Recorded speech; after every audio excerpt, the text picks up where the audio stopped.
Welcome back, day number 2 for the South Asia Prelims. My name is Sir Cloud, together with Red Queen, and this is the Ruthless Pro Series Clash of Giants Season 3, ladies and gentlemen. What a day 1 it has been.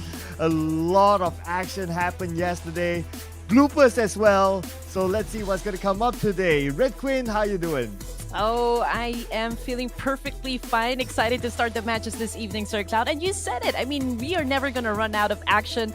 Not just for this stage, but for the entirety of the season. I mean, sure, this is an off-season tournament, but then again, you don't want to miss out on the chance to sit on the throne up against some of the big names around South Asia, right?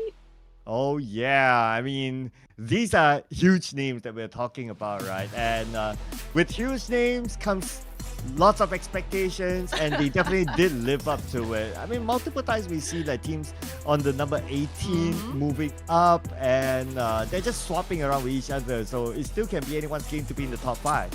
Yes, you're right. I mean, I'm always looking forward to a major plot twist, you know, in every tournament, in every matches. And again, for me, this group, are there going to be more veterans for the top 5, or are underdogs gonna rule this lobby?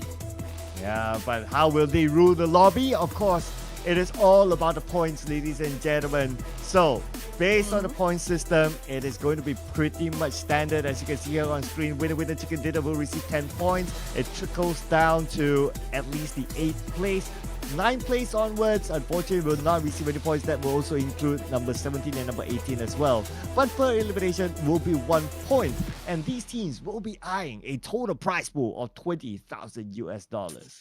Yes, I do love the fact that we have so many sponsors right now for this tournament. I mean, we started small, but now you cannot really call Ruthless Hype Esports still small time. I mean, this is a huge tournament if you're going to ask me. I'm just looking forward as to when we can have our very first LAN event. But you know what? This is how we're going to be running the show for this season. We have 18 teams for each region, Southeast Asia and South Asia, but only 5 out of the 18 will advance to the next stage. We have a total of 22 invited teams from PMGC 2023, which we will show later on. Also, 4 special invited teams that will surely make this season extra spicy. Yes, and speaking about spiciness, it will go throughout till next year, ladies and gentlemen, as we are approaching the end of the year. Of course, today is the 27th of December. We still have today, tomorrow, and the day after to close off the South Asia Prelims before we start in the new year in the survival stage. Yes, you're right. I mean, to be honest, this doesn't even feel like the Prelims or Cloud. I mean, everyone is kill hungry, thirsty for blood, and definitely on a hunt to get that chicken. So, guys, I mean, we were talking about what teams, or like which of the teams are going to be joining us, you know, for the survival stage. As you can see, we've got Vampire Esports, D+, Kia, Alter Ego, Ares, Nova Esports, Tianba, Kony Esports, Sem9, Stalwart Esports, and Hale Esports. Yes, and of course we have Aegon, I8, Enigma Galaxy, Genesis Esports, Procedure Esports, and we will have other teams who will qualify from the prelims. On Group B, it is Bigatron Red Villain, 628, Thundertalk Gaming, Team Pi, NS Red Force, Judo Alliance, IHT Esports, Sersha Esports, Mob GPX. Yes, sir.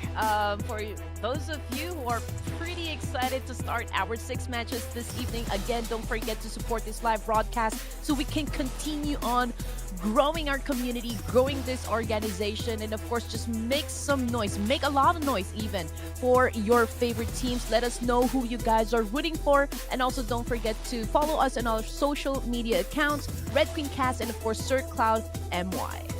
Yeah, and here we have it.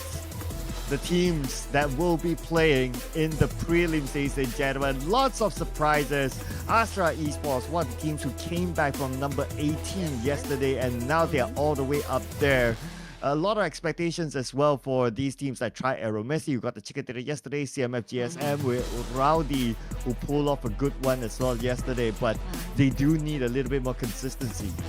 Oh yes, definitely. To be honest, I do wonder if the teams such as CMF GSM, A1ND Esports, and MABETEX will be stepping on the gas today. I mean, day one, it is usually the adjustment day, so to speak. Just like when you are on your first date, getting acquainted would be the first step. So since we are on our second day, I am looking forward for these teams, to actually show some more aggressiveness, on their side inside the battlefield. Yeah, I'm sure we'll expect more, especially the fact that we are starting in SANHOK first, the smallest map of all. And yesterday's SANHOK was immense. It was insane. Even the circle was merciless to our teams. So I'm looking forward to see how they will adapt to today's SANHOK. Not sure what kind of circle will pop up, but whatever the circle may be, SANHOK is a small map. However you change it. So yeah, action all around is expected. It's a long shot, to be honest. I mean, getting into the top 5 for the prelims, I mean, there's really no room for any errors or mistakes. I mean, you have to save that for the scrimmages. I mean, this lobby is not a joke. I mean, it's hard. The caliber is just high. Again, Clash of Giants, living up to their reputation. It's all there. I mean, we are joined by the hottest teams in town. So I'm really looking forward what kind of gunfights in store for us today. Yeah, I can't wait to see as well. I can't wait to see the rise of teams from the other end as well. I'm not talking about even page 2, I'm talking about the other end because it's multiple times we have seen that happening throughout yesterday. But before we go on to our game, we got to recap a little bit on our MVP. So far, Earth from VS is the MVP, hailing from Mongolia. Okay, here we go. I'm definitely, looking forward to also see which of the players coming from different teams would try to overtake what Urk has set up on the scoreboard. I'm definitely sure they would be gunning for the individual prizes as well for the MVP this tournament. Yes, and there are also other players like following behind him. So we've got 043 from ASTRA Esports, we got Arrow from Raw MN, we got D46 CMF GSM, as well as JD from 141 Official. Nice to see different teams being represented up here. So it just shows that there's no one team that is dominating the scene. Whew. I do wonder if 141 Official can actually keep up the momentum, keep up the pace for today's games, because I'm pretty sure, a lot of teams already had a chance to review the broadcast yesterday to check the drop points, rotations, and the strats. I mean, this time, I really expect to see a lot of improved gameplays, better rotations, especially from teams that are, like most experienced playing in a much bigger tournament. I'm pretty sure they wouldn't make it that easy, for the underdogs to reign supreme in our matches this evening, Sir Cloud. Oh yeah, definitely not easy. As you can see here, the points are really close as of the day number 1. 141 Official, as well as ASTRA Esports. These two teams felt the pain of being at number 18. And from the pain, it has pushed them up to number 1 and number 2 respectively. ASTRA Esports, no chicken dinner, no problem for them to be up there, but they face tough competition from a lot of these other teams, Undergang Esports, Raw MN, and many more, just because of how close the points are. Yes, we don't really see that much gap in terms of points just yet. Still plenty of chances to catch up. Anything can happen, so I do hope after watching yesterday's matches they have rectified their flaw in terms of like strategies and tactics in every map. There's this saying, okay, know thy enemy, the art of war. That is the best way to put it. Yeah, it is. And also, if you kind of think about it, right, all these teams. Okay, I'm just looking over at even at number 18, right? Like, it's 17 points. So as compared to the Southeast Asia prelims, day 1 we had at least a team with a single digit. This time around, no team ended day 1 with a single digit. So it just shows the level of competition that they have. So, I mean, right now, bottom 4, KS Axe, Tribe Aramasi, INMPX Esports, HK Murderers. But even though they are part of the bottom part section of the overall ranking, I always see them take charge, really push other teams inside the map, which is absolutely stunning because they're not really afraid to engage even early in the initial stages of the game. So I would love to see more coming from these four teams right here. I would love if they can actually perform much better for today's set of matches. Yeah, and today's matches, speaking about that, we're going to have the same sequence. We're going to start off with SANHOK, and then we'll play the next 3 maps inside ERANGEL before we head on to the dusty map of MIRAMAR for the last 2 games, and we'll be wrapping up day number 2. So SANHOK is going to be, expect a hard and fast game, considering that it's a small map. And despite they had yesterday to like relook at what's about to happen in SANHOK and make some predictions for themselves, analyze the possibilities, but it's only 1 game's worth of data, so that might not be enough for teams. We might still see very early clashes with some of them. Yeah, the moment that their feet touches the ground, the fight is on. So, I mean, which is of course what we absolutely love. This is why we watch this game. And I know this is probably a bold statement coming from Red Team, but PUBG remains to be the top and the best battle royale game there is out there.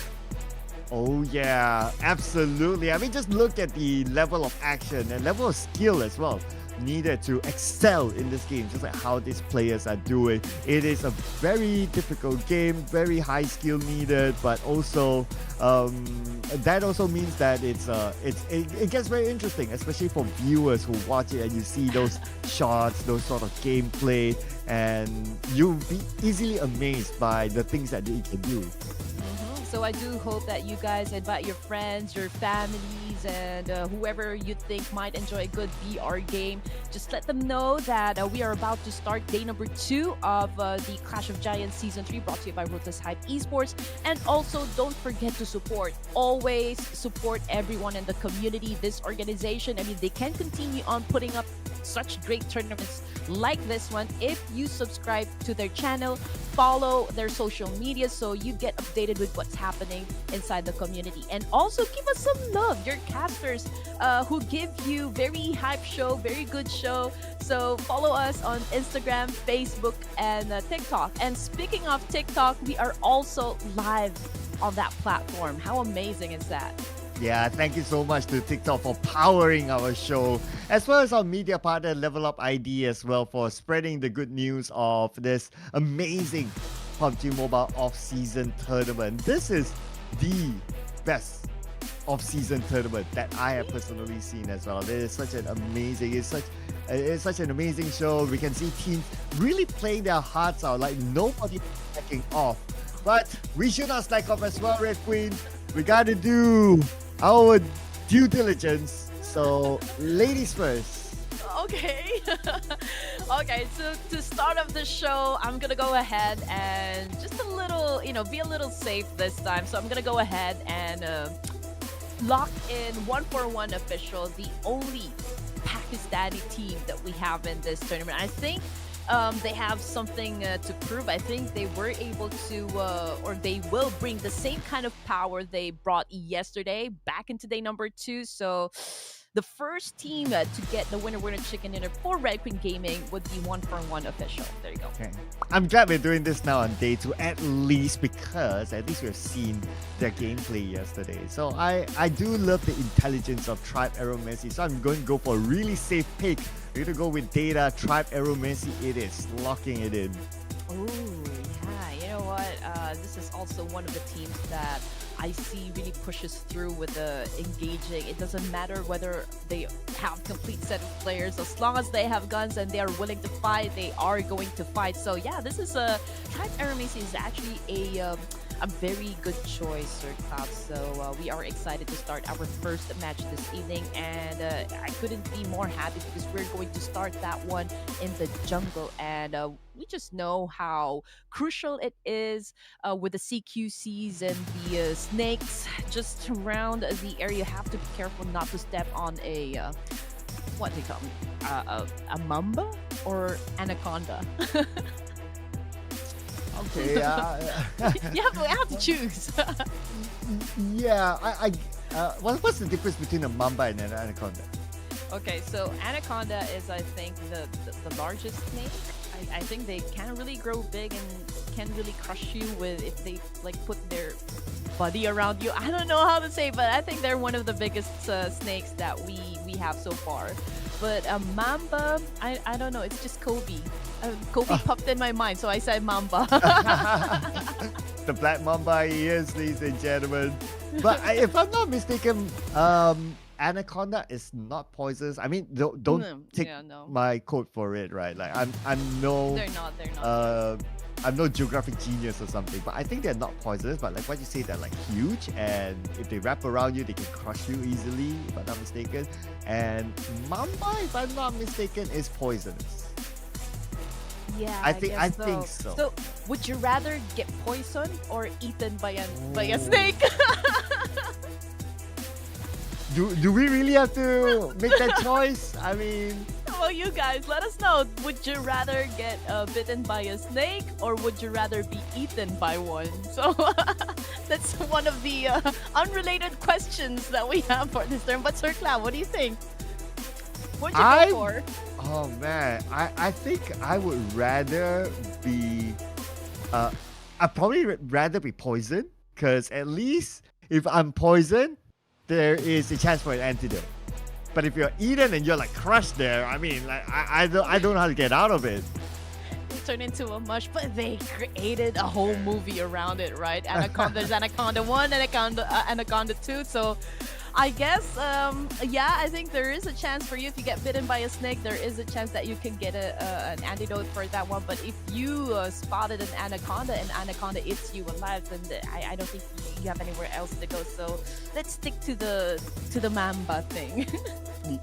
Yeah, I think that would kind of make sense. At least you have a chance of recovery, right? So yeah, just recovery chance. I mean, again, I'm no scientist. I don't know how venomous a mamba's venom can be, or whether it's venomous in the first place.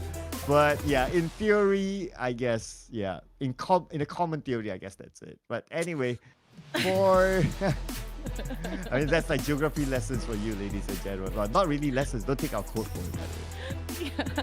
But speaking of recovery, for those teams that didn't do well yesterday, I do hope that you've done your homework.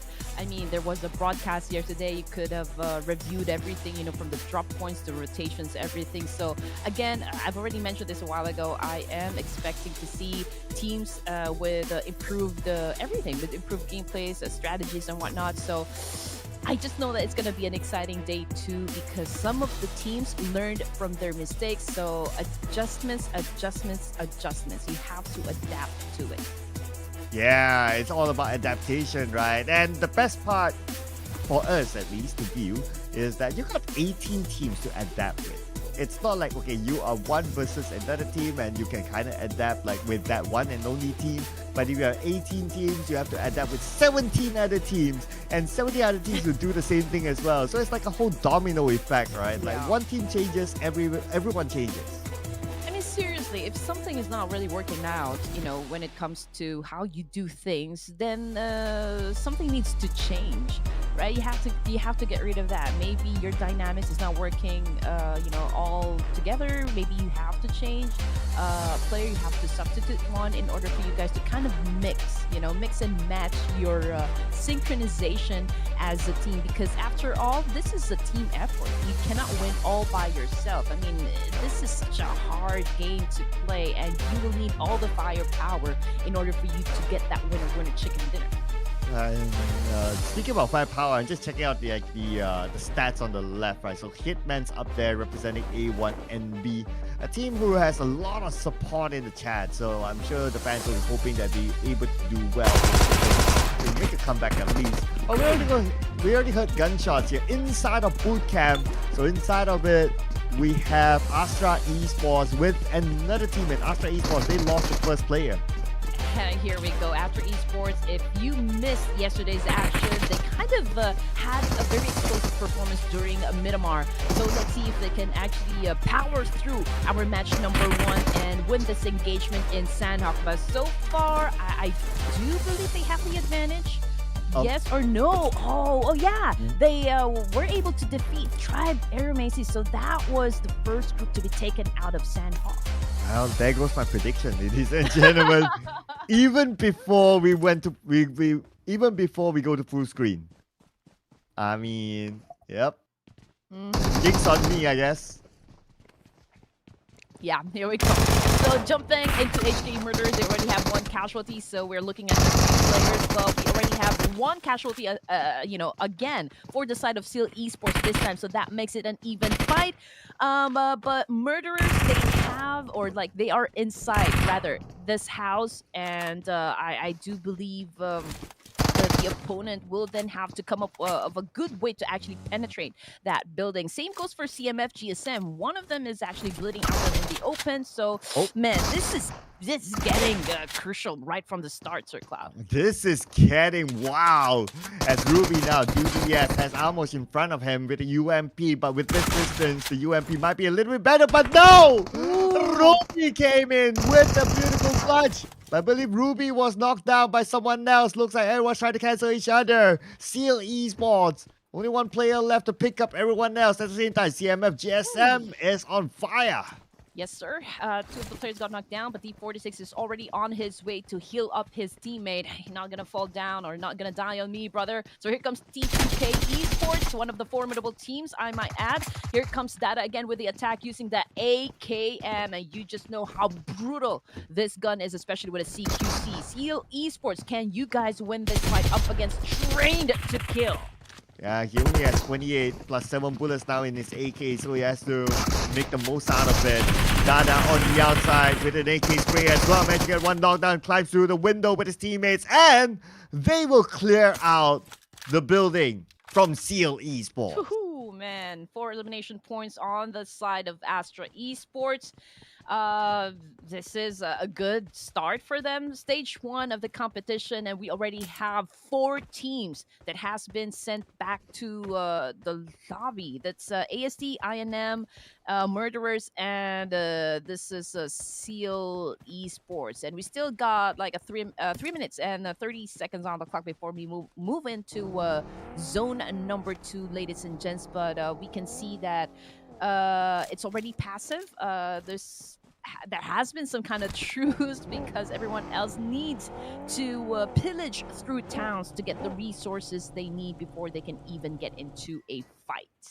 Yeah, it's time to take a breather, right? Like after all that, like everyone needs to just stop and chill for a moment. We already got 4 teams eliminated even before we enter stage number 2.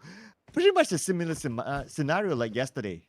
Yeah, can you please let us give us a chance to catch our breath, because you guys are giving us non-stop action left, right, and center, so let us catch our breath, for once. But anyway, we can see that the circle has favored down south. There's a lot of teams still will be coming from the northern side, T2K, KS, and as well as players coming from Ruthless Aggressive Warriors, but they need to be careful, Sir Cloud, because they will have to cross to get to the next island. So they either use the bridge or they swim across, which is very difficult to pull off. Yeah, however, this kind of circle, there's still a possibility that it might scam and go to the other island. Yes. So do you really want to commit right now to get across? Well, you got to calculate your chances, right? Based on the possibility. Although it might look like it will go onto the main peninsula, but sometimes, I mean, like how we saw yesterday, the circle was really tricky. So you never know. Yes. Whenever I play in SANHOK, I really do consider this map to be very moody. Pretty much just like your girlfriend or your boyfriend. Yeah. You got to check the weather sometimes, Yeah. It gets a little bit unpredictable. Sometimes it's happy, sometimes it's not. Sometimes you're at the top, and sometimes you find yourselves at the bottom. So that's what makes this map, very exciting to play. And plus, it's divided into 3 islands. So it's, I think that's what makes it really interesting, because the circle is unpredictable. Even the weather is unpredictable here.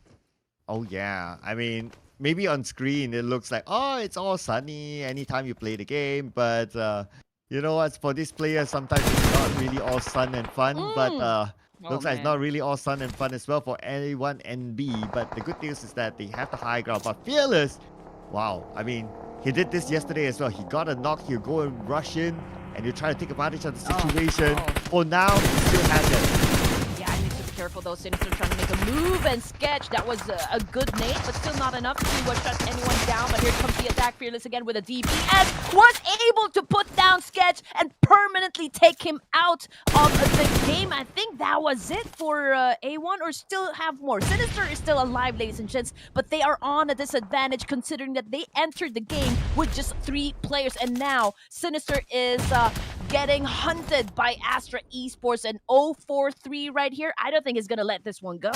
Oh, he's definitely not going to let it go. He wants to secure those points. That is Astra Esports for you, ladies and gentlemen. At the same time, the zone will close. And look at their current position. They should still be okay, but we'll need to wait and see where the circle will go. Looks like the circle went down south. Yes, they are still in the circle, but CMF GSM might come by. Okay, so if we're gonna be looking at the situation, I do believe Ruthless Warriors, they are in a very good spot, but you know what? Sinister, on the other hand, wasn't in a good spot at all. I mean, he was just on prone. He was praying to the PUBG gods not to get spotted, but unfortunately, well, you know what happened. So he's back there in the lobby with the rest of the team. Yeah, unfortunately, fairly early elimination, but at least they got a point. But look at the current situation, they could use more, definitely. At least the good news for them is that the points aren't that far. So there's still time for them to catch up into the top 5 still.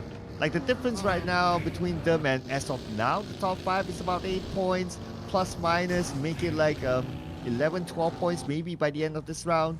So they should be okay still. The thing about A1NB Esports or Cloud is they are at the second page, and again, this is a tight competition. We've established that since yesterday, that only 5 out of the 18 teams will proceed to the next stage, and if they continue on playing a little bit, you know, on the slow pace, then it's really going to be hard, you know, for them, if in case they don't make any improvements in number 2 of this competition or this prelims, it's definitely going to be hard on the 3rd day to even catch up to get to the first page.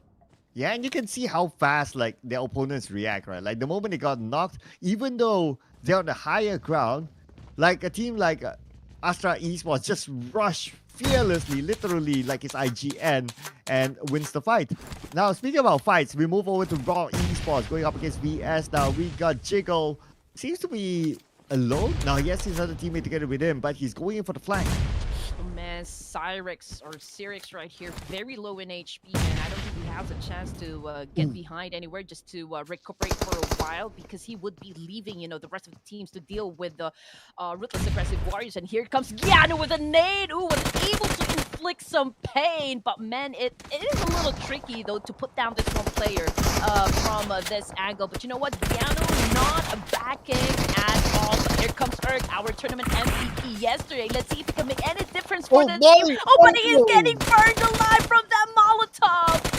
Oh, just unfortunate. Ganu comes in, gets knocked down with the DB as Zordi picks him up.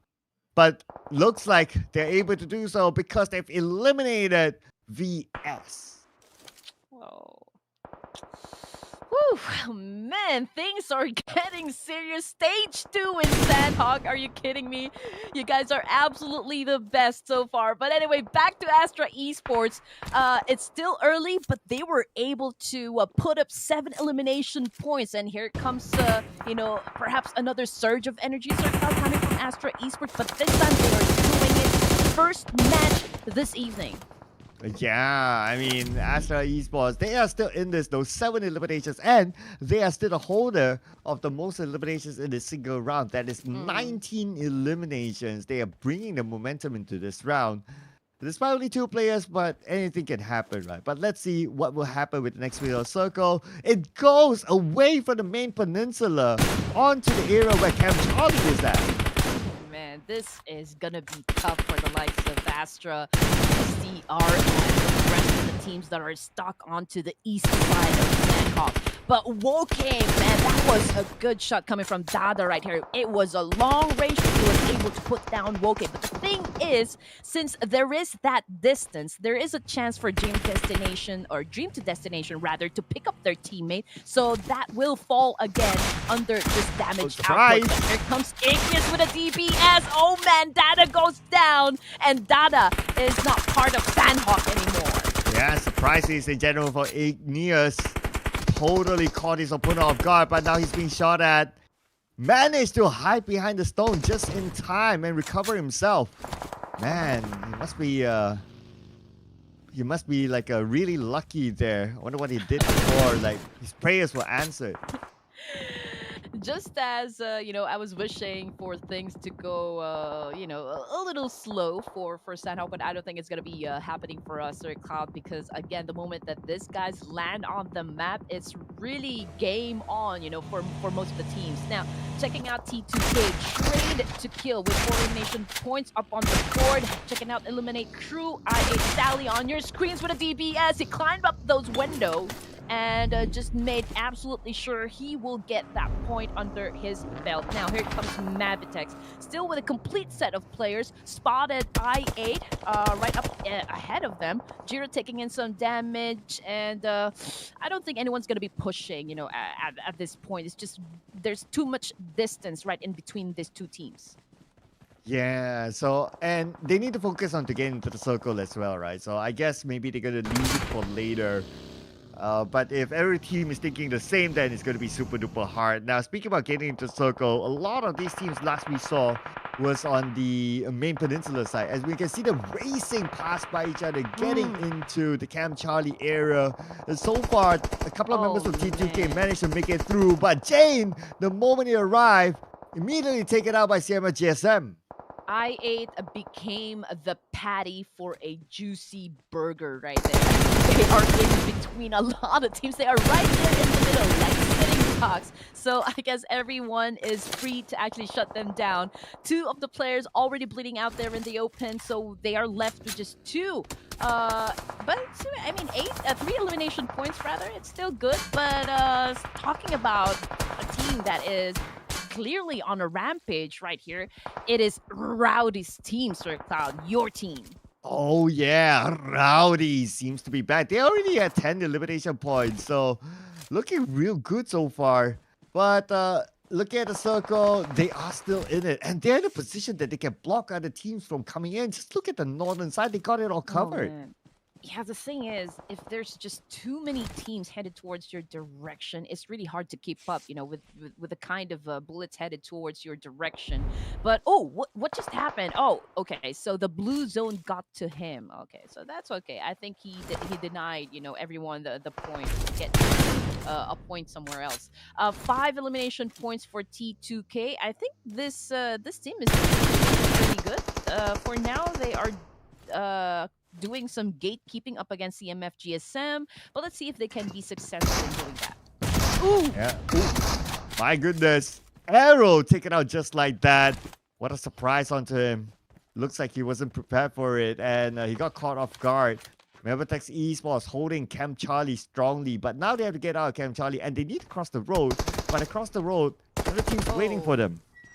I don't know how to read his name. KK Lali. Okay. MABETEX Esports. We're looking at the Zerd of 3 elimination points for their team. And again, T2K Suyog with his M416 trying to do a massive spray, a rapid spray up against D46 and GSM. GSM, although they have the higher ground advantage, but are they? Oh no! So it's T2K who's actually outside of the play zone. So this is going to be hard for T2K to actually get safe entering the zone. So Rowdy right here just making sure that he gets the point and T2K won't be able to outsmart them. Ooh, T2K right now. At the moment where they only have 2 players left and they need to climb up the high ground, I don't think they'll be able to survive this. I mean, CMF GSM, they have them locked out. And it's Wow. about time, I guess. And yeah, here we go. Oh, it's official that T2K is eliminated. Yeah, just look at how many points CMF was able to put up on the scoreboard. That's 12 elimination points, and we are just at stage number 4. Now, checking out the situation over here at MABETEX, okay, they will be coming off from Camp Charlie over here, and they are dealing with currently with the Ruthless Aggressive Warrior, Sancher, Rogue, Orbit, and one for one. Oh, one for Rafay is also lurking just within the area, probably thinking whether or not he would be joining the engagement. Ooh, yeah. I mean, Sanche, I don't think he'll be engaging. I think they are interested to try to lock out MABETEX Esports. They do have that big advantage. They have a compound, they have the road, they have everything to their side except for the circle. But the circle is just right behind them. So the moment they're done dealing with MABETEX Esports, they can easily retreat behind. Oh yeah, definitely. But just look at that, stage 5 in SANHOK, and we are looking at just 6 teams remaining and 20 players alive. MABETEX still trying to come up with an effective plan on how to eliminate the rest of Ruthless Aggressive Warriors. As you can see, Rogue and Orbit cooking up that nade. For Raw, if he can actually shut down 2 of the players coming from MABETEX, I think that would be the opening knock that they are looking for. But forget about that, because Sanchir was able to put down Desert. He is munching on him right now. Riffle just trying to wait for that opportunity to do a massive counter so that they can actually push forward. Here we go. They're trying to get across. Smoke's popped out, but just right in front of him. It's Ooh. gonna be one. Rogue tries to hit the mark. Oh, Oh, Jiro! Messes it down Rogue. Okay, that's one. 2 more to go at least. And he finish up Rogue at least to get that point before the zone takes him up. And yes, he will. Orbit circling around Earth, trying to find where Jiro is at. Jiro is just right around the corner, board them at their own DBS, but the blue has arrived onto Jiro, and he gets taken down by Orbit. Yes, sir. But unfortunately, though, for the side of Ruthless Aggressive Warriors, they lost 3 members just like that. I mean, it's such a gamble, but hey, this is what Battle Royale is all about. It's all about risk, and you should know the rules of survival. And that's if you want something, you have to fight for it. Now, here comes Orbit, the lone wolf for the side of Ruthless Aggressive Warriors, MN. Right up in front of him, we've got Mad Cat this time coming from CMF GSM, and he is being thrown a Molotov right here, but I don't think Mad Cat knows exactly where his opponent is at the moment. Yeah, Mad Cat might be surprised if he does not have that information. Okay, okay, there you go. So Orbit's taken out. There's going to be another team eliminated, leaving us with only 4 teams left. CMF GSM, 15 eliminations. Now, if I make a count, they are able to break the records though. 15. What is our golden record yesterday? I think it was 19. 19. Yeah. Okay, just 4 more points before they can actually break that record from yesterday. But let's see what is happening with Ruthless Aggressive Warriors again. We've got Gianu on your screens cooking up that nade. Rafay coming from 141 official. My bet for this round, trying to make it happen, trying to get rid of the remaining players from the opposition side. But you know what, Rafay, I think he's buying a little time, for the rest of the teams to recuperate and go for that pickup so that they can have all the firepower that they need to put down or destroy their opponents. Yeah, they should be able to. They have the slopes to play with. Eagle Eye spots are hopeless. Looks like it's going to be pretty much hopeless for him. As Serious won't take him seriously. Eliminate him out. Rafay now is getting closer and closer to Gianu. Yes, sir. Here we go. Gianu cooking up that nade still, trying to come up with a very good sauce to eliminate 141 official. But you know what, Gianu, I think there was a little mistake right there. He is currently knocked down very far from the rest of the team. So this is the opportunity 141 official has been waiting for. But you know what, man? They are doing a great counter attack. Ruthless Aggressive Warriors looking to win this engagement. Oh, but CMF, they're the only team without any casualty except for 1 eliminated. But the 3 that are still active, they're all alive at this point. And looks like they are in a good run right now. They are moving towards their opponents from Raw. And Raw will be eliminated. Now it's either CMF or 141. Oh man, here we go. Here we go. 2 teams remaining, ladies and gentlemen. And both of the teams are trying to pick up their teammates right here. Now, the advantage for CMF GSM is that they are at the higher ground. Rafe making a move, going off angle. Sirius is just hiding inside that smoke. JD still behind that tree, but this is a 3v3 situation, which is a fair fight. Oh, yeah, it is. It is. And they're quite eager to as well. Now, Rowdy is going to start it off. Rowdy with an AK will not connect his shots thanks to the terrain. It's really tough for him. The high grass is not helping his vision at all. But Rowdy is still staying put, not going to overextend.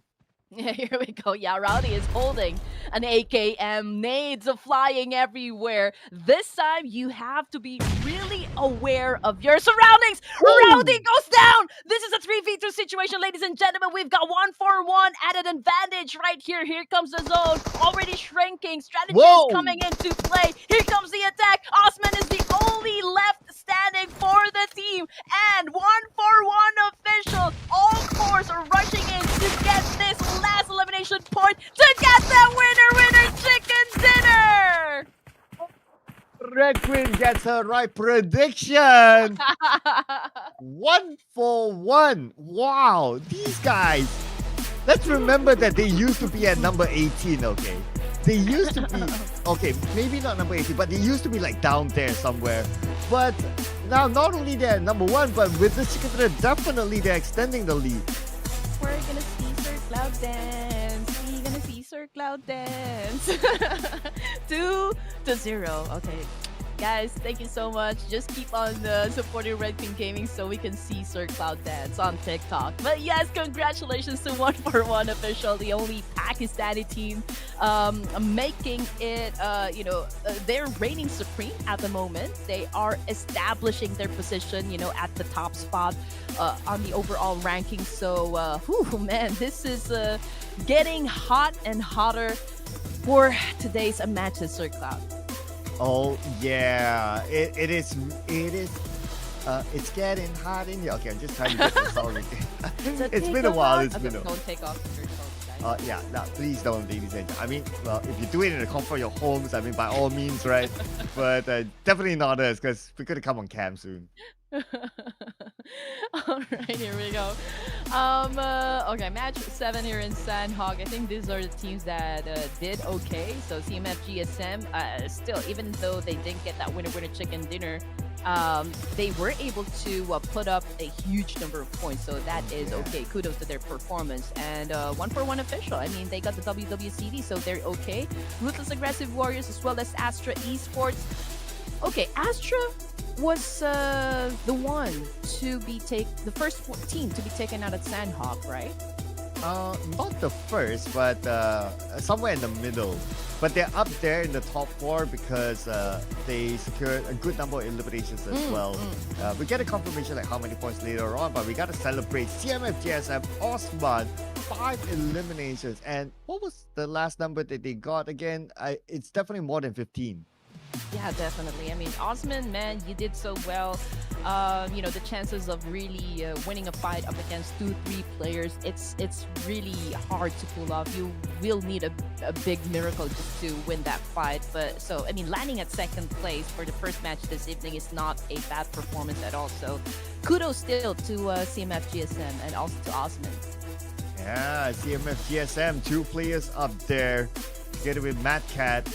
And we have 043 from ASTRA Esports. Somebody from ASTRA Esports has to be up there as well, just because of the amount of eliminations that they managed to collect.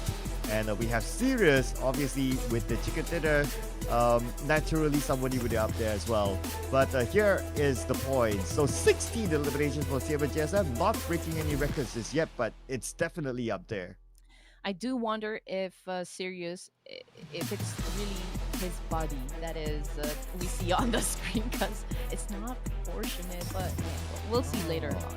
But yeah, CMF GSM 22 elimination points, or like 22 points in total rather, followed by 1-for-1 official, Ruthless Aggressive Warriors. So these are your top 3 teams that ended with a double-digit score. And again, as for the bottom 4 for this match alone, it's AST, INM, BS, and KS of Bangladesh. You know what? What if they're actual twins? Yeah. I don't know. Maybe you guys in the comment section would know. Do let us know in the comments. Are they twins or what? Right. So, yeah. Keep it going, guys. Keep it going in the comments. But 99 throwables Wow. used, one shy away from that beautiful whole 3-digit 100. mark at least. But anyway, it was still a really fast round. And again, you know what? There's individual prizes out of the prize pool. So if your team gets the most number of kills, I think with a name, you will receive another $500, or was it like $300? But anyway, you'd still get another moolah for that one. But speaking of the overall rankings after match number 7, it's still 1-4-1 official sitting pretty at the throne. 68 points in total. It is an okay gap, I can say, but CMF GSM jumping onto place number 2, 10 ranks in total. That's how much ranks they were actually able to climb up. 53 points at second place, so that is not bad at all. And for the record as well, 141, it's their second chicken dinner. So the first team to receive 2 chicken dinners in the prelims as of now. Looking over at page 2, supremacy, number 16, and the only team on page 2 to get a chicken dinner. So I guess it just shows that after the SANHOK game, like the other rounds did not really work out for them. Whew, okay. Man, these guys are not disappointing. I love the aggressiveness that I'm seeing, coming from CMF GSM, ASTRA, and 141 official. Ruthless aggressive Warriors is not holding back as well. So we're gonna have a short break, but I'm already excited to start our match number 2, Sir Cloud. What can you say? So you're saying, in other words, like production should just cut our breaks and and we jump straight into the game, right? Okay. But we could use a breather as well. But not only us, I'm sure some of the teams as well to re-strategize, to rethink what they would do in the upcoming ERANGEL match. But hey, we'll give them that time, ladies and gentlemen. So do not go anywhere. We'll see you guys in ERANGEL match number 2.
#1 for the South Asia preliminaries. Teams did not hold back at getting their shot at WWCD in every match. The underdogs are definitely up for the challenge, and we are going to see them grind for victory once again for day number 2 of the Clash of Giants Season 3, brought to you by Ruthless Hype Esports.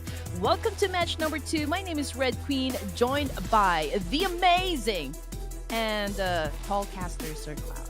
Oh man, that's going to be my brand now. I mean, I'm sure there are other taller people out there. They'll be like, hey, I want that brand name as well. You know, call me that. Oh, okay. And then we'll start like comparing. But I was completely surprised, Sir Cloud, when I saw you just walking, and oh my God, he is tall. Oh, wow. Yeah, Okay, I guess he is tall. I guess my next goal is supposed to be a little bit more wider. I'm not sure when I'll be able to do that. Just like how this team is using that point side of the angle.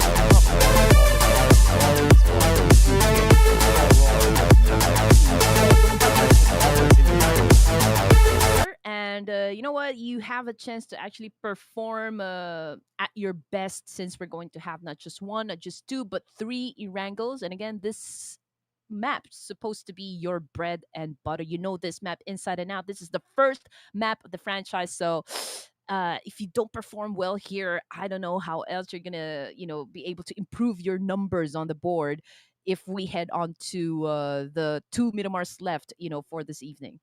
Yeah, so with remaining games right now, we got 3 in Erangel, 2 in Miramar. Of course, the first ticket dinner today, if you just joined us, ladies and gentlemen, was taken by 141 in SANHOK, the sole representative of Pakistan in the prelims. So what a performance they have had ever since their page 2 comeback from yesterday. Let's see if they can continue on to be the first team to gather 3 chicken dinners. Yes, sir. And who's gonna be the biggest risk takers for this prelims? Like I said, it doesn't even feel like the prelims. I feel like we're already at the playoffs. Just how the level competition right here inside the lobby. But yes, 1-for-1 official, the first team to take that winner chicken dinner for today's match. And right now we are about to have our first Erangel this evening, and we're about to do our prediction once again. I was first a while ago, so you go ahead this time, Sir Cloud. Okay. All right, here we go. Okay, so I think that looking at how the chart is being arranged right now, I want to fill the gap, right? So I want to fill the gap, not because they came in second, but I just want to fill the gap for CMF GSM to gain the chicken dinner. Yeah, because they're like, okay, 141 has 2 chicken dinners above them, and another team below them has chicken dinner as well. Like, don't be the lonely one up there. I'm not gonna lie, I was about to choose CMF GSM as well, so good choice right there, Sir Cloud. But okay, I think this time I'm gonna put my faith once again to this team. And I've always admired this team. I've always defended their name. I've always promoted this team. So I'm gonna go ahead and choose Ruthless Aggressive Warriors, the SANHOK group. There you go. Okay, there you go. I don't think it's this one. I think it's the other one, the Raw Esports. Yeah. The MN? This is Raw MN. Yeah, there you go. Okay. So I'm gonna go ahead and choose that one. I think. I believe that they have something in store for us. I think they're gonna be putting out their secret sauce, for our first Erangel this team. I just think that they're gonna be exploding, just for this particular match, right? Just to catch up, with the number of points those teams that managed to be ahead of them. Yeah, you gotta believe, right? You gotta believe in your choice. You gotta believe in your choice. You cannot have a single doubt of their choice, because they believe in themselves as well. I mean, to be fair, it's a good choice because they were like in the top 4, within the top 4 of the best performing teams inside Erangel. So Raw Esports, definitely a good one. But I guess they also face tough competition, right? So if you remember in this map as well, like we saw a lot of big fights, like even like Seal Esports, Stronger Esports. They are really aggressive in this sort of map. Yes, and in the great words of Taylor Swift, if you didn't do well, if you haven't had any good games, you just have to shake it off. Shake it off, and prepare for the second match this evening. First Erangel, ladies and gents. So get your adrenalines pumping, because, well, we are about to start the game. Yeah, we are about to go, ladies and gentlemen, as the countdown flies by. We'll be flying into our first Erangel for today. So looking at the flight path, looks like we're gonna start off from the northern side where Zarky is at. We're probably gonna end all the way down south onto the areas of Military Base, and they is slightly on the left side. So getting onto the right is a little bit of a travel for these teams. So let's see if there'll be any early clashes here in Erangel. Well, if we're going to be talking about early clashes, I do believe something will happen around perhaps Yasnaya, Jorgapul, and since we have military base, I do believe from yesterday's games, I saw at least two teams drop around this area.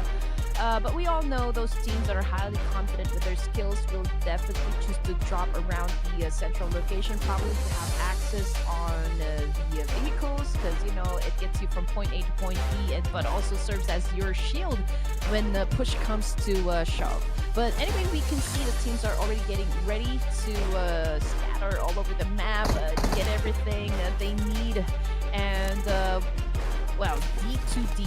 This is Dream to Destination heading around. This is Ferry Pier, if I'm not mistaken, together with Seal Esports. And just look at the shift right there, or just look at the circle right there. Oh, but look at this as well as Jiro went down to Viper. Illuminate Crew. Not going to go down without a fight. Ally gets Jiro, finishes him off. Dessert on to the next floor. Again, it's similar like yesterday. We've got 3 teams in North Jogopol. So same trend, but this time around, MABETEX Esports is the first target. Oh man, first thing to do really is to jump distance, and here comes Fiber again from Illuminate Crew trying to set up an attack. Unfortunately though, he wasn't able to put down his opponent right there, but Kai Lee from MABETEX Esports is now out of the game, so I8 now has the advantage right here inside Jorgapul area. Ooh, now looks like, look at this, right? At the minimap, there's another team approaching. So they probably want a piece of this action, and that's going to be KS. Yesterday, we saw them like kind of spread out. Everyone's taking their own corner. But today, it's like, okay, we want to crush each other. Even KS, from the other side of North Jogopol, they came all the way here to be part of this. Yes, MABETEX not really looking too good. They are in between KS and I8, not the spot you want to be in right at this moment. I'm not even sure if they have resources, if they have enough ammos, if they have guns to defend themselves with. Look at Rufus right here. He doesn't have any more first aid kits left. So if he gets knocked down, that would be catastrophic for MABETEX. Yeah, I mean, gotta be careful, you know.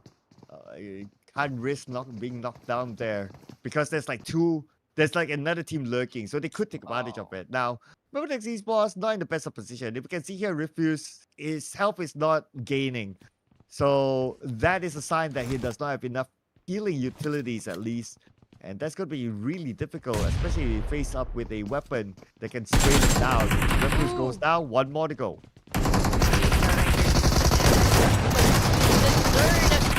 Okay, but man, that is just too much firepower for one person to handle. And we've got MABETEX already out of ERANGEL's second match of this evening, ladies and gents. So we've got Illuminate Crew this time versus KS. But I can see some of the KS players getting knocked down right at this moment. So I8, this is their opportunity to actually push it forward and get those points. Viper coming in and with a nade from Ally, helping him out, knocking his opponent down. But unfortunately, they lose 1 in the process. K11 goes out, but they still got themselves 5 elimination points, and they are now the kings of North Jogopol.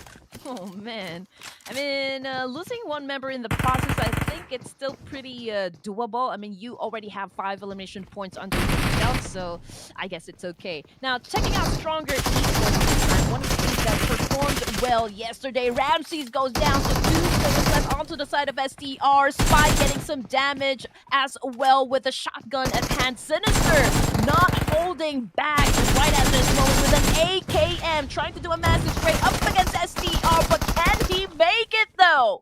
Oh, looks like the answer is no! A1NB defended their ground. Though heavy casualty, they lost 2 players, but at least they won the fight, so that's 4 points in the pocket of A1NB. Down to 15 teams, stage 1 with 3 minutes on the clock before we head on to the next zone. And SDR, MABETEX, and KS, 3 teams already out of the game. ASTRA Esports, on the other hand, I don't think they met anyone yet inside the battlefield, so it's pretty quiet on their side. No score yet as well for the side of Ruthless Aggressive Warriors. They are camping around school area, claiming this territory as their own. We can see VS trying to move around, scouting the area, getting some information. Even though we see Sanchir coming from Raw, he is doing a massive spray right at this moment, but I don't think he is going to pick up the fight. They're definitely going to live to fight another day for this one. It's too early for an engagement. Yeah, Sanchez was those players with what are top stats among the other players as well. So definitely a key player for Raw there. Let's see if he can contribute even more in this round as Raw MN, which is the other Raw team. So far, so good for them. And with that spray from Sanchez, at least it's a signal to the other team like, don't come near me. I think Sanchir is part of Raw MN. Yeah, Raw MN. I read that, if I read that right. So yeah, okay. So again, looking at INM, PX Esports. Okay, it looks like they haven't found their rhythm just yet, but it's still too early. I do believe there's still like plenty of chances they can improve their stats on the board. Same thing with Seal Esports. I think I've already witnessed how this team perform. Consistency, they're a bit lacking, but again, this is just day number 2, and so far they have a good number of points. Maybe they can make it to the first page if they are part of the bottom half section of the overall rankings. Wow, look at all the teams concentrated around the area of Milta, and I can totally understand why, because there's still that slight possibility that the circle goes to Novo, so that's why everyone's playing around the area of Milta. In case the circle does go down south, then it's easier for them to get across. But the bad news is that if everyone is there, then let's just say that not all of them are that friendly. I mean, the south area of ERANGEL perhaps is the riskiest, most dangerous place to be in. So if we have our final circle around that area, we do expect some heavy action to happen. Like ASTRA Esports is doing right at the street with UMP right here trying to go up against the players of CMF GSM. D46 Oof. goes down with the DBS. Fearless is making it happen for the team. Madcat currently down as well. Rowdy and Osman, guys, what are you gonna do? Well, I also asked the question of what is Astra Esports doing, because they are still not stopping. Like from yesterday, still bringing the momentum to today. The first game was great in terms of elimination points. The second game, they're still up there. But speaking about up there, at least the circle shifted up there onto the main peninsula. So these teams will be glad that they do not need to swim across.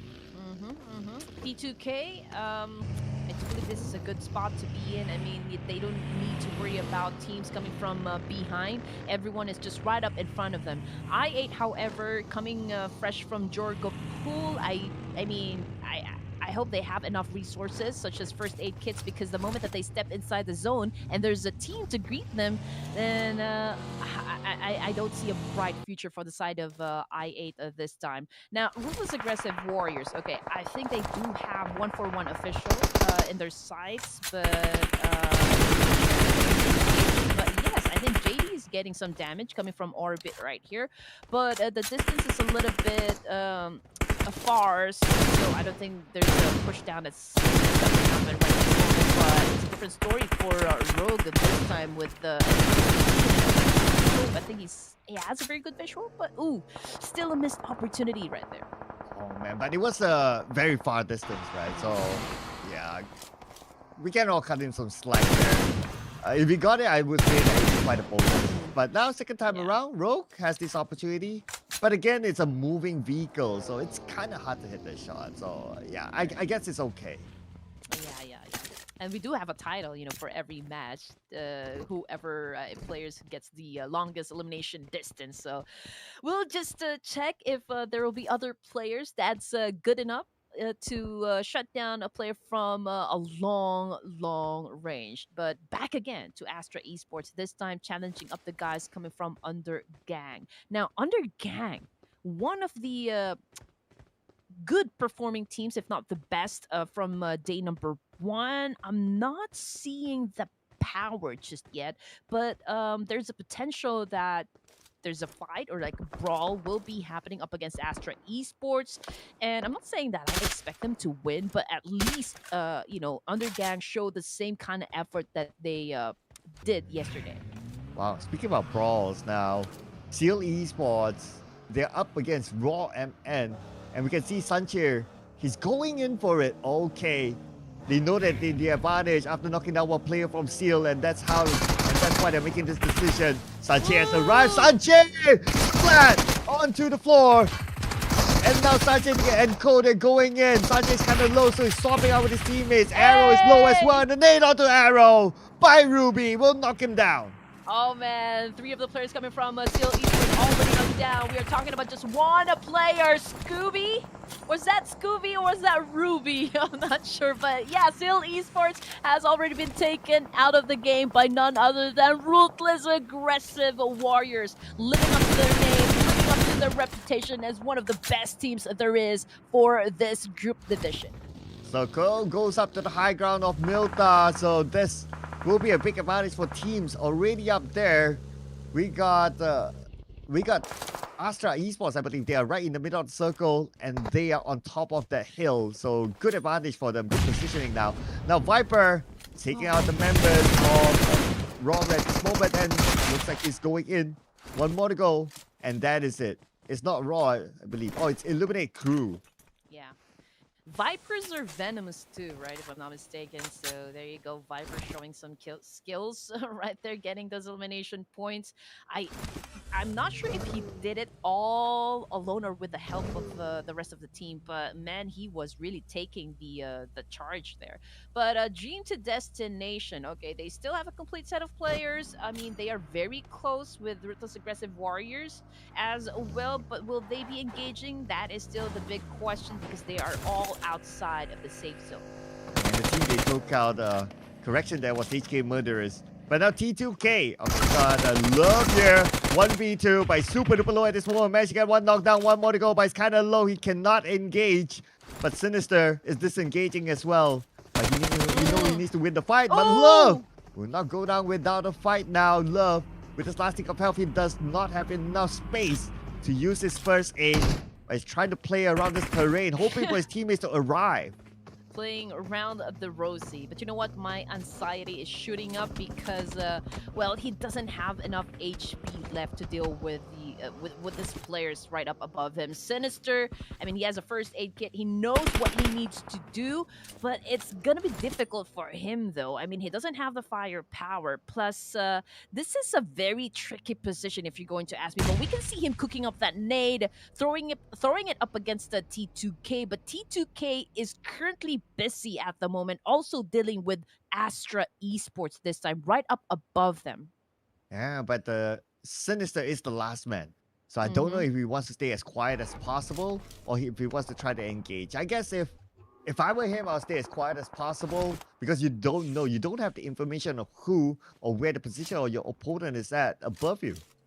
But this is Sinister we're talking about. He's not afraid to engage. He's not afraid to make his presence felt, even though he knows he is already at a disadvantage. I mean, we just saw him cooking up that nade, throwing up against T2K, trying to get lucky with those shots. So I don't know what the plan is right at this moment, but before you go down, you might want to take as much points as you can. But yeah, I also agree with you. I mean, if he can be quiet, but his position is otherwise exposed, so might as well go down swinging. And the plan might be dictated by the circle now, but a lot of these teams are already in the circle. They're only a good number of teams outside, but Jaya spots Jane out, takes him out immediately, and that is T2K with only 2 players left. Jiggle, Giano, Zordi, and Prabeen for Ruthless Aggressive Warriors right up in front of them. Looking at their opponents, so this is 1-4-1 officially. Some players coming from I8 as well. Now Jiggle getting the information, trying to check how they're going to be approaching this engagement. Same with Astra Esports. I do think they already know from which directions their opponents will be coming from, and so they are trying to check as well at which angle will work out best for them. Yeah, angles are going to be tough here considering, look at how rough the terrain is, right? Like there are multiple kills, there's comes here and there. Even Jubanet wants to get them up. It's not going to be easy. And plus the smoke is buying time for his opponent. So Jubanet, he's just trying, but not to no avail. Okay, so Raw Esports, they are at the edge of the circle, but there's also another team that's with them in this particular spot. So there is a cleaning up that needs to happen between these two teams. AST is just right up behind them. Well, that was a great exchange of nades. One fell and one just gotten damaged, but we already know who is about to win the fight because Jiggle is the only player remaining, but unfortunately he gets tagged so hard by AST, if I'm not mistaken. Yes, taken out by AST, and they're dominating with 5 eliminations, make that 8 in total. And now we have ASTRA Esports as well. They've been a little bit quiet since their early elimination of a couple of members. I believe it's from CM and GSM, so they're not as hot as what we've seen like previously. But I'm sure they're just playing this tactically, right? And they're just waiting for the right moment to steal away eliminations from this distance. Yes, timing is everything as well. You know, that is one of the factors for a good winner chicken dinner. I mean, you can have all the nades, all the that you can have, but if you don't know how to time it perfectly, then I don't know if it's gonna be working out for you. But what is working out is that Rogue was able to shut down one player coming from ASTRA Esports, and from that angle, that was fantastic. And that's a tough angle to take, so not gonna lie, gotta give it to them there. And now for ASTRA Esports, one of the members knocked, but I don't think it'll be an issue. They are in a very, very good position, and they're still somewhat in the middle of the circle. With this sort of position, up on the hill, I mean, it's hard for them to lose fights at this moment. Just look at this, right? They're really in the middle of the circle. And as the circle shifts, they're still there. Yes, and Undergang from the east side, they have a compound to work with. Same thing with ASTRA Esports, they are right down there in the middle. But being in the middle, you have to grow, you know, eyes at the back of your heads because you have to take care of multiple angles because teams will be coming from multiple directions. So I do hope they can keep up with the pace. Yeah, I mean, the pace will start to turn up as teams get closer and closer with each other. ASTRA Esports, they're not staying real put. They are still very aware of their surrounding. As you can see here, Fearless, long-range scope onto the members of 4 Raw. I mean, on the other side, the moment they show themselves, Fearless will be ready to tag them down. But we got a couple of eliminations still. So fights will continue to go on as we enter stage number 5 to 6. Yeah, PUBG action. Non-stop. 8 teams remaining, ladies and gentlemen. And CMF GSM trying to defend this compound up against VS. But you know what? VS is doing perfectly well, rushing this guy. So, oh man, Osman again is the only man left standing for his team. He has a DPS and a Starlight at hand. And a man goes down hard. VS Esports emerging victorious from this clash with still 3 players in their team. Wow, he had to hit it precisely, and he did.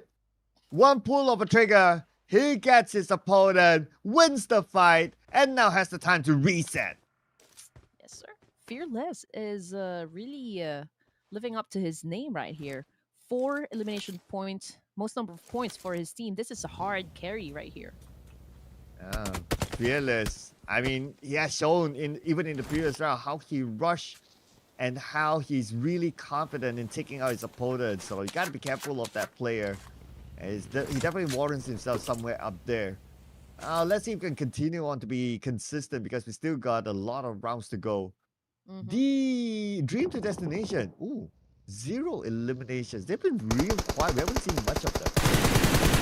But now Bahun is going to change all of that. He was able to shut down one player, and now he is calling the rest of the team. Hey guys, I was able to shut down one player over here. Can you guys give me backup whatsoever so we can rush this compound? But you know what? I don't think the cavalry is gonna get to him in time. VS is gonna recuperate. They're gonna do a reset right here, and Dream to Destination, man, they're gonna continue on being quiet, I guess, but they have to be careful because right up behind them there is INM, and there you go.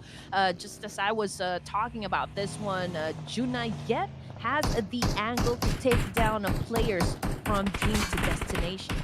Oh, SANHOK now circling around, trying to bait out his opponent to gather information because they're on the lower ground, so naturally they don't have a good view of what's happening up there. But Woke, oh, this is going to be real interesting. Woke has sight onto them, so Woke can pull the trigger if he wants to, but I guess he's waiting for the next shift of the circle. And as the circle shift, ASTRA Esports still has it. Oh man, ASTRA Esports expecting this team will rack up huge number of points once again. I mean, their position is perfect right now. They have the ability to actually shut down opponents from afar. And this is Psycho getting Psycho for this attack up against a VS, cooking up that nade, throws it in. Can he get someone from that throw? Unfortunately not.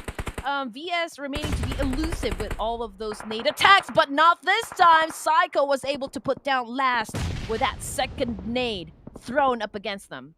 Oh, nicely done. And that was from quite a distance. And with that knockdown, looks like DTD, they are on their way.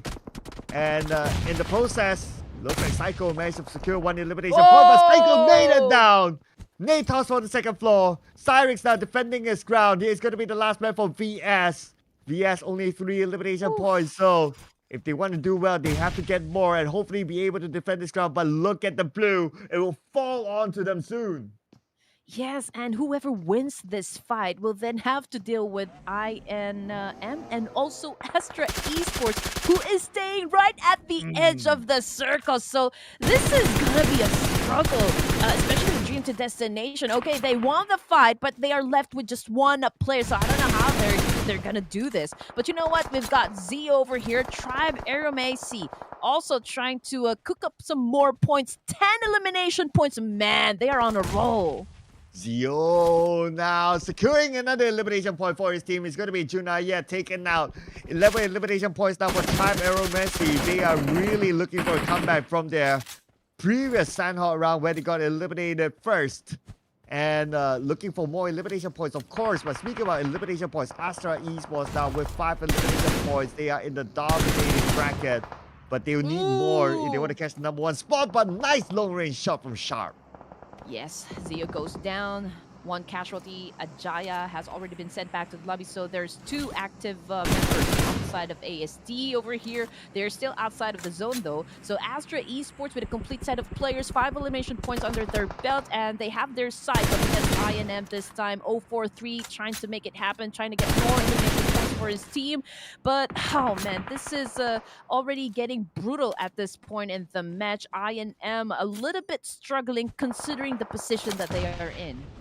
Okay, here we go. It is a tough, rough terrain, as you can see here.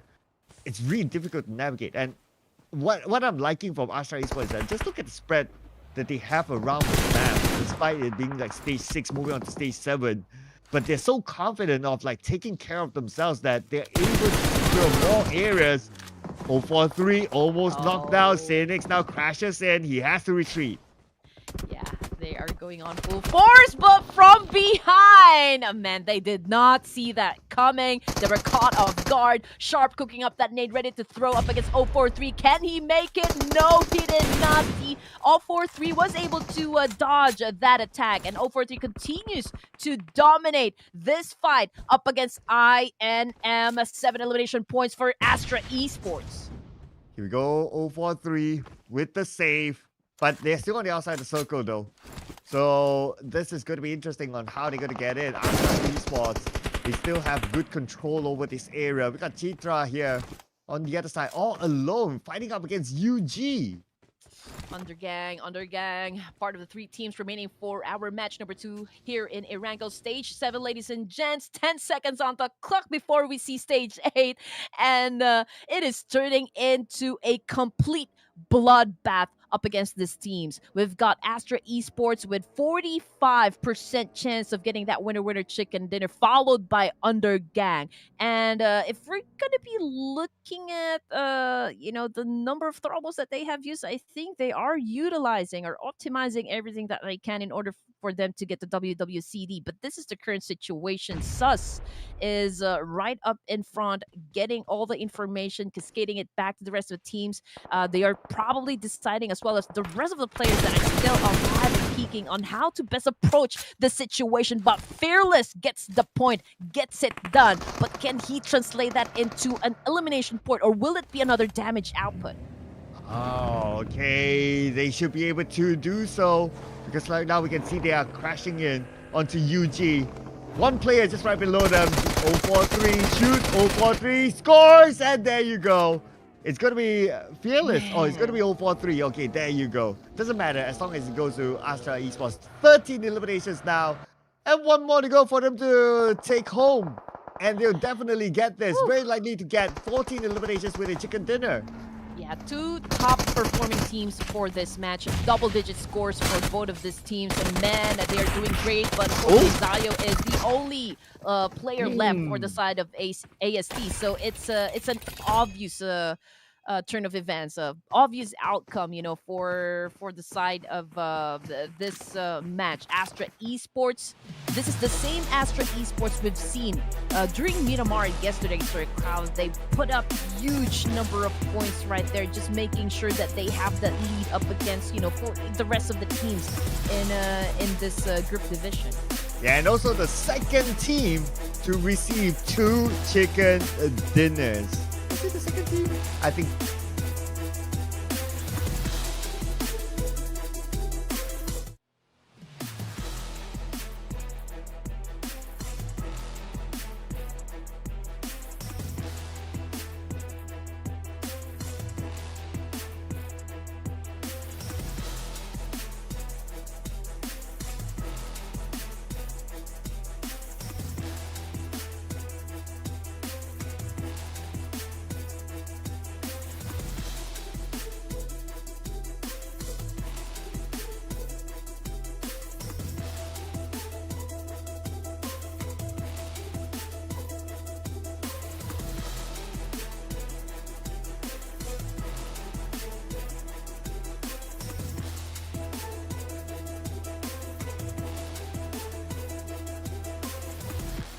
Opportunity, of course, that you don't want to miss.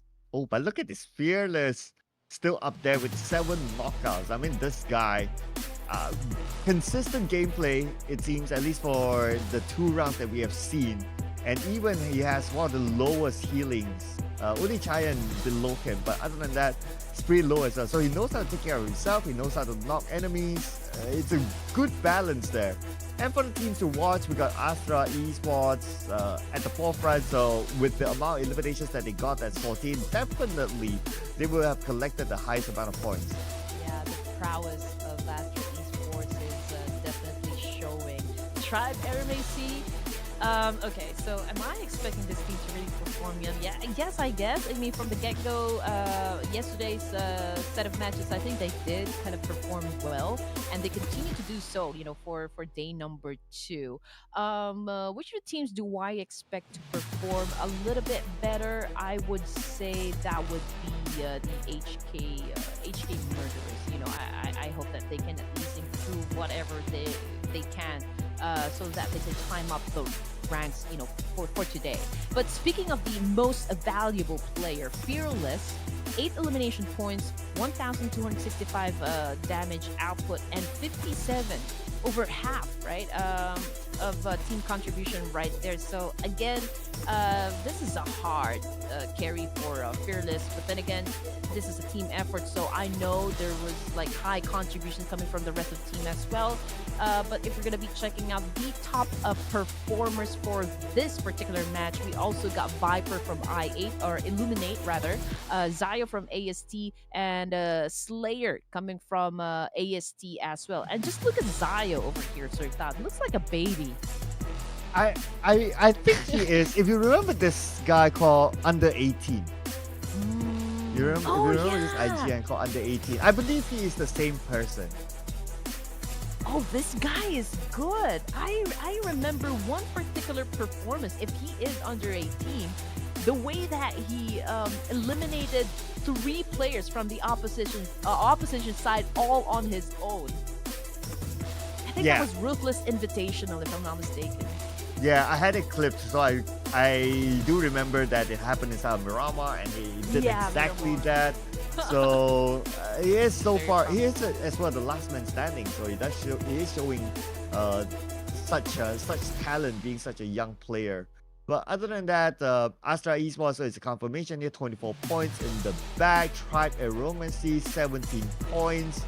But ASTRA Esports, I mean, I have a feeling that they might go all the way. It doesn't seem like they're stopping. 2 games in a row, they're pretty consistent.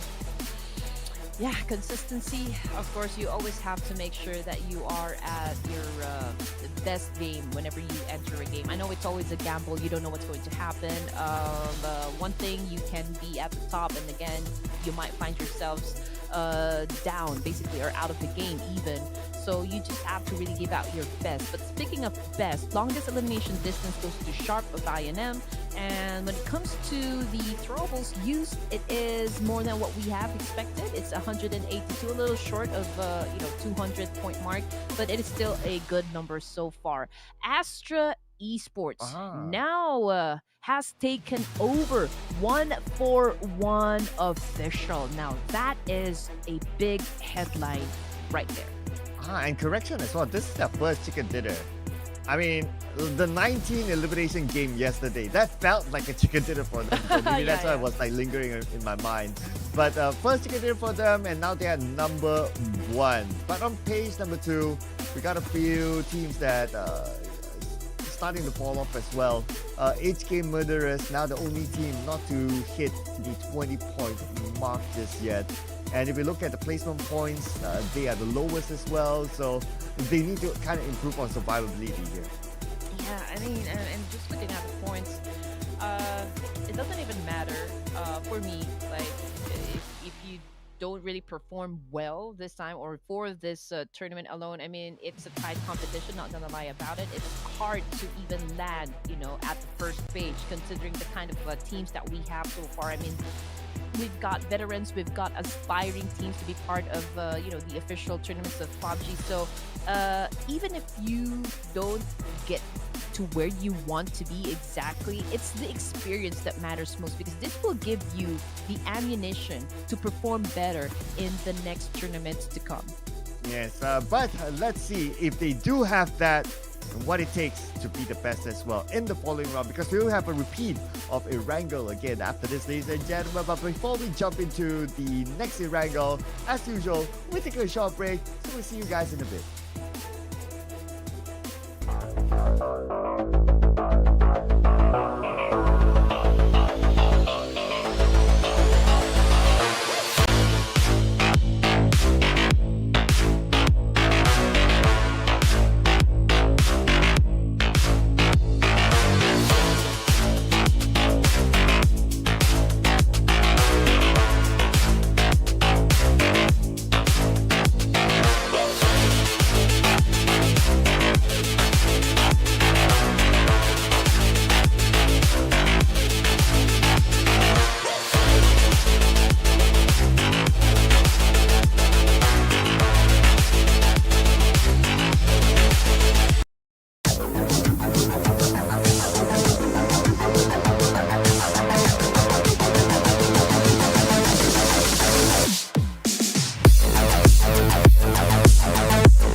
Here we go. Game number 3 for today. This is the Clash of Giants Season 3, ladies and gentlemen. My name is Sir Cloud, together with a wonderful Red Queen Gaming and ASTRA Esports. Somebody stop this team now.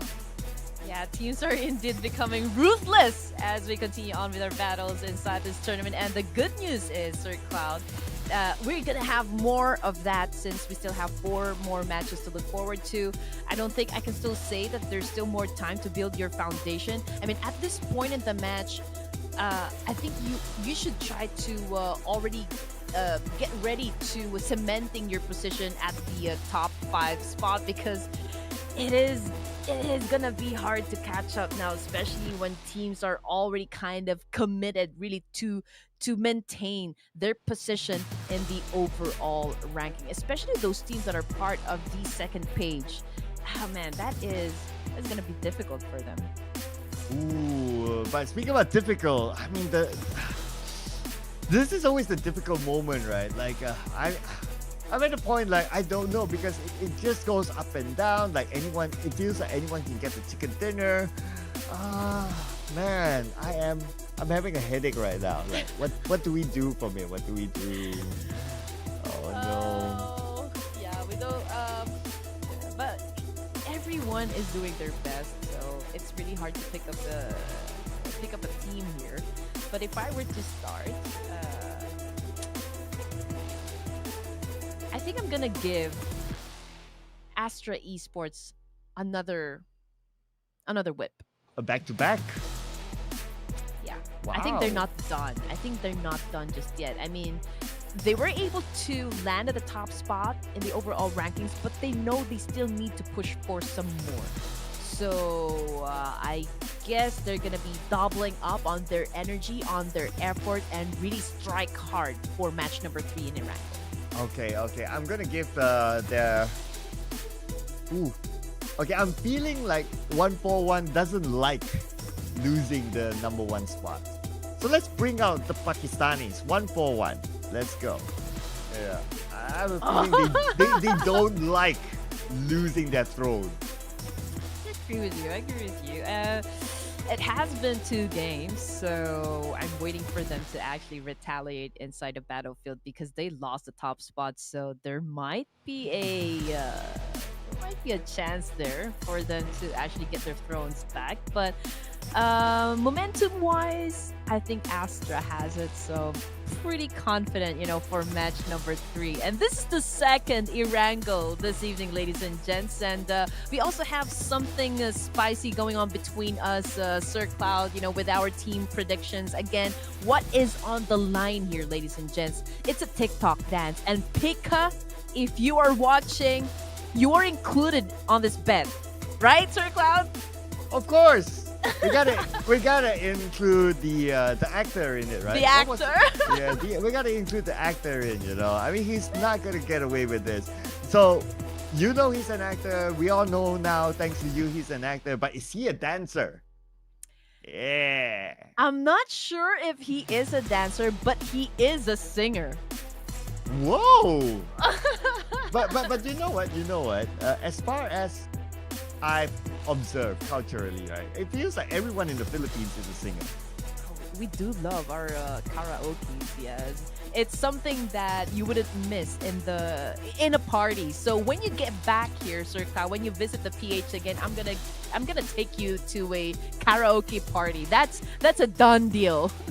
Oh man, I've seen some videos about some songs that you don't sing in the Philippines, but yeah, we'll talk about that later, because we got to give attention to these amazing teams who are waiting at the survival stage that will be played in the first week of the new year.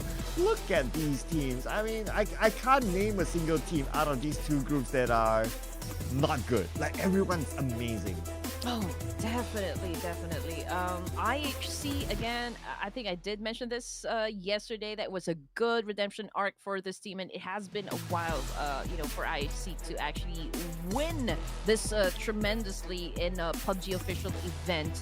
But I'm also excited to see how good STE is going to be performing, at least for this Clash of Giants, because I mean, I'm not gonna try and sugarcoat it. I mean, they are one of the biggest names, in the PUBG mobile scene. But sometimes they, just like what the commentator said during the PMGC, they're always the bridesmaid and never the bride. It means that they are exerting too much effort, but at some point in the tournament, they are dropping the ball or not getting those points that they need when it matters most. Yeah, I mean, at least in this year, it's like I remember the grand finals. Day 1, day 2, they were amazing. Day 3, it's not like they slack up, right? It's like it's just that small margin, I must say. So it was just unfortunate for them to still end up being the bridesmaid. And the players, I mean, I saw the pictures, I saw the videos. They were just devastated from there. But at least if there's anything, I know it will not be the same level of compensation, but if there's anything that can at least make them feel good, is, well, potentially to be the champion of Clash of Giants. I would love to see Top perform really great, at least for this Clash of Giants. Just show us a little bit of that beast mode, when he plays during the PMGC. But speaking of beast mode, A1NB Esports, you guys really have the biggest fandom that we have. Every time you guys are going to play in a tournament, I can see the comment section really, really noisy. And up until now, there are a lot of you guys still rooting for A1NB Esports. And of course, I'm going to join you. I mean, I am still expecting that, A1NB Esports, one of the most experienced teams that we have in this division, I would love for them to see them explode. We've kind of saw a little bit of that energy yesterday, but that was like towards the end of the matches. So I would love to see it right now, today, day number 2 of the Clash of Giants. But you know what I'm seeing right now? The top player graphics on the left, just let it roll to the highest eliminations. You will see 3 players from ASTRA Esports as the highest elimination. There you go. You got Krita, Fearless, and 043. They are stacking this up right now. They are stacking up the stats. Urk, you need to be careful. You need to rack up some more points if you want to maintain your position. I mean, it is still, like a big Mulip prize, rather, if you win the MVP of the tournament. If I remember it correctly, I think it's around $500, and that is a huge amount of money, right? You can bring, or like you can buy you some new snakes, or like new shirts, or like new gadgets, whatever pleases you. I think they're all gunning for that one. It's a good pocket money if you guys are heading somewhere for an official PUBG Mobile event. Absolutely. I mean, nobody can complain about some extra moolah, right? So, yeah. But the only thing that teams will complain is that if they start off in their area. So, Stronger Esports, they saw Suyok, I believe. But Suyok, lucky enough that he is A-OK. As it looks like they are not really interested to pursue him yet. I guess it's because that they're not looted up as well. So that's why they're like, okay, we'll let you go now. We'll loot up. We'll see you again later. Yeah, it's a tricky part as well. Number 1, gauging the jumps distance, and number 2, just getting to the guns first, especially when you are about to drop in an area where is another team definitely going to be challenging you up. So it's a big risk, big reward kind of thing for most of the teams here. Those who are brave enough and highly confident with their skills to eliminating their opponents. Again, some of the players do go for vehicle gameplay. So sometimes it doesn't work out, sometimes it works out. Again, these are all gamble, especially during the first part of the game where you need to get resources. That's when you really need to be careful, because some of the teams, they maximize the potential of pillaging through towns by doing it separately, heading towards one direction all by themselves. So if another team clashes, or like finds out that you are all alone in a specific area, then that would be a giveaway. That would be the big risk there.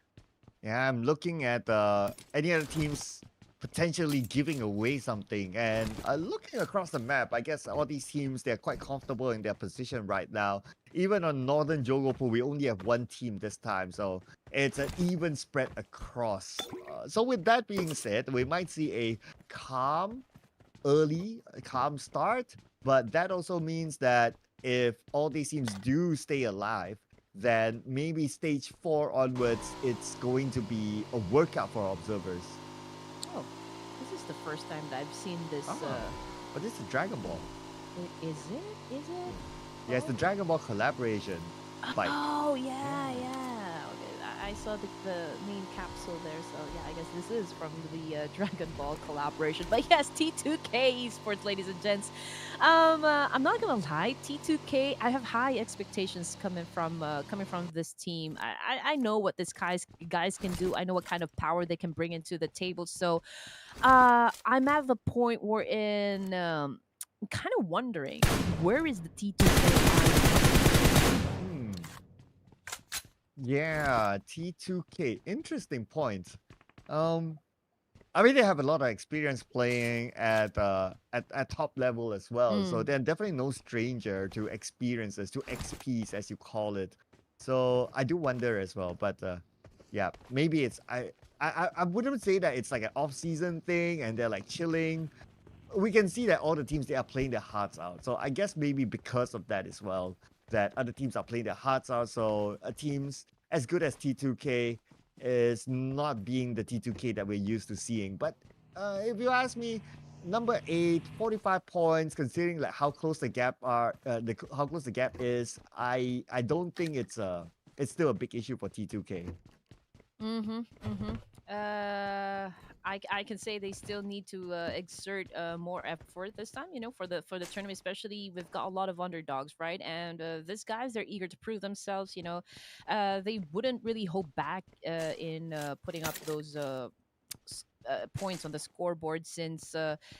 They have a lot to show us, but you know, when it comes to the experienced teams, they're like wine. You know the saying that you age like a fine wine, right? So I think it's pretty much the same concept when it comes to the veterans. I mean, if you call yourself a veteran, it means that you've gathered enough experience, so to speak, to outsmart, especially those underdogs, because underdogs usually just go for the gunfights, right? And how good they are when it comes to like a CQC tactics and whatnot. But you can always outsmart them because of the experience you've had or you have playing for a lot of bigger lobbies, high caliber teams. So I'm just really waiting for those veterans to actually pop out and show us what they got. Yeah, and I guess a good example here is ASTRA Esports, right? Not to say that they're underdog per se, but if you kind of look like the strategy that they deploy, they can take fights, number 1. They can play from the outside the circle to try to fight their way in, number 2. They can play with the circle to their advantage as well. So they are showing like a variety of gameplay. I'm really impressed with what I see. Not only that, you know, some teams that you'll be impressed, oh, they're very good at gunfights. Oh, they can take teams down and all that. But I think Astra Esports, they have a good variety of the way they play the game, and they're so adaptable to multiple situations. Yeah. They're very synced, which is what I love about this team, rather. If they continue on really playing at this pace, it can be exhausting, you know, at any point. But if they can continue on with this kind of momentum, I don't think it's impossible for them to not land, you know, a position in the top 5. I mean, 74 points. That is I consider it a good gap so far for the rest of the teams, but they're not out of the woods just yet, and so they should continue on keeping at that kind of level or playing at that kind of level in order for them to maintain their position. But anyway, 1-for-1 official, and this is your bet, Sir Cloud, going up against a Seal Esports. Is it gonna be an easy win for this Pakistani team? Ooh, okay, maybe. Looks like the answer might not be that simple as they fight back. But hang on a second. It's Ruffin, you know, JD? Oh, man. Come on, guys. Let's not do that while I'm predicting you guys. Well, to be fair, yeah, they only have one player is currently knocked down. We still have 3 more active players, but I think the rest of Seal Esports is a little bit far away from this person right here. But oh man, it is gonna be a tough one considering that 141 official is already prepping up to assume this points. Oh, speaking about points, let's see. Will Luck give the point away to them, or will he get a point instead? He gets one, but the follow-up from Rampage just in time, and he will seal one more point in the pocket. But there's still one more player from Seal. We got Scooby-Dooby-Doo. Where are you? That's what 141 are singing right now, as they now know where exactly he is. Well, if he goes down, then he will join the rest of the gang in the mystery machine. Scooby now tries to find himself an angle that will best work for him. He was able to inflict some damage, but of course not enough up against 4 players of a 141 official. Scooby is out of the game, ladies and gents. Looks like they will be unfortunately eliminated fairly early. No points for Seal Esports. 36 points as of now for them. I'm just trying to calculate, right? Okay, how far are they from the top 5 at least? 36 points. They're like 16 points away. Okay, not that bad still, despite the number, despite at stage 2, right? So I guess that just shows how tight these teams are, and a possible comeback, of course. And Tribe Aerospace. I mean, this is one of the top performing teams so far in this group division, and right now they're challenging up INM, but also KS is within proximity, so they might join this scuffle with his teams. Oh man, Slayer unfortunately has been tagged by Cynix, but he gets tagged as well by Zayo. Ooh, Zayo, the Wonder Kid, securing the first elimination point for Tribe Aerospace. We're definitely looking for more. Just like Kwa, looking to get one out of VS. That first nade will connect. Not enough to knock down anyone just yet. Kwa has a second nade. But at the same time, Ajaya knocked down somewhere else and taken out by XOXOXO. Junayet with a UMP in his hands, but VS Esports picking up that nade. Laz is about to throw it. Will he able to get at least one? No, but he was able to inflict damage. We've got one player coming from INM, very low in HP. Laz just taking the opportunity to shut them all down using that SMG, but he couldn't find a way to do that. So it is still a challenge for VS to push and penetrate this compound where their opposition is staying currently. It's still a 50-50 right between the two. I mean, it's 3v3 still. But they definitely want to eliminate each other. They don't want to stay in the same compound. Now the next phase of circle, look at the amount of teams already in it. Really hard. It's going to be a center circle, so majority of teams on the right, they will need to migrate, and that's where we'll see more fights happen. All right, Erk, our MVP is currently down. Last goes down as well. 2 players for the side of VS Esports. Cyrus trying to make it happen for the team, but he opted to go for that quick pickup. He needs the firepower. He knows it. KS biding their time, just waiting for that right opportunity to join into the mix. And Sharp just took a nade in the face, getting him out completely off the game. Ooh, that's another team eliminated there, ladies and gentlemen. And we might be looking for more eliminations now with Illuminate Crew trying to take down their opponent in the same area. And that's going to be Stronger Esports. Viper with another nade in hand, looking for more. Ace from the other angle. Viper now has one opponent just right in front of him. DBS gameplay from the lower ground. Well enough to take down the last member of Stronger Esports. But here we go with Erg again, going up against the remaining players. Right here, T2K. Oh, but it was KS who took that point. It's a kill steal. Oh my goodness. Man, that just had to happen, right? That's a heartbreaking moment, but oh man. It's 1 point at least. It's 1 point at least. Look at the bright side. Look at the bright side. But on the other hand, now KS, they do have company around the area. A1NB. Okay, we got K9 here. He spots out one. I believe he probably can see the bag. Okay, not too sure there. Or maybe he does, but he's not pulling the trigger.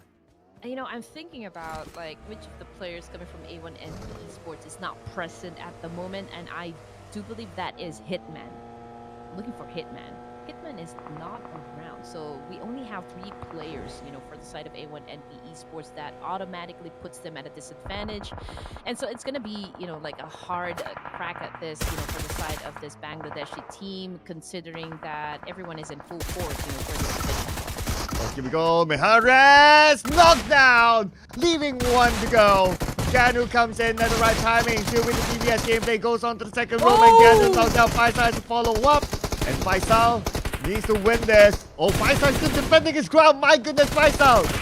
10% of health left, but Jiggle comes in. Faisal, is he still alive? Wow! Yes, Faisal still fighting for his life, but finally taken down by the members of 141 official. They came in as a third party. Faisal, man, that guy, he was holding onto his life for the longest time. I think it was they were able to put up decent number of points, so I think they are safe. Dream to destination. Woke is getting him some food right there. I think he was able to put 1 kill under his belt. Right, yeah. So current situation, ladies and gents, T2 versus Westside together with Undergang. Zayo coming from AST. I believe he is the last remaining player for his team. It's going to be difficult for him to actually get inside since, there's a lot of waiting over to, at the edge of the circle right there. T2K Dada has already revealed his position, but I think it's pretty safe for now. He is at a higher ground, so I don't think they will be pushing just to get that point. But 141 official, 6 elimination points. Rafe having the most number of kills. Eagle spotted the players right up above them. I do believe that was T2K, yes. And what they're doing right now is just really applying a little pressure. Not sure if they're all confident to attack at this point, but yeah, I think they are rotating, maybe going off another angle. Not exactly sure what the plan is at the moment, so we'll just have to wait and see. Yeah, I guess the plan now is number 1, stay alive. Looking at how the teams are really starting to turn up at this point. We already got let's see here. Supremacy 8 elimination points, 141 elimination points. So those are the top fragging teams as of now. As for K9, unfortunately being the last member. Oh, okay. Wait for it. Wait for it. Wait for it. Wait for it! Oh! Oh, he did not finish up the job, but finally he did. K9. That was almost a bummer for him, but he did it at the end.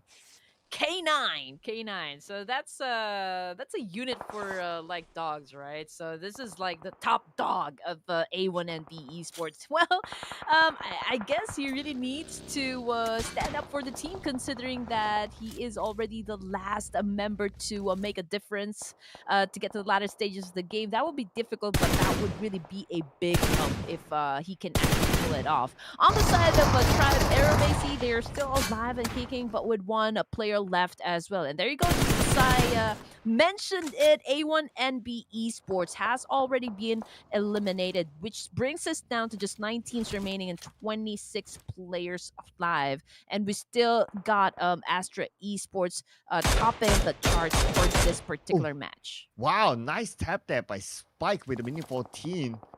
Taking that 1 player, Sanchi, the top fragger for the team. But unfortunately, he's not able to end him because he's behind the rock. But looking at the elimination feed, Zio unfortunately eliminated, so that's going to be the last man for Tri-Aromas. However, secure 9 elimination points. Here we go. Spike on the rooftop. Great vantage point. You can see a lot of teams surrounding him. But with a mini 14, can he shut down players with this great distance as well? I'm afraid it will just fall under damage output once again, ladies and gents. This is just stage 4. The circle is still big, so there is plenty more space to work with. But if we're gonna be checking their location, T2K remains to be at the west side. But I believe the circle has moved again, leaving Ruthless Aggressive Warriors and Undergang outside of the zone. Same thing with the CMF GSM. Oh, CMF GSM Still a full squad though, but we have not seen them in action just yet. So wonder when they would turn up at this moment. I guess they're playing like a different strategy this time of like, okay, we'll take unnecessary fights instead of going all out aggressive just like the SANHOK round. For MABETEX Esports, 2 of them stuck in the shack. It's going to be difficult if any team chooses to crash in onto them, but of course the risk is that if any team were to crash onto them, they need to be careful of other teams because of how small the circle is at this point. Yes. For the side of MABETEX Esports, I'm not sure, Sir Cloud, if they are playing with a different roster. I do recognize Jiro, but the other Desert is also part of MABETEX, but I think the other two is a new member, perhaps. So I believe they're still trying to find their rhythm, for this competition alone. Yeah, I guess so. I guess that's the case. It is off-season tournament anyway, so sometimes you see this where they test their tryouts, or maybe they have signed players, but they're still getting the chemistry together. So it's all good. I mean, if they don't exactly really perform, then sometimes it's understandable, right? But for Yes. CMF GSM, now they are onto MABETEX Esports. That name from D46 could end them all. Okay, it's a Molly though. That Molly didn't really connect, but really exposing himself. Yeah, I mean, he tried to pull up a Kobe there, but MABETEX Esports did flip the table on him, getting him shut down, from that wonderful angle. Igneous of UNDERGANG going up against the Destination with a DBS, shuts them out completely. Good teamwork coming from UNDERGANG. Oh, there you go. Straightforward elimination. You just crash in with the numbers. You overwhelm your opponent, and that's how you win the fight in the shack. Nicely done indeed. As for CMF GSM, they're not done yet with MABETEX Esports. Now this one nade from D46 could land onto them, but D46 fortunately knocked out. But the nade paid dividend, finishing off the members of MABETEX Esports. Nicely done. It was well worth it, especially if you can pick him up. I mean, considering the windows or like the opening for that shack right there, it's really hard, to kill them instantly with a grenade. You really need to pull off a Kobe shot right there. And D46, he tried so many times, but he gets shut down, not just once, but twice. And here comes Sanchir coming from Ruthless Aggressive Warriors with that long-range attack, shutting down at least one player coming from CMF, a GSM. But you know what? I think they receive a counter attack coming from UNDERGANG, and they just lost one member of the team. Man, give D46 a break. He's been knocked down like 3 times in a row. My goodness. Our brother there could use a small break there. But is he picked up? Unfortunately not. And now the circle has shifted. We got T2K, we got Love inside of the circle. Dada and Jane can use him as a marker. We also have 141 inside the circle as well. At this point, they'll face teams who want to fight their way in. Okay, here we go. Strategies now coming into play. T2K losing one member, but I think they're still pretty strong considering what UG Love was able to pull up. I mean, from that angle and from that distance. Sancher goes down on his knees, bleeding right there in the open. Will they be able to pick up his teammate? Oh, UG Love is definitely making it hard for them. Oh yeah, UG Love, look at this. From that distance, putting a lot of pressure. Still spraying into the smoke, hoping to hit something. But at least whatever that he's doing, he's like, okay, just keeping teams away and allowing space for people like Jane to come in. And now speaking about Jane, he will hop onto his vehicle and he will make that move. But T2K, interesting enough, they're not interested to play in the middle of the circle. They're playing by the side instead. Taking their sweet time, I guess. 4 elimination points on the side of UNDERGANG. Again, I'm still waiting for this team to kind of explode in terms of their gameplay. But can you see that now? I think there's still time, for them to be dominant, in this particular match right here. 5 elimination points, though, for the side of Ruthless Aggressive Warriors. We've got Rogue right here. Points so far for his team, but Arrow is trying to pick off players coming from the side of CMF, a GSM. Oh, nice long range there, but everyone's just like playing that long range game for now, right? Just trying to stay away from each other. totally Whoa! understand, but look at this Fearless, or the top players from that team. ASTRA Esports almost eliminated. Dada with the second try. Bring on the Fearless. No connection. Mm-hmm. 2 elimination points again for the players of Trained to Kill, and I have Data over here eyeing up Fearless. Very low in HP. He threw in that nade, goes in for the spray, but completely missed his target. Oh, okay. Second nade. Let's see if it lands. Third nade. Let's see if it lands. There I you kind go. of doubt so, right? Oh, he got it. All He got right. it. Looks like the nade paid off. Oh, definitely did. 5 teams remaining. Stage 6 of this match. CMF GSM looking good so far, having the best advantage in this situation. 27 more seconds before we head on to stage 7. But Rowdy goes down.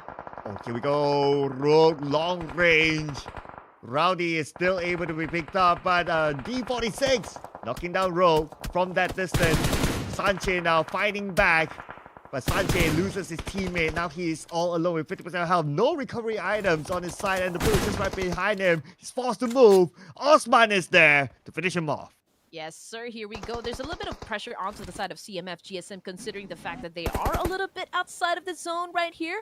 So let's see what they can pull off out of their sleeves just to make sure that they get the WWC. We can see Jane as well doing a rapid spray up against Undergang and was able to get Spike in that process. Nice long range spray, but I believe that he'll be able to be picked up since teammate's not too far away. But anyway, now Jimmy will be knocked down. Love will be the one to take him down. But he's not out just yet. Still has some time though, about 10 more seconds before the zone starts to close in. T2K holding high ground strongly. Yeah, I mean, Undergang, they are receiving most of the punishment here, Sir Cloud. I mean, they they don't have the best spot. They don't have that much cover, and they are out there in the open with the comfort of that smoke, right? So, man, I think by now it's a little bit panicky on their side, considering the situation that they're in. I mean, the pressure is at an all-time high. Yeah, there you go. So it's confirmed elimination for another team. UG is out. T2K now making their move and they're going towards CMF GSM, who has the high ground. So if T2K can win this, the high ground will be theirs. All right, here we go. Here we go. UG Love cooking up that nade. Oop, but changed his mind, but goes in for the second time. And Jane doing a massive spray. Made that vehicle explode. And right now, Dada goes down. So is it going to be CMF GSM that will win the fight? Oh, nice blow up of a vehicle there. At this moment, T2K is still trying to fight back, but they only have 2 players. Rowdy will knock down Sirius.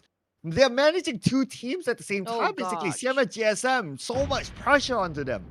Oh yeah, but so much pressure, but they also have the biggest chance to win this this fight if they make a series of good decisions. Yo! Right here. Oh, that was an on-point nade coming from MadGat. CMF GSM has the mission to get the WWCD, and they're making it happen so far.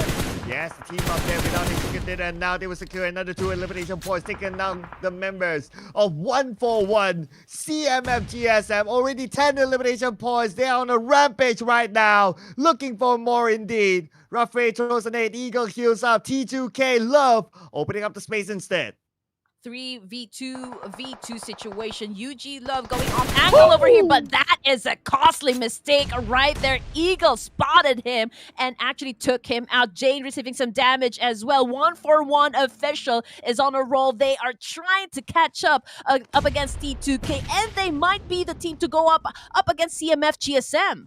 Oh, looking for more now. 141, 7 elimination points in their hands right now. They got that 1 player out of T2K.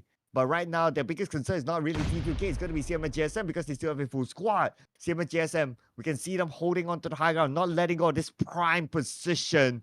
Right in the circle as well.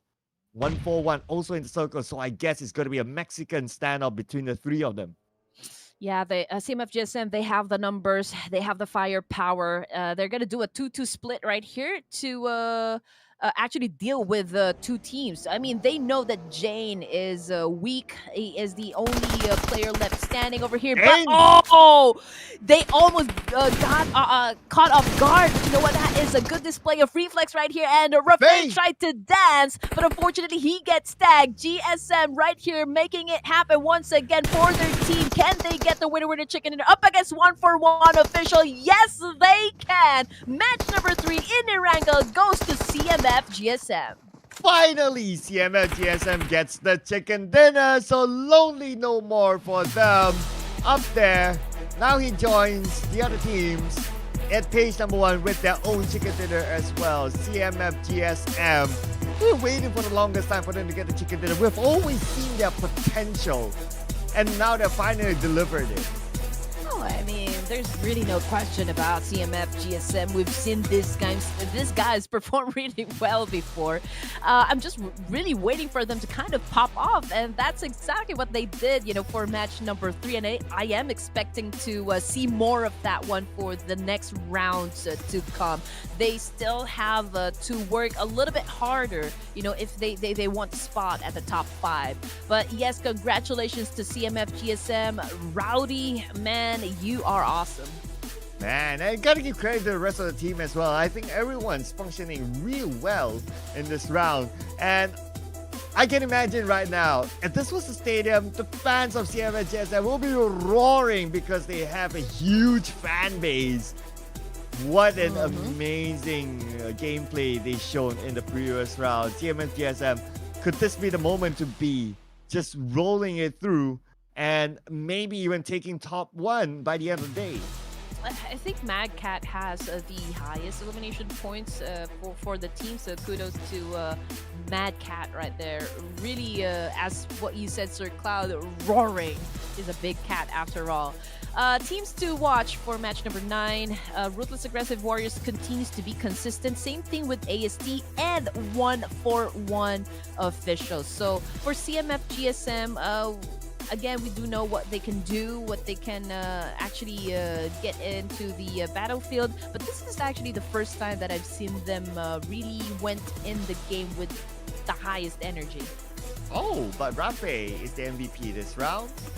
So coming from 1-for-1 with 4 eliminations. And they kind of came close, right? Like if that one nade from CMF GSM did not knock 2 members out of 1-for-1, then I would say that they stand a good chance as well to get in the chicken dinner. But because of that nade, that everything just went on to CMF GSM's chances. Yes, sir. And let's give recognition to the other top performers for match number 9. We also have Zaya over here from AST, Nepal, 5 elimination points, 4 elimination points for Rafe. We got D46 as well with 4 elims, and Mad Cat with 4 elimination points. So we have 2 players coming from CMF GSM, and if we're gonna be looking at the damage output right here, it's Rafe who has the highest one. Yes, and with that, we can see the points up here. Only 2 teams making double digit. 1-for-1 and CMF GSM, and followed by ASTRA, followed by Tribe Aeromacy with 9 points. And look at this, Tribe Aeromacy, all the 9 points is only through eliminations, no rank points at all, and they're still up there, the 3rd highest team to receive points in this round. Yes, and I think all the flags that I see would be, you know, all Nepal teams from you know, like 3rd, 5, 6, 7 right there. So it's inevitable. The moment that we reach, you know, the end of this prelims, I think we're gonna see a lot of civil war happen. Wow. Okay, good mix of teams here, as the top performers in their respective statistics in this round. So we got Zio here, we got Rafael, Mad Cat, Krita, as well as Dada here. Highest travel. Okay, Dada, 15,058. That's quite a distance, I would say. I believe they came from somewhere from the perhaps the right side of the map. Maybe that's why as well.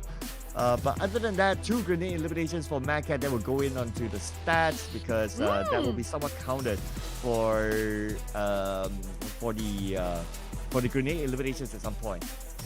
Well, you're right about 1-for-1 official taking the the crown back to their heads. They are now at the top spot once again with 82 points, followed by ASTRA Esports and CMF GSM. We also got Undergang Esports and Ruthless Aggressive Warriors MN. But yes, I think these are the top 5 teams that are really doing well, that are consistent, that are not afraid to engage in any battles inside the game. So are we looking at the 5 teams that will last up until the end of this prelims? Ooh, I don't know. I feel that the gap is still doable for a lot of these teams, right? And we're only like halfway day number 2, so anything can happen. But for HK Murderers, unfortunately, they're still stuck at number 18 with exactly 18 points, still without a 20-point mark just yet for HK Murderers. I do really hope to see like the number 18 or the page 2 teams rise up as well. Just a quick challenge on the teams on the page number 1 to make things more exciting as we go through our games. But you know who the real MVP is, Sir Cloud? Who's that?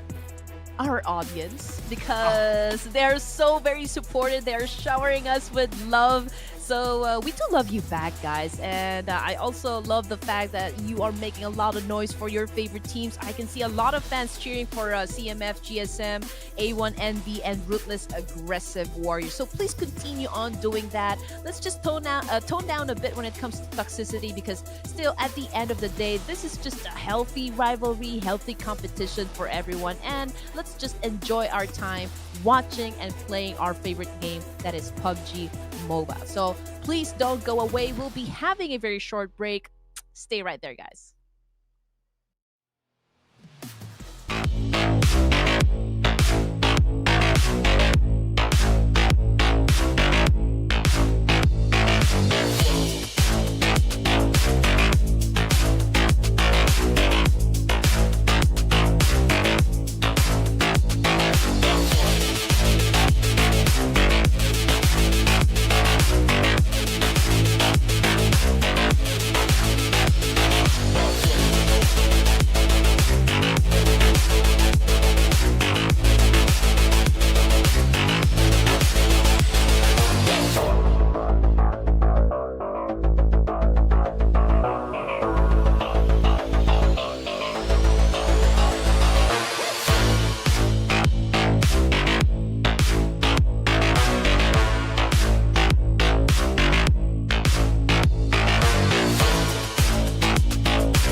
We are already halfway through. Time flies fast indeed when we are having such a good time, ladies and gents. Welcome back to day number 2, match number 4, Clash of Giants Season 3. Well, that is a lot of numbers. Brought to you by Ruthless Esports. We are still your casters, Red Queen and Sir Cloud. All right, final Erangel today. And well, technically, to a certain extent, I got my prediction right. Yes, 1-4-1, they were not happy being at number 2. They wanted their throne back. They got it, but they didn't get the chicken dinner. So yeah, I mean, kudos to them. They managed to get what they want, but can they hold on to that? That's going to be the next question mark. As of now, our top Erangel performers is still ASTRA Esports being up there. And CMS GSM, because of their chicken dinner, they boosted themselves as one of the top performers as well. And since we are going to have the final Erangel this evening, it is most likely to happen that any of these 4 teams can actually get the WWCD. So that would help us, with our team prediction. So again, just a little recap. First one to get the winner with a chicken dinner today was 141 official, followed by ASTRA Esports in Erangel, and then CMF GSM, one of the Bangladesh teams, right? So I just feel so bad a while ago for Undergang. I mean, they were able to get to the latter stages of the game, the last few zones for Erangel match. It was just so unfortunate because they really didn't have that much space to work with. It was, like the start of a domino effect from there. They didn't have that cover, the space, it's a little bit open, and so everyone was just really targeting them, trying to shut them down from that long distance, and it was total chaos, for the side of Undergang. So it was still a great effort, though. I will have to say that one.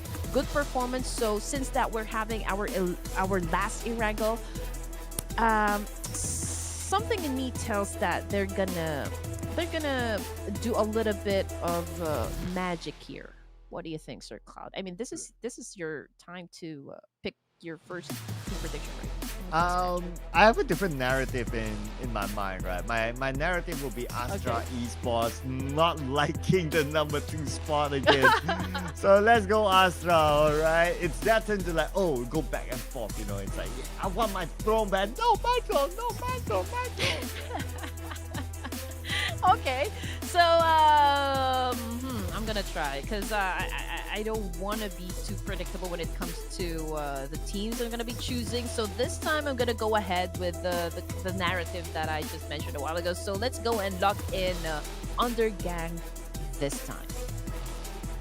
Bam, UG Undergang. Yeah, but frankly, in my opinion, I don't think that they're doing that bad. I think generally they're okay. It's just that you start to see teams starting to solidify themselves up there, right? Like 141 and ASTRA, I think are the 2 obvious ones because they're number 1, number 2, and then you got a good amount of teams other teams as well, really holding on to the top 5 spot, and it kind of looks like it's starting to take shape to a certain extent.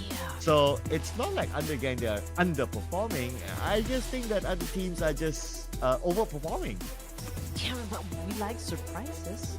We like a good plot twist right there. But yes, I will have to agree with you, Sir Cloud. If I were to choose my top 3 teams, for this trip division, I would say it's 141 official, it's Tribe, RMAC, and also ASTRA Esports. Yeah. I mean, those are interesting picks as well, because Tribe RMAC, they do have that level of potential, right? Especially if their player pops off, their young player. What's his name again? Azayo?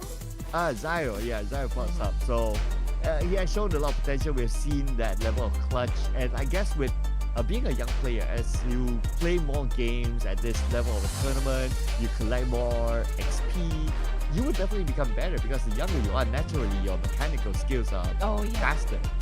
Yes, the reflex is godlike, as we would like to call it. So plenty of energy and potential right there that you can harness right? Coming from Zayo, very young, uh, and has a bright future. If you're going to ask me, we'll probably see him drive a sports car anytime soon. Let's see if it can make it happen first, as a standalone player. But this is a new take, for our last Erangel. Fly path started down south. I mean, it's pretty much at the bottom of Erangel. So I'm looking at which of the teams will decide to drop around military base, and also Novo, or any of the teams that will decide to go and drop themselves in the south area of Erangel. So I can see it's Astra and Undergang. So plenty of space right there. I don't think they're going to be finding each other early in the game. They would have to cross back to the main island before they will engage. That's my top guess right there. But most of the teams are right at the end of each of the bridges right here. So, ooh, the sea, or like the water right in between this islands right here, it's gonna turn red. I'm sure of it. Yeah, I hope they're able to anticipate like the rotation of each other, because if everyone takes a similar route, the cliche route I call it, like from the right just cut across the middle into the circle, then we might see road rage happening. So that is the risk of like these kind of drops, right? Will that happen? I think there's a potential, because just to add on to the possibility, we're not playing with 16 teams in the lobby. We're playing with 18 teams in the lobby. So that's like 2 extra teams from the norm that we're used to seeing. And that just increases the chances of teams to bump into each other. I can see a lot of players running out there in the open. And A1NB Esports, I'm checking if they went in with a complete set of players, or did they get inside the game with 3 players again? Not quite sure. All right, so here we go. Sketch is here, K9, Sinister, and Death Storm. So they have a complete squad. And if I'm not mistaken, they always drop around Yasnaya area. And over here at Pachinki, it's going to be Ruthless Aggressive Wars, but I don't see any contestation. So we'll just have to wait a little bit passive, except for the side of STR, though. But it was Sinister who shut them down, so there's that distance. There's still big chance to go for that pickup. Oh, but speaking of shutting down, a Mad Cat finished off. So that's going to be first blood to Sally. Whoa. And it looked like Mad Cat was caught alone in this area. So, yeah, I mean, it looked like a 2v1 at some point. And, yeah, I guess the numbers just overwhelm him. Yeah, not a good start for Mad Cat. I can say for the rest of CMF GSM, I mean, nobody wants to start their game lacking a player. You will need everyone to really do great, in every match. But we still got 18 teams. They're still complete. In the previous Erangel, we still had like 16 teams during stage 3, stage 4. So if you're going to ask me, it's a little bit slow as to if I were to compare it from day number 1. And I think it's gonna happen once again for our last Erangel. So let's see if Desert, he is pointing his gun at Urk right here, coming from VS Esports, but waiting for that right opportunity to knock him out. He wants to make sure that if he fires his gun, Urk is gonna go down, and there you go. There goes the massive spray, and yeah, he missed that. Too bad. He's running out of bullets as well. Look at this, 13 bullets and he's out. So he only has UMP. Yeah, I guess it was just kind of lucky as well for his opponent, because he was in a covered vehicle. Like if that was like a bike or the Jeep or the UAZ that is like uncovered, then maybe he might have been knocked down. It might have been. Yeah. I mean, we still need to consider the distance as well. And AUG, it's a little difficult to hold down as well, considering the recoil. AUG is not really my favorite gun to have. I would, if it's 5.46 ammunition, I would always go for M416. But hey, you have to make the most of what you have. Yeah, and I guess he just looted, and he's playing with whatever that he found, and he went there, and it's like, oh, okay, there's somebody. I might as well try to take the shot. So Mm-hmm, I'm sure mm-hmm. if he had an option, he would have picked some other weapons or at Yeah. least more ammunition. But like what you say, right? He worked with whatever that he had. CMFGSM once again, ladies and gents, just to keep you up to date, Mad Cat is not part of the team anymore, but only for this match, guys. He is back in the lobby because he got shut down permanently. But Illuminate, one elimination point under their name. We've got Osman, if I'm not mistaken, very low in HP. Viper challenging him up. Hey, maybe he's saying, okay, you want to fight? I'm right here. I'm challenging you. Will you take it? Ooh, okay. They did turn around though, so they might be interested. Okay, let's see what's gonna happen. Or maybe not. Maybe it's just more of like, okay, go pick up Osman and save themselves. So yeah, it looks like that's gonna be the case. And I guess that's also an okay decision because you're kind of like in a fairly open field if you're like down there. And from what we saw from the first map when it was shown, potentially other teams might come by. So you don't want to stay there long. Yeah, and also if you're not ready, if you don't have the resources, then I don't think it would be smart enough, for you to actually go ahead and just like battle it out with another team just for the heck of it. So it is still a smart decision. I mean, live to fight another day. Just go inside any brawl or like a fight if you have enough loot, if you have enough bullets inside your guns, just to make sure that you have the highest percentage of winning the fight. But checking out Undergang Esports right here, they're doing a bridge camp. They're trying to take control of this area, which is a good one, but hard to maintain because you have to keep an eye on both sides. And if you're going to ask me, the position in the bridge is a little bit exposed. You have to find the right spot, the right angle to dominate this area. Mm. Talk about domination. I'm just looking over at Astra Esports. Are they able to dominate this sort of situation? I guess it's fairly early. That's number one. Number two, their position is not like the best per se, but this long range knock opens up for Krita. Nicely done. My goodness. They're just going against the odds right now because look at their position. They could potentially be locked out, but they're still going for it. And the fact that the circle moved away fairly far for them, they need to make this quick. Mm-hmm. As quick as they can. Just look at the circle right here. There's tons of teams that will be coming from the east side and the northern side. So I will see a lot of fights happen at the edge of the circle. That was a good spot coming from Viper.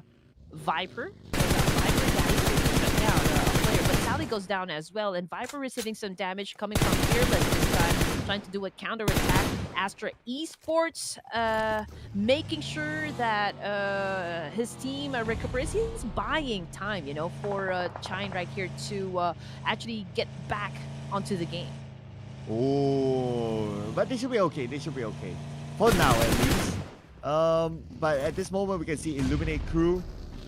Oh, man. Okay. Oh, man. Yeah, Viper. Yeah, he's in a bad position. I thought he was getting saved. So, unfortunately, he will not be saved. Fearless, as Man. always, playing the Fearless game. Trying to take down the member of I8 there. And looks like they will get away. But Fearless still going in for it. Can you he's still like trying to chase on foot. He is the one actually striking fear in their hearts. Fearless, just really, really brave, courageous in taking up fights on his own. But if I read that right, coming from the kill feed, I think Sinister is currently down, as well as Viper coming from I8. They're up against Astra Esports right at this moment. And yes, Sinister is currently down, and they will be coming from Yasnaya. Ooh, yes, they're gonna come in from all the way from Yasnaya, so that's quite a distance for them. Oh, for A1, are they gonna pick up? Okay, it looks like they're gonna go in for the pickup. Okay, Sinister is one of those players that they cannot lose out on. So Death Storm will be the one in duty But T2K will be the one to lock them out. But T2K is taking out the blue as well. So Dada has to be real careful here. Putting pressure onto A1 and B from this distance with the DP. And the risk for Dada is that he's alone. So you got to be really, really careful. I just have this big question right here. A1 and B Esports, right? They are like they're old, so to speak, when it comes to the PUBG scene. Do you think age plays really a great factor on how effective your execution is when it comes to playing games? Ooh, that's a good question, though. I believe that PUBG Mobile is very mechanical heavy, so I think that youth does help. But it's nice to have a balance of youth and experience as well. So experience, I think, would come heavily from the IGL. And you can get an IGL that's really experienced, and you have like 3 young, aggressive, sharp fraggers. I think that sort of a composition would work well. Yeah, because Sinister is, I do believe he's in IGL, most experienced, but there is something lacking, you know, from the side of A1 NB Esports. I couldn't pinpoint it just yet, because sometimes they do really great. If they rack up points, they do really rack up points, like it's a double-digit finish. But when it's really sour, everything goes south, you know, for A1 NB Esports, which is kind of I don't know. It's a puzzle for me. Yeah, I know, right? I mean, they're still somewhere on the not really performing as much as the fans would have liked. But for CMF GSM, they are performing well today, especially taking home the chicken dinner as well. But they need to win this fight if they want to secure this ground. Now we got Rogue at the forefront. He has a nade in hand. Seems to be interested to try to take down the members of CMF GSM. And as far as we know, the South Asia teams in general, they won't back out of fight. Yes, sir. Ruthless aggressive warriors still trying to give up a lot of damage for the side of CMF GSM. We've got Rogue right here, very low in HP, so he needs to back down a little just to give him time to recuperate in this situation. Osman is doing the same thing as well. Coming from the kill feed, Incus coming from Astra, or AST rather, goes down as well. For Arbit. Okay, so that's Arbit already out of the game. So there's a lot of fights actually happening simultaneously. Okay, now they're making their move. Are they going to go in for the crash?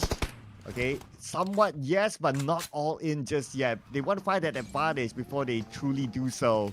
As now we have Sketch here. Oh man, Sketch, he's been burned down. Oh, Sketch! Wait, did he survive? No, burned by Suyo. Burn, baby, burn. It's all up to Deathstorm now if we can actually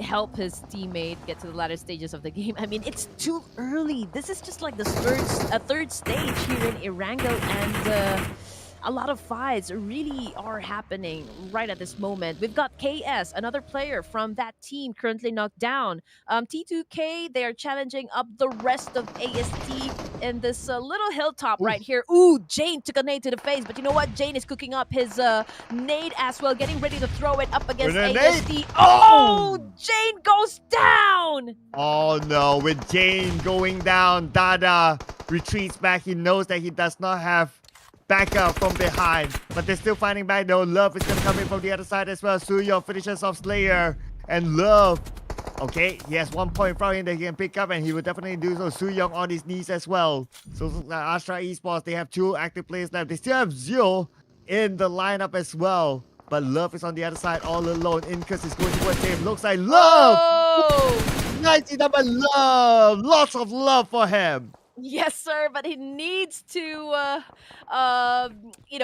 do some quick decision, you know, because he's still outside of the zone, and it might be the Blue Reaper that gets him, you know, in that specific situation. But Undergang right here up against still Esports. They have 1 casualty though. INM as well. I think they're doing a massive spray up against teams that's surrounding them right at this moment. I saw some players coming from MABETEX, but INP right there in the middle. They have an opportunity to rack up points in this position alone. Wow, it took us stage 4 to see the second team eliminated, but a lot of teams left with casualties. Nice spray from Junayat to take out Love. He survived the Blue Reaper, but he did not survive Junaid. Well, love doesn't make the world go round this time for match number Mm. 4 here in ERANGEL. 3 elimination points for Ruthless Aggressive Warriors. And right now we are looking at UNDERGANG challenging up ASTRA this time. They have a confound, but can they defend it up against ASTRA? Chain taking in some damage. We've got Suz right here cooking up that nade as well. Can he be accurate? Can he be on point with that attack? Spike gets down. Karita right here going up for that massive spray as well, but gets tagged by Sus. Oh, we got Fearless here. He's definitely fearless. He's just tapping away with the DBS, and that's almost a free knock for him. Man, but they're not done yet. They need to clean up the house. One more to go on the other building. Giant. Oh, close one. Well, Sus was able to shut down Fearless, but it was the nade that completely eliminated ASTRA Esports. That was a beautiful exchange coming from both of the teams. Yeah, nice nade to counter-attack. And that allowing the space to save his teammate as well. So beautifully done indeed.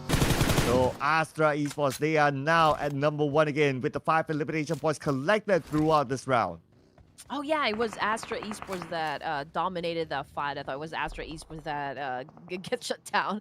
But anyway, checking out GSM or CMF GSM, and this is a fairly easy lane if you're going to ask me. I mean, everyone is just stuck in the mushroom kind of like building right here, and with just one molly or like one nade right there, they can absolutely eliminate Ruthless Aggressive Warriors. But you know what, Rogue doing a good performance, keeping CMF GSM at bay and actually doing a counter up against this team, getting some sort of advantage, and it looks like they can hold down the fort.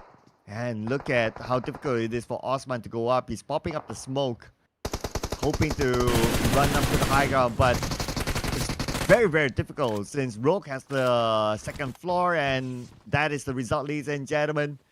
Rogue taken out, and that is it. So it looks like another team eliminated. Dream to destination.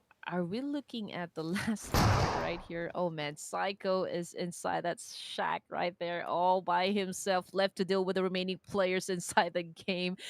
Ruby from Seal Esports crawling desperately, but you know what? I don't see any teammates near him whatsoever to go for that pickup. So Astra Esports is doing the reset. Chain is picking up his teammate over here. Well, 2 of the players already been sent back to the lobby, so they need for the dynamic duo to work this time. Kirito, he has a good vantage point, but I don't think he has a chance, you know, to still save Ruby at this point in the match. So Chine just made a pancake out of that guy. Making me hungry right now. Man, splat on the face. But that also means that they've awakened the other members of Seal Esports now. We can see Kirito being the last man. He knows exactly where they are. But okay, look at the circle. Kirito's not within the circle. We're thinking about teams not in the circle. Dream to destination. They wish that their destination is into the circle. But Psycho now has nowhere to go. Oh man, and no first aid kit. Well, outside of the Oh, so Psycho! might as well try to put. Oh, that was almost. Can you imagine if he made that vehicle explode? He could have gotten at least 2 elimination points under his belt, but unfortunately, he got spotted and he got shut down. So man, that was something.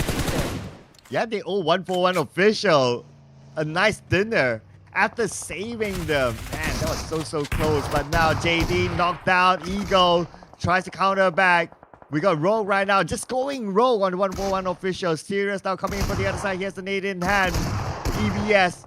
Rogue, last tick of health. This nade should do the job. But before the nade can do it, Ruffy will knock him down. Sirius looking for more right now. 2 members on the lower ground. Sirius spraying with an M4. Whoa! Getting 1, getting 2. Serious gameplay.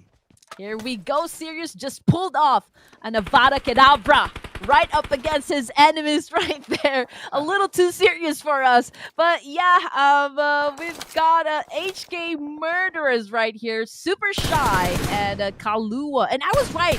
Yesterday I mentioned Super Shy as a K-pop reference, there is a song that's entitled Super Shy. So I do believe that this guy is a K-pop fan.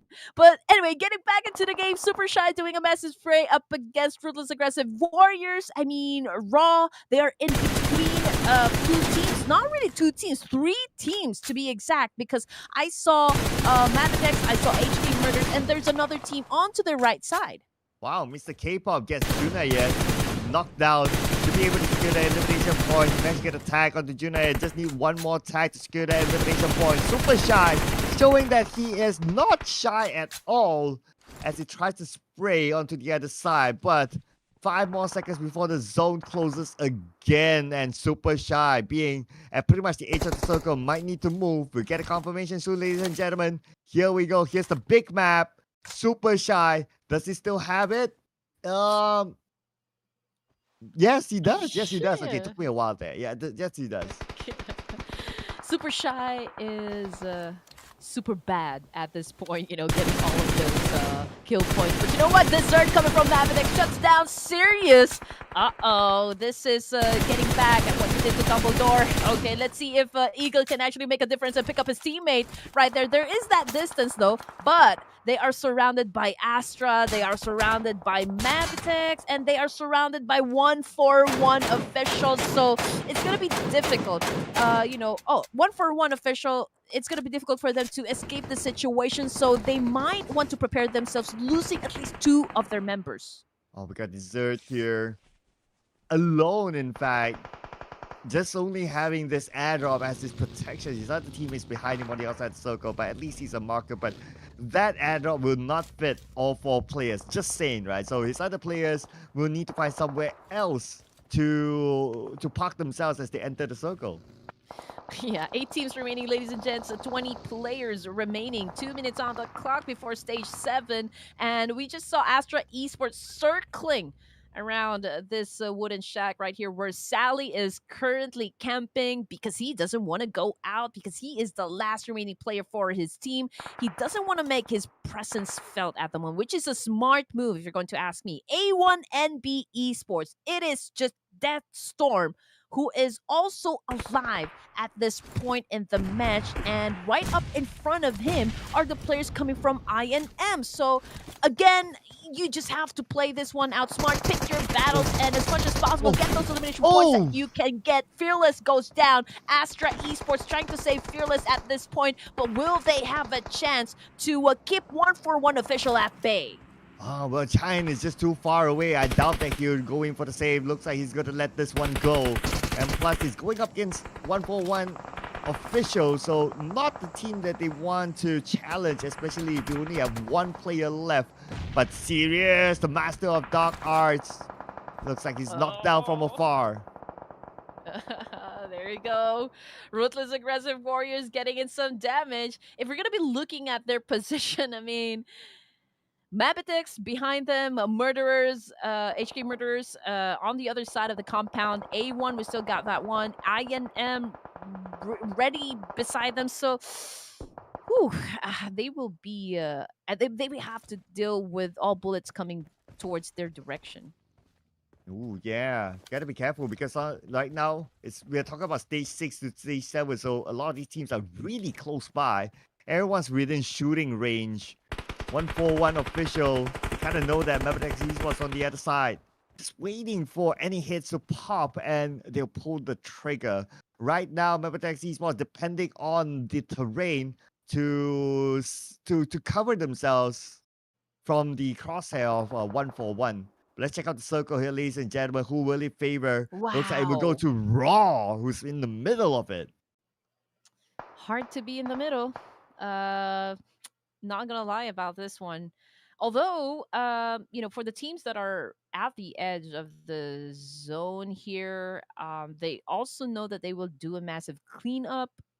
It's just a matter of time, though, before they actually push in. We can see that everyone is a little bit passive, trying to get the vibe, trying to, you know, make sure that they will dictate the tempo for this stage number 7, or like maybe stage 8 of this match. I can hear gun sounds, and I think 1-4-1 official is getting a little bit of damage.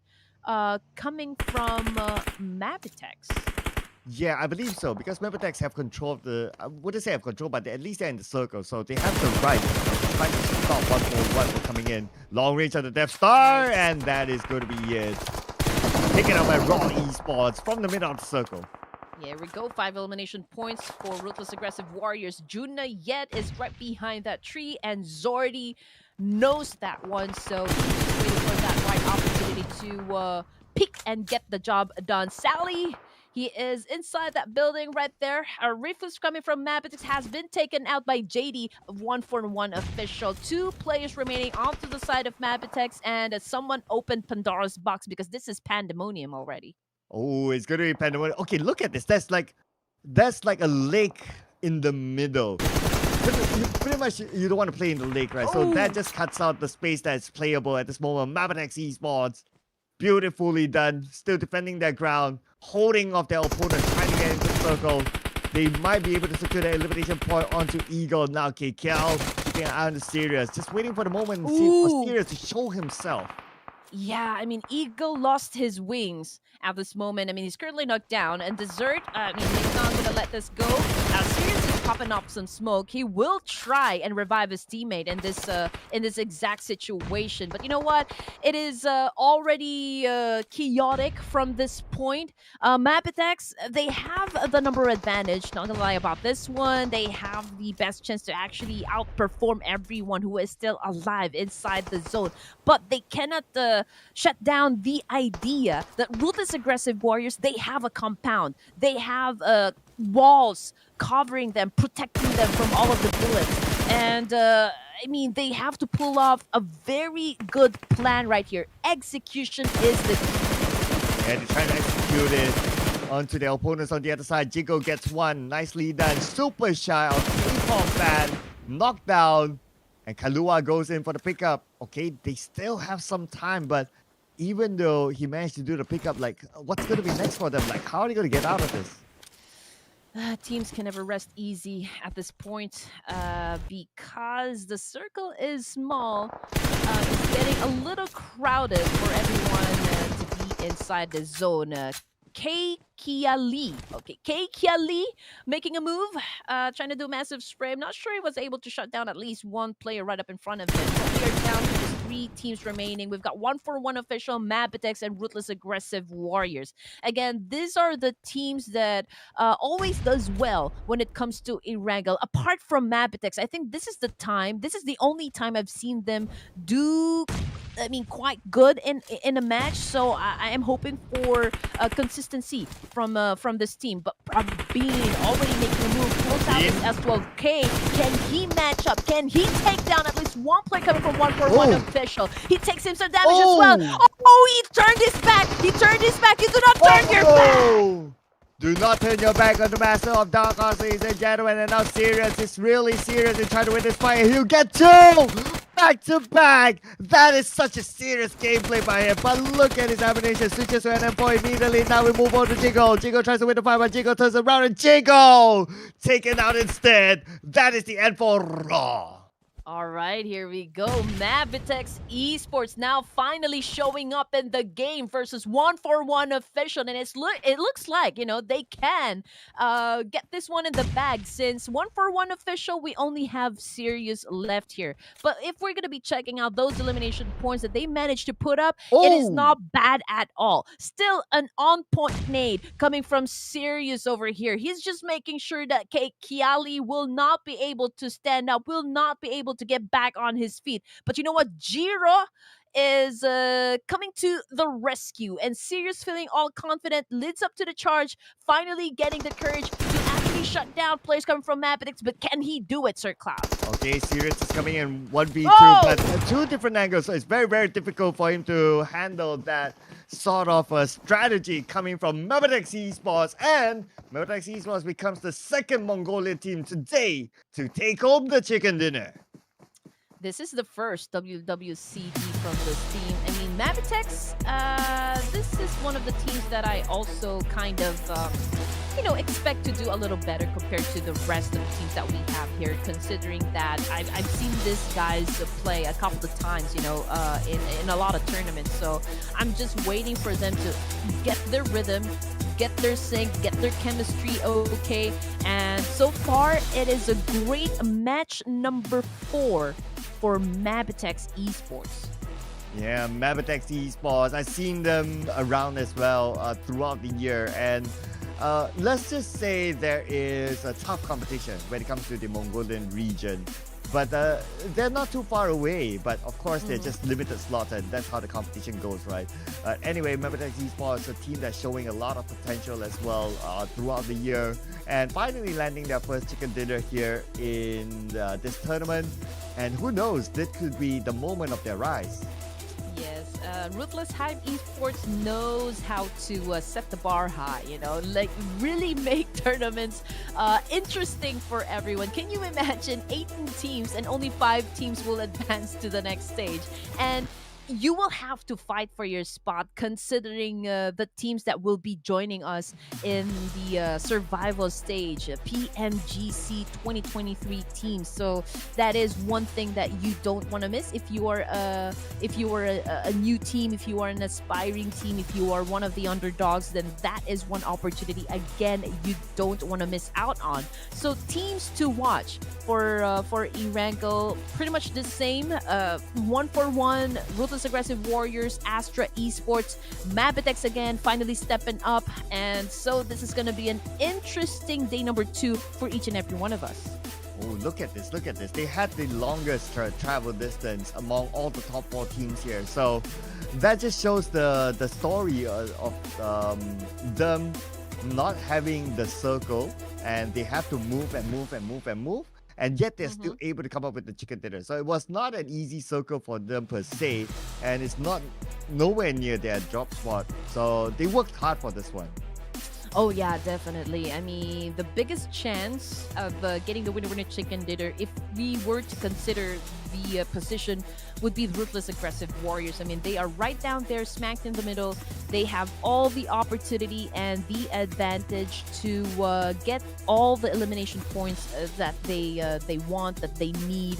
But just like what you said, Sir Cloud, I think for the side of MABETEX Esports, they really put in that extra work, that extra effort, just to make sure that they make something out of the situation and make all the advantages work out for them. Yeah, they are showing like very good at taking fight. That's number 1. And number 2, if you kind of think about it, like Raw, they had like the middle of that circle, they had a good space, they had a good area to play with, but yet when MABETEX comes in, they wipe them all out. So it just shows the level of firepower, that potential coming from MABETEX Esports.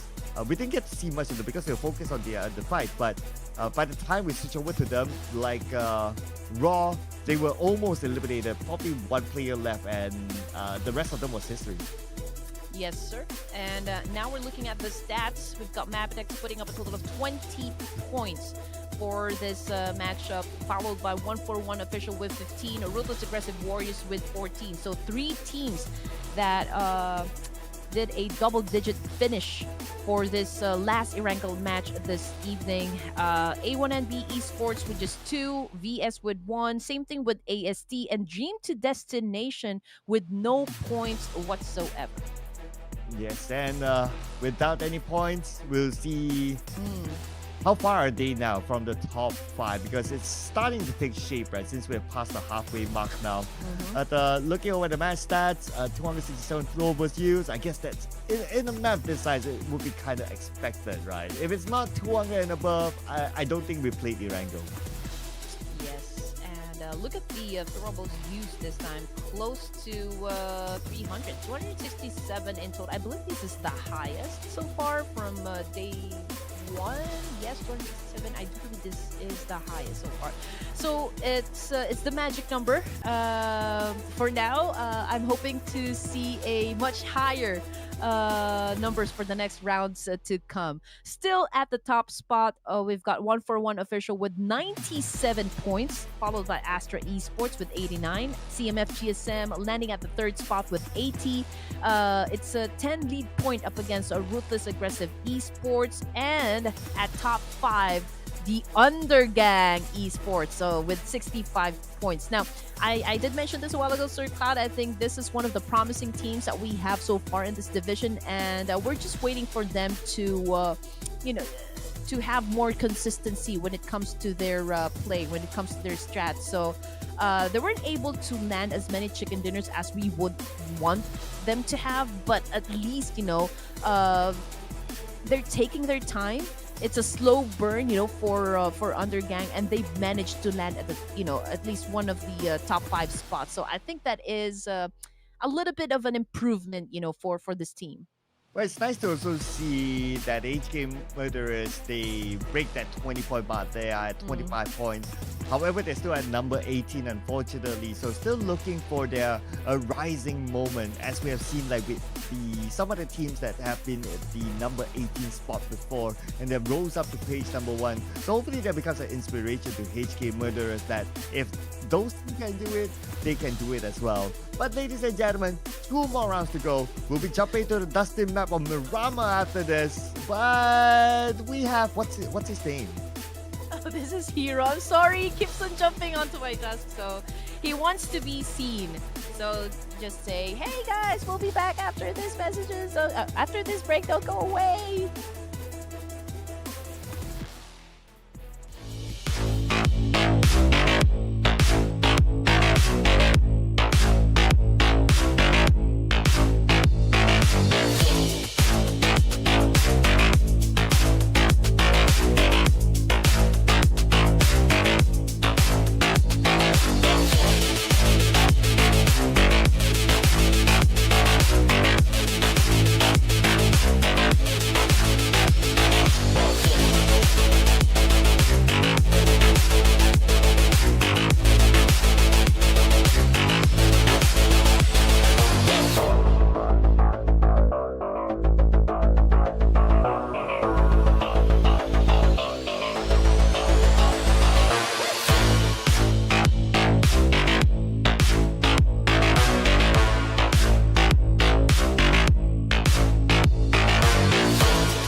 back, ladies and gentlemen. Hopefully, we get a cameo appearance later on because I'm sure you guys miss Hero right now. Welcome back, ladies and gentlemen, to Clash of Giants Season 3 together with me, Sir Cloud, as well as Red Queen and Hero. Where is that cat? Oh. Now that he's being called, he doesn't want to come here. But hey, anyway, can't wait to start our matches. Honestly, I mean, we are down to just 2 Miramars left, right? I'm curious if we're going to be witnessing a whole new set of strategies and gameplay. Are we going to experience a slowdown from this team, or are we not going to see stage 9 once again? Well, but before we predict whether it's going to be a slowdown or not, we got to look at these teams here. The top Miramar performers. ASTRA Esports is up there as well, together with 141. These two have been like the top performers in both ERANGEL and MIRAMAR. I mean, no wonder they're up there, of course. It's translated to the actual overall scores. Other than that, we got Stronger Esports as well as I8 up here, joining them at the fray. But if we look at elimination points, ASTRA Esports, I mean, that was also thanks to their 19-point haul yesterday that brought them that number. Oh yeah. And again, if you tune in late, ladies and gents, so we are done with 4 matches. We are now on our way to head on to the barren land that is Miramar. So as Pika calls this one, the land of sand. I'm not right. The land of sand. Yeah, he's not wrong. He's not wrong, right? It is a sandy map. It is a almost desert per se. So as what we saw yesterday, right? Like ASTRA Esports, they were amazing. The 19-point haul, elimination haul was collected in this map. So yeah, I don't know. I'm still processing this, right? It feels like anyone can get the chicken dinner. I'll let you have this one. Okay, since this is the first Miramar this evening, I'm gonna go ahead and lock in ASTRA Esports just because they did extremely well yesterday, and I would love for them to do a repeat of that same kind of energy, that same power, that same thunder back at the day number 2. So ASTRA Esports, ladies and gents. Ooh. That is no doubt a top pick, right? Not gonna lie. The stats do show that as well.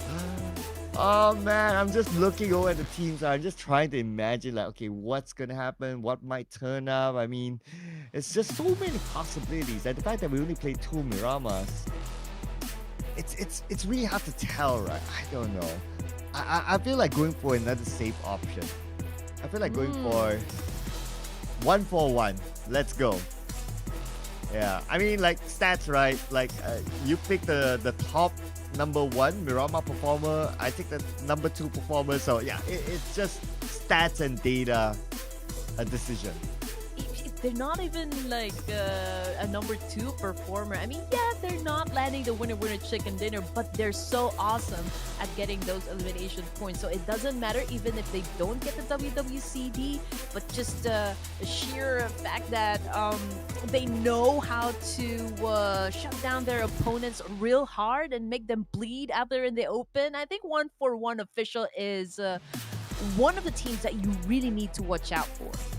Yeah, there were a couple of times that okay, so that one round they almost got the chicken. They're not really almost, but they got a second place with good amount of elimination points, and they got a couple of chicken dinners as well. They are showing that they are a team to be feared.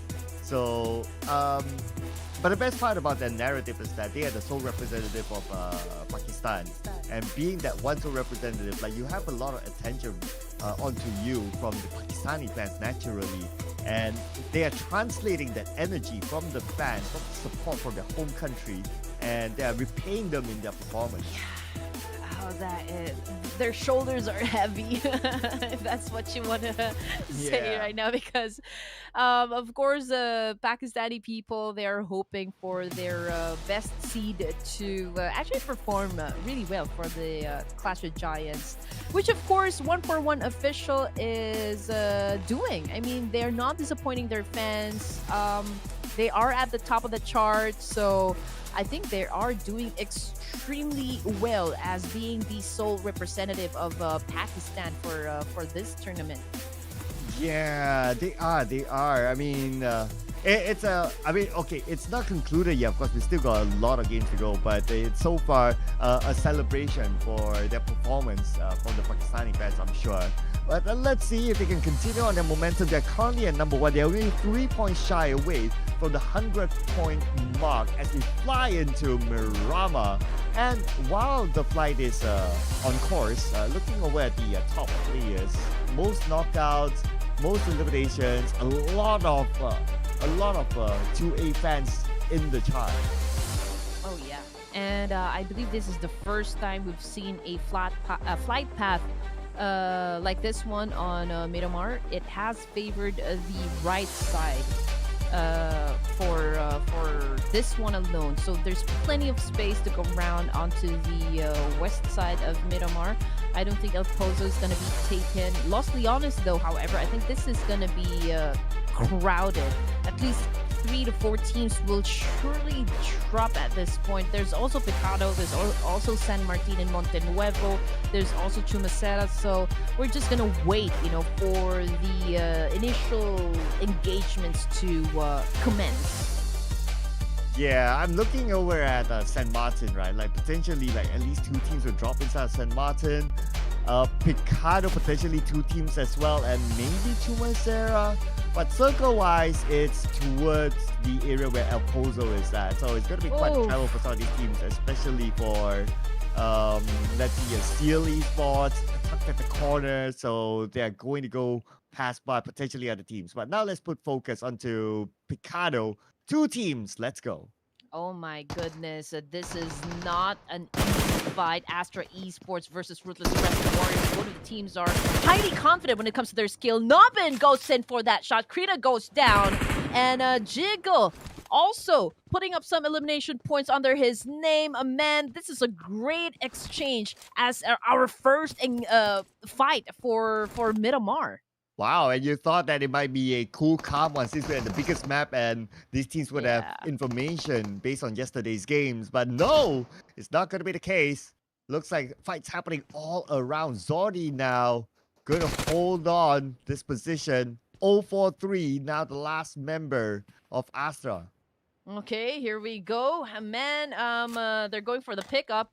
043, I believe he is all alone. And Rafe, man, he made his haymaker work this time, not wasting any bullets. It's just, he went there and punched the guy. I know, right? I mean, well, if you want to think positively, so it's to save on ammunition. Since it's like still early and they probably don't have much loot. But we can see both teams. Okay, both screens right now. They are moving towards each other. Now we have Raw Esports on the big screen. We got Zordi at the forefront. UMP in hand. Very nice skin though on his UMP. Not the fly there. But he sees one. He gets one. Fearless down. That's going to be the top fragger on his knees. Not the player that they want to lose. And Astra Esports, first team to be eliminated. And there goes Red Queen's choice. Okay, 17 teams are remaining, ladies and gents. Ruthless Aggressive Warriors emerging victorious from that clash. Checking out 141 official. Now, this is Sir Cloud's bet. Eagle goes down right off the bat. Juna Yet got a 2-piece kill with that S12K. And now, just like that 141 official is in big trouble. But what a good counter, though. Or was that coming from another team? I think it came from the other team, but that was a surprise there to Juna Yet. The moment he picked out, he was immediately knocked down. Now Sinix is on the other building. Rafe, he's playing this very, very safely, not knowing where Sinix is at, but he's still going for it. This is going to be his last ditch. But wait, how? Waiting for the elimination feed. Sinix! Shot him with an AK from that distance. That's probably the caster's curse. Because both of our choices just went out. But anyway, Yeah. INM proving to be dominant from that fight. Although in the process they also lost like two of their members, and this is just stage one, and so they have to be smarter this time from here then on because they have to pick their battles. They have to pick a spot where they can maybe chill for a while because they can no longer go head to head. You know, especially against teams that has still a complete set of players. Hmm. I mean, it's kind of a surprise, right, to see like the number one, number two team who has been performing so well to be eliminated back to back. Yes, 1-4-1, they got the 2 points, but yeah, it's just kind of like a surprise. I mean, totally didn't expect that. But anyway, with the 2 points collected by 1-4-1, they will not be hitting the 100-point mark yet. So looks like they will need to wait for the next round. Whew. Okay, man. A1NB Esports once again on your screens, ladies and gents, and they're not exactly doing well.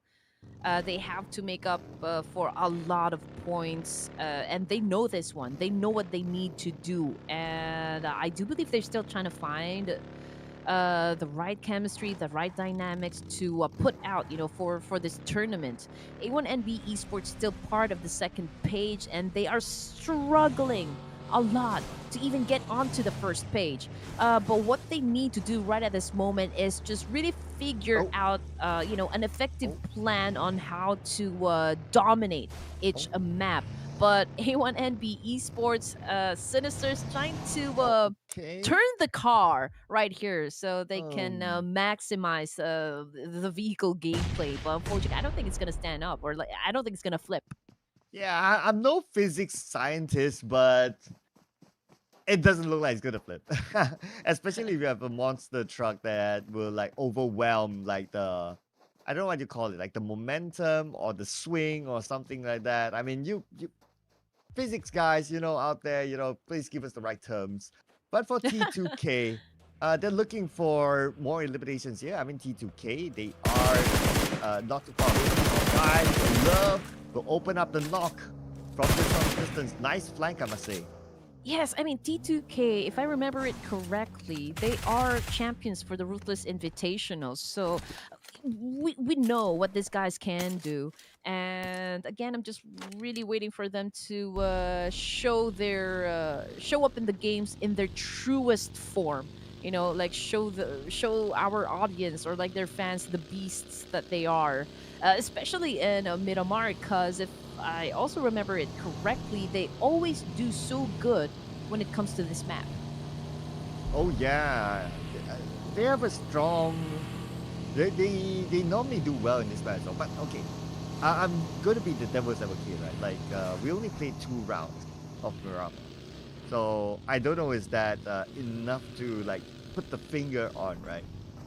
Because we also have seen like teams like maybe like I'm just putting on like a different hat, right? Like maybe like the yesterday's game was like also like the first 2 Miramars, they're learning from each other, and it's only 2 Miramars. It's the second least map played, so I don't know. Looking at how 1-4-1 and as well as the 2A, they got eliminated early. Maybe we might see a power shift in Miramar. Yeah, perhaps that could be the case. And I'm looking forward. If that happens, we'll be the first one to actually shout out to the whole world that there can be a little bit of a change of story here, ladies and gents. But speaking of a change, from favoring the west side, now we can see that the circle has gone up north this time. So most of the teams will be coming from down south, and that will be where the heavy traffic would be. Ooh, Zio, the Wonder Kid knocked down, and based on the minimap, no, his teammates are nowhere near, so they're probably going to let him go, unfortunately. Series Sports will be happy to secure the point. They're using him as bait for now, just to see if anyone shows up, but I guess based on the current situation, they're quite clear that no one else from his team is going to come up, and Series Sports will take home the point. Yes. You know what, Sir Cloud? What's different here, casting for this Miramar map, I can see a lot of CQC happen, not even long range. Oh, yeah. Okay. But you want a long-range fight, so here you're gonna get it. Sus X is gonna be the one to fall. Nice position though by KS, not gonna lie. Like this place is so high up that you can have a good vantage point of a lot of areas around them. Yes, sir. I just hope that this specific location right here will not be left out by the zone. Because if that happens, then this high ground will become a double-edged sword, for the side of KS, because they will have to give this one up, and you know how hard it is sometimes to go down from the highest position in Miramar without losing some HP, or worse, Oof. getting knocked down from it. Yeah. I'm sure they do have like a vehicle that they can use to go down. So if you have a vehicle and you like do a free fall, for example, you'll be absolutely fine. Like you won't receive any damage at all. Unless if somehow their vehicle gets blown up, then yeah. Yeah. That is pretty much, yeah, that's all I can say. And I think it's part of the new update, right? That if you hit your car, I think it receives damage now. It's not just about the bullets. When you hit your car someplace solid inside the map, I think it receives damage as well. So you will see that your car just smoking up a bit because of all of the bumps that you've had along the way. I believe it has to be quite significant. But now we put our focus onto VS Esports. And managed to get one nice CQC. One nade from Super Shy, but he held onto the nade a little bit too long. And now Super Shy will be rushed in. But it looks like we're going to see an action movie happening. Super Shy knocked down. They're looking for more members of VS now. And oh, wait a second. Oh, they counter back. Nicely done. Oh, no. Oh, and there you go. Urk is, I believe, scolding White T there, because I saw a punch happen before he picked up his teammate. But T2K, here we go. Pumping up some smoke and going for the pickup. UG Love just buying some time before their opponents actually decides to actually push them in for the kill. But this is Ruthless aggressive warriors we're talking about. And we just know just how aggressive they can be when it comes to fights. Orbit, Smoke is buying T2K time now. They hope that they can spot them out. But Dada, nice long range Frank. My goodness, Dada, what a big brain gameplay there by opening up the flank. And now that will give opportunity to the other members of T2K to rush in. Looks like Love is going to come in with the DBS. He just needs to turn around the corner. He'll see his opponent. And yes, he will finish him off. Love. Now T2K, every single one of them has elimination points. Elimination points, that is a lot, considering that we are only at stage number 3, ladies and gents. Illuminate crew, however, not looking too good, but there is still time to revive fallen comrades. But Seal, Scooby from afar spotted at least 2 players from Illuminate, so I think it will be harder for them to escape the situation. So Viper long range pressure onto Scooby. Okay, I'm looking at Viper's utilities. He only has bandages. Stage 3, stage 4. I don't think we'll be able to get out of this, considering that Scooby wants revenge. Viper is still trying to get away, but he only has bandages. That won't really help him in this sort of situation. It's kind of hard. Yeah, revenge of the Great Dane. Okay, that's if he can pull it off. But XOXOX, okay, the guy who loves giving away hugs and kisses, is at the mountaintop right here. Spotted players coming from Ruthless aggressive warriors, but couldn't seem to find an angle to pick up some elimination points. So he will just really have to wait, try to flush them out by applying pressure, but he needs to be patient. Yeah, we can see that they're not in a hurry. They still have the circle. They have the vantage point. Okay, just tapping away, hoping to hit something, but looks like it's okay. It's okay. I don't think he expect to get a knock. It's more like warning shots. MABETEX Esports, I can see. Okay, so they still have a complete set of players. Very close with T2K though. Not exactly sure why they are not engaging just yet. Okay, so there we go. Just as I said something about it, MABETEX right here receiving some damage, but not from the team that I was expecting. But would you expect this? Seal Esports losing players as they try to make the rotation into the circle. Viper takes down Luck entirely. Now it's down to Scooby and Ruby. Oh, so happy that their name rhymes, right? Rhymes, yeah. Scooby and Ruby Doo. Okay, Scooby let's. Ruby Doo. Oh yeah. Where are you? Oh, okay. We found a theme song for them now. I just hope that our audience still knows who Scooby Doo is. But anyway, CMFGSM. Oh no, Mad Cat. Mad Cat is currently knocked down. Hopeless is just really going berserk this time with a massive spray up against the players of CMFGSM. But he missed that one. But it's a good thing, though. He was able to at least put a stop on that one player coming from CMFGSM because I don't think their teammates will go and save their fallen comrade. Oh, here we go, Jane. T2K sees Desert in front of him. Desert. Oh, T2K is going for the wraparound. Oh, man. Desert is going to be flanked. Managed to get onto his vehicle. Now it's a buggy, though. It's an open top vehicle. But lucky enough, the terrain did help him to get away. Yep, you better lose it when you have that moment, right?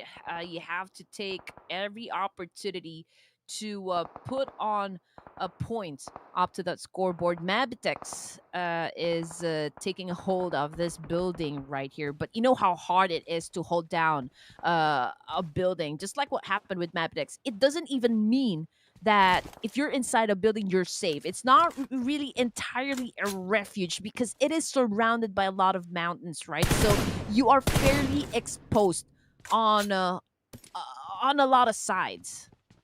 Yeah, and we did see like a good number of teams like taking advantage of those high grounds. BS going in. We got White here coming from behind. White should be able to do the job, but he's being shot at himself from the other side, and White will go down. Jimmy as well as Igneous. Looks like they're going in for the reset, but looks like Jimmy, we need to do it fast because Erk is still alive and Erk punished them.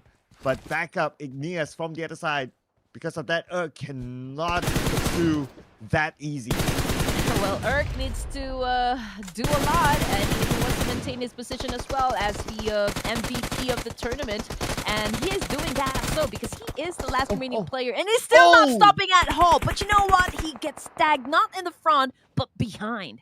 Man, kind of whiffed that. I was looking at his cross and it was like shooting on the ground, so a bit unfortunate that probably down to pressure because there's another team on the other side. But speaking about another team now, we got Nalbin. Oh man, this good one. Okay, Jimmy remains to be elusive. Okay, was able to dodge the attack coming from Nalbin right there. But you know what? Nalbin says no. Oh, it was Spike. Okay, it was Spike that he shut down. So he gets a two-piece kill from that angle. Oh, just like that. My goodness. Okay, that was a really good one though. That was a tough angle to shoot. But okay, looking at the map now. Now, Circle is kind of okay. There's no hardship. But look at the amount of teams in La Cabrera on the northern side. Man, this is going to be real interesting if the next Circle shifts away. The North remembers. Okay, so I think we're going to have a war there first before we head on to... Before we head on down south, there's a massive cleanup that needs to happen around north area. MABETEX, oh man, they're bleeding on the floor right now.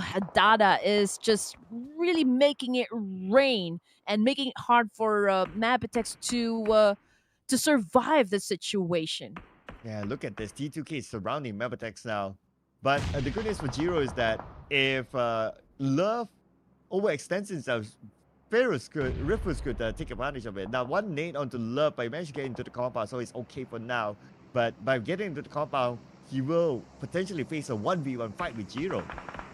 Yeah, and plus, you know, Jane and Suyog, they have a good vantage point. I mean, he who is at the higher ground position will always have that advantage. Now, Jir from MABETEX, he knows he cannot go outside of this building, but that was a good spot coming from Jaya, or Ajaya this time, from AST, because Dada is currently knocked down, and I don't think any of the teams or any of the players coming from T2K will be able to save their teammate. No spray from Suyo onto the other hill. It's rather ambitious, I must say, for him to be able to get a knock. He's able to tag once, but not able to secure the knock. But now Gyanu comes in, and Gyanu probably surprised by Scooby-Dooby-Doo and eliminated just like that. And Ruthless aggressive warriors, man. The number of elimination points is still good. 7 is not bad at all. Which brings us down to 9 teams remaining at stage number 5 of Miramar. And now KS, okay, they have the elevation as well. They need to make that work out for them. But MABETEX, man, they are getting punished right now by T2K. I mean, after all, these guys are trained to kill. Oh yes, they are trained to kill. That's the meaning of T2K, ladies and gentlemen, in case you're not aware. MABETEX Esports on the second floor now. Jiro, Molly onto the stairs. Just buy time for himself. But by buying time, his other team is quite engaged as well, because we got another team on the other side. So MABETEX, can they save Jiro? I kind of doubt so. They're going to go all in onto Jiro right now. Suyong needs to charge. Now love to see the chance with a DBS in hand. Jiro has a DBS as well. He gets one. Gets the second one. 2 more to go on the right side. They know exactly where Jiro is at. Jiro shows himself. 60% health. Wow. Get the second one. 1 more to go. Okay, 1 more to go. Jiro, here we go. DBS remains to be Yo! a brutal gun to have. UG Love, what are you going to do in this situation? He also has a DBS at hand. Who will win this shotgun fight? Now here comes the reload. But you know what? I think he is waiting for Dada to get inside the room. But you know what? He has an equation. Zero gets him. 1 more. Can Jiro pull the clutch? It's going to be a big one. And Jiro! Huge clutch! That is the biggest clutch today! Single-handedly. Oh my goodness. Oh man, Jiro, you are the man. Wow. Man. That's the best highlight for today. Absolutely. I mean, Jiro, he should change his name to Hero now that he earned it. Man, that was huge. But now he needs to save his teammate, right? Dessert is on his knees. But the bad news is that he don't have the circle. So Jiro, he probably has to continue this route alone. But man, this guy, if he can pull off that clutch, he can do anything. Yeah, Jiro to Hero real quick. There you go. All right, MABETEX. 4 elimination points. Dessert is currently knocked down. All of those 4 points comes from Jiro, by the way. He's now puppet up some smoke, and we still got KS over here. We've got XOXOX, and he can see players down below coming from A1NB Esports. Dream to Destination still alive, amazingly. And they're just keeping it quiet for now. They're a little passive at this point in the match. But let's see what is going to happen because we are, so close at entering stage number 7. And once we enter stage number 7, the zone will become even smaller. And there's no chance, these teams will be forced to actually engage with one another. Oh, and somehow Jiro he's not out it just yet. Slayer now long range out to Jiro, so he knows where he is. Tribe Aromas, he has information of where Jiro is at, but focus is not going to be on him. Right now, Sinister takes out XOXOX, and that's going to be another point in the pocket, but A1NB with the compound, they need to be able to defend against KS. Sinister Kid finally showing up, trying to show what kind of monster energy that he has. Okay, let's see if he can actually pull off the kill this time. Tribe Airmacy. Okay, that was a good shot, shutting down a spike from that nade attack of Incus. Okay, we go Incus with nade, but he cooked that nade a little bit too much. And it blew up in front of his face. But the nade from the other side, knocking him down. Try Airmacy. 2 more players still active. Now Slayer trying to find his opponent, not able to find a good angle. Slayer jumps into the building, but unfortunately taken down immediately by stronger Esports. 7 teams remaining, ladies and gentlemen. Ramses trying to do a massive spray up against a Jaya of AST. I think he will be going in for the push, not wasting any time. He gets it done. Nice rush, nice spray, very alert there to take out the last member, and now they won their way through. But the circle shifted. The team that's in the circle right now is CMF GSM. The 2 players still active. They need to hold on to their ground, but it's going to be an all-out massacre at the southern side now. A1NB has company around. Yeah, A1NB, it should be fairly easy for this team to actually shut down SDR, considering the advantage that they have over this team. Good vantage point. They also have the numbers. They don't want to overexpose themselves though, because we still got another team that is just right up above them, and that would be KS. Checking out their situation for the side of KS, 3 plays remaining. They have 1 casualty, but with the kind of position that they have, I believe they have a chance to assume a lot of points from that angle. Oh yeah, I mean, it's always an opportunity, right? If you have other teams around you, but you must be able to do the job. Let's see if they can do it now. The fact that the circle is not on their side. A1NB, they have the high ground. Looks like they're going to lock out Ruby, the last member of C. Ruby, taking out the blue, but now putting pressure onto the other side. New bin now spotted out by Deathstorm. But Ruby, could he give himself up to the blue? I'm not too sure yet. Potentially he might, but let's see. It looks like he's trying to make a run for it as well.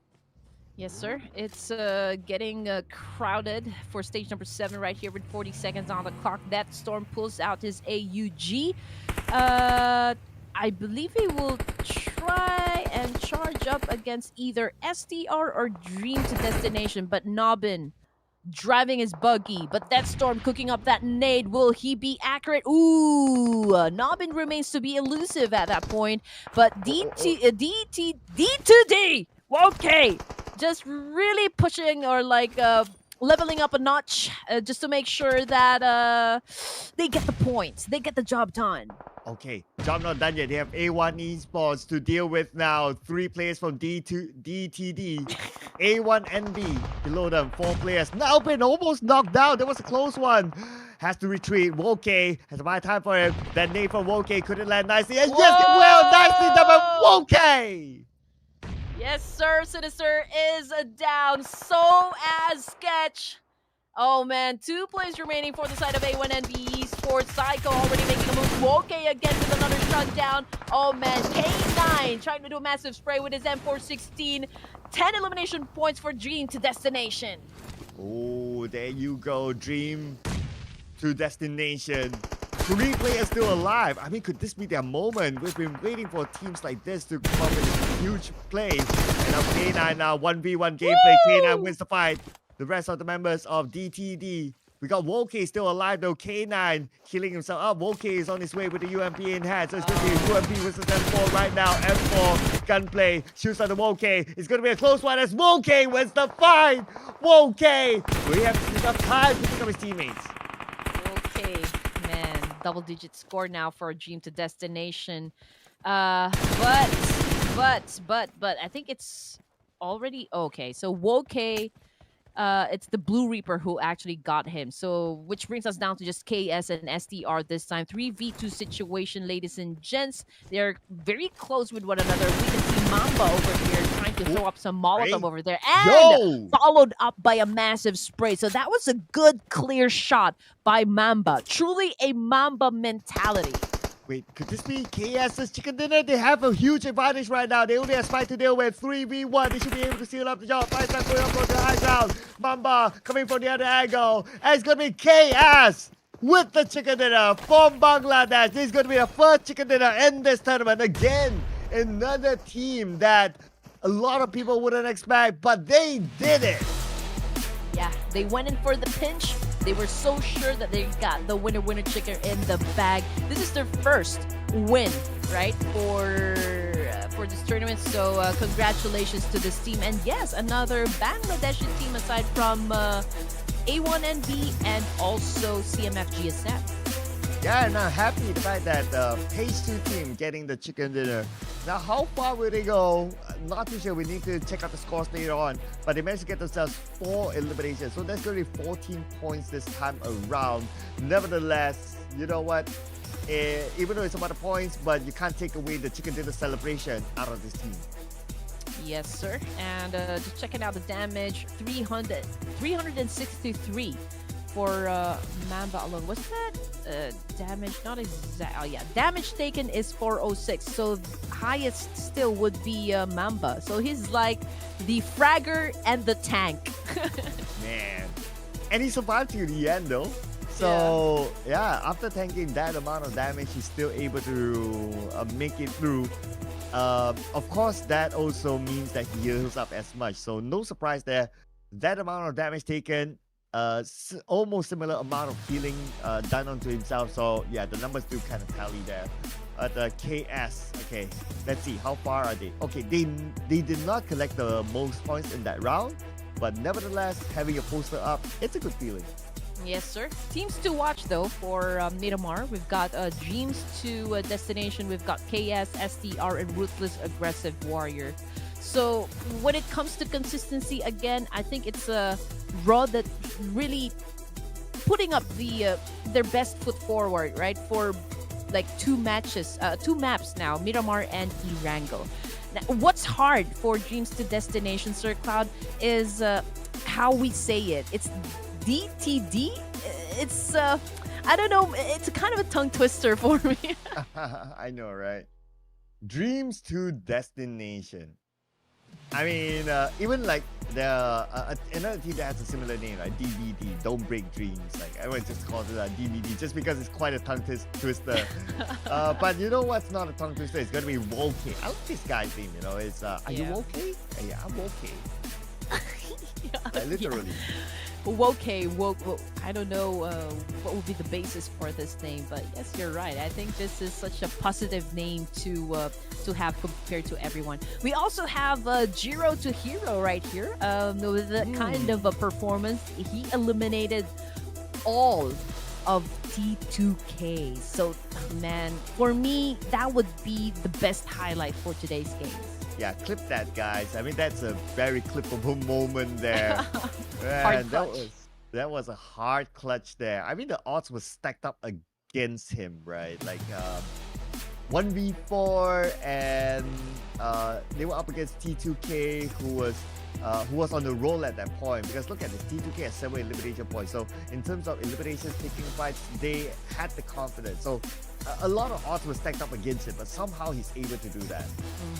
And this is not what we're used to, Sir Cloud. ASTRA Esports and Ruthless Aggressive Warriors, or the 4 Raw, first 2 teams to actually been sent back to the lobby. I mean, if you are performing good, then naturally you'll have big targets on your back.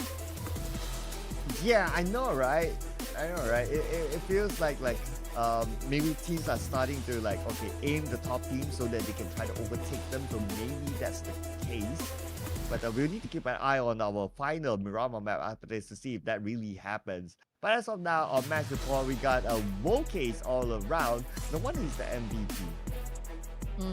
Everything is okay, really. 1-for-1 official remains at the top, 10-point lead to be exact, up against ASTRA Esports, who came at 2nd place, CMF GSM at 3rd, Ruthless Aggressive Esports at 4th place, and surprisingly, Undergang Esports maintains their status in the overall rankings with a total of 68 points. But again, I mean, they cannot rest easy because we're talking about just a 4-point lead up against T2K UG Esports. And if you've paid attention, T2K actually climbed up 2 ranks in the overall rankings. And got a shout out to DTD as well. They managed to make it onto page number 1. So great work there coming from page number 2. Another page number 2 team, KSXTMT, with that chicken dinner boost themselves up to number 13, edging them closer to at least page number 1. So if they can pull off a good one again in the final round, who knows, they could make a breakthrough onto page 1 and recuperate, be prepared for tomorrow to try to catch that top 5. I mean, everything seems to be on a fast-paced mode today, Sir Cloud. I mean, I cannot even believe we are having our final match as soon as we get back from the break, and it's just 10. I mean, it's just 10 p.m. here in the Philippines. I think we are an hour advanced compared to Malaysia, right? We're in the same time zone. Same time, 10 p.m. My goodness. Yeah, I know, right? And well, I guess that also means that there's enough time for us to have dinner or supper, maybe. But we'll need to wait and see, ladies and gentlemen. Who knows, the next round maybe a little bit longer. But before we head on to the next round, as usual, take a breather. Do not go anywhere. Stay tuned for the final game today in Miramar. See you guys in a bit.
After 5 grueling matches, we are finally down to our last game for this evening, ladies and gentlemen. Also our last Miramar map, by the way. So let us all get ready for a wild, bumpy ride. It is still us, your casters, for this amazing tournament brought to you by Ruthless Hype Esports. This is the Clash of Giants Season 3. My name is Red Queen, together with Sir Cloud. Yes, and what a round that was, especially Jiro coming up with a huge clutch 1v4 against T2K. It was an amazing performance by him, and arguably one of the best clutch so far in our tournament this season around. But before we jump into our game, we need to recap on our top performers, and of course, we have to have Jiro up there. Yeah, let's make the hashtag happen. Hashtag Jiro to Hero moment. There you go, ladies and gentlemen. And we also have to give some recognition to T2K. They're also one of the top performers for the previous match. And if we're gonna be talking about like a whole team, you know, top Miramar performers, there's Stronger Esports, amazingly. There's 141 official. There's ASTRA Esports and Dream to Destination. Dream to Destination, the team from the page number 2, rose up to page number 1 after that performance. So great work by them. However, just a little recap on today's games. Here you can see it, ladies and gentlemen. 1 for Pakistan, 2 for Mongolia, and 2 for Bangladesh. So I do hope that we get to see a Nepalese team getting the final chicken dinner for the day, just to complete like the variety of flags on our Yeah, chart. I agree with you, Sir Cloud. I mean, I think Nepali teams are.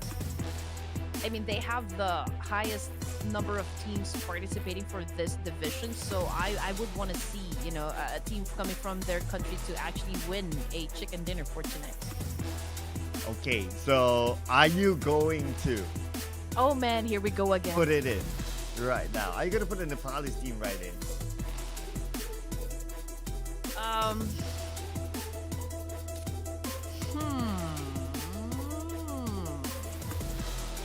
What will I think you should go first, Sir Cloud.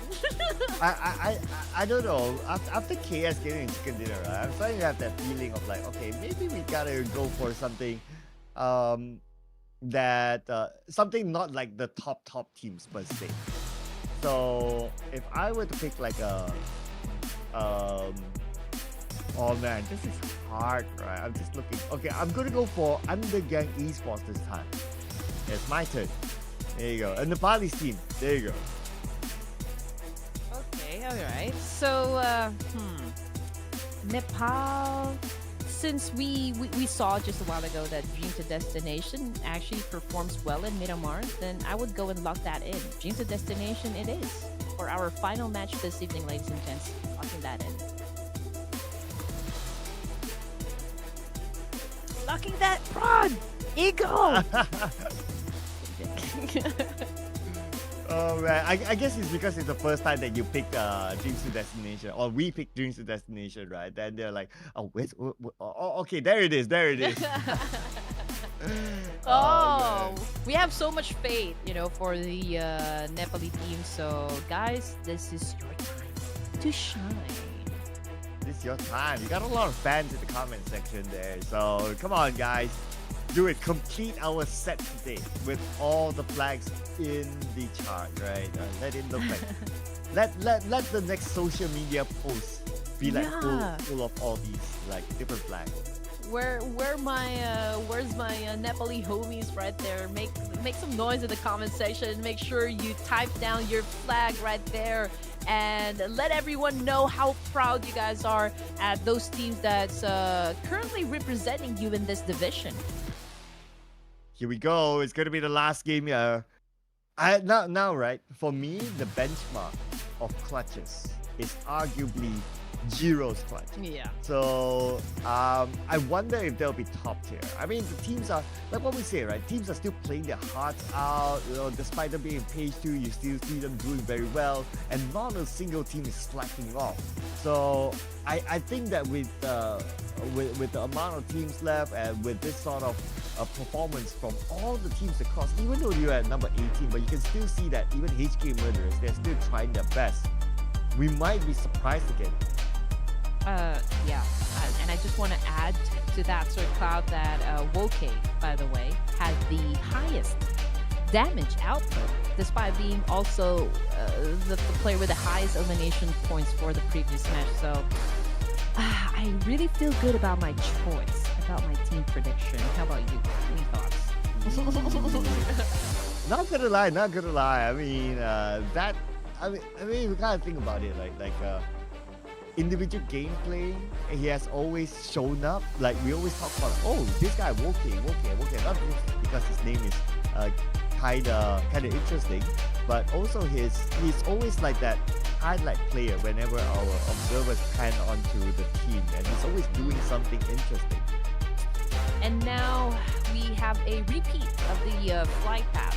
It is like just previous Miramar. So, are we going to be seeing any alterations when it comes to rotations and gameplay coming from the teams? I do believe some of the teams will have the same drop-off points. I can see Los Leones getting crowded once again, and also San Martin.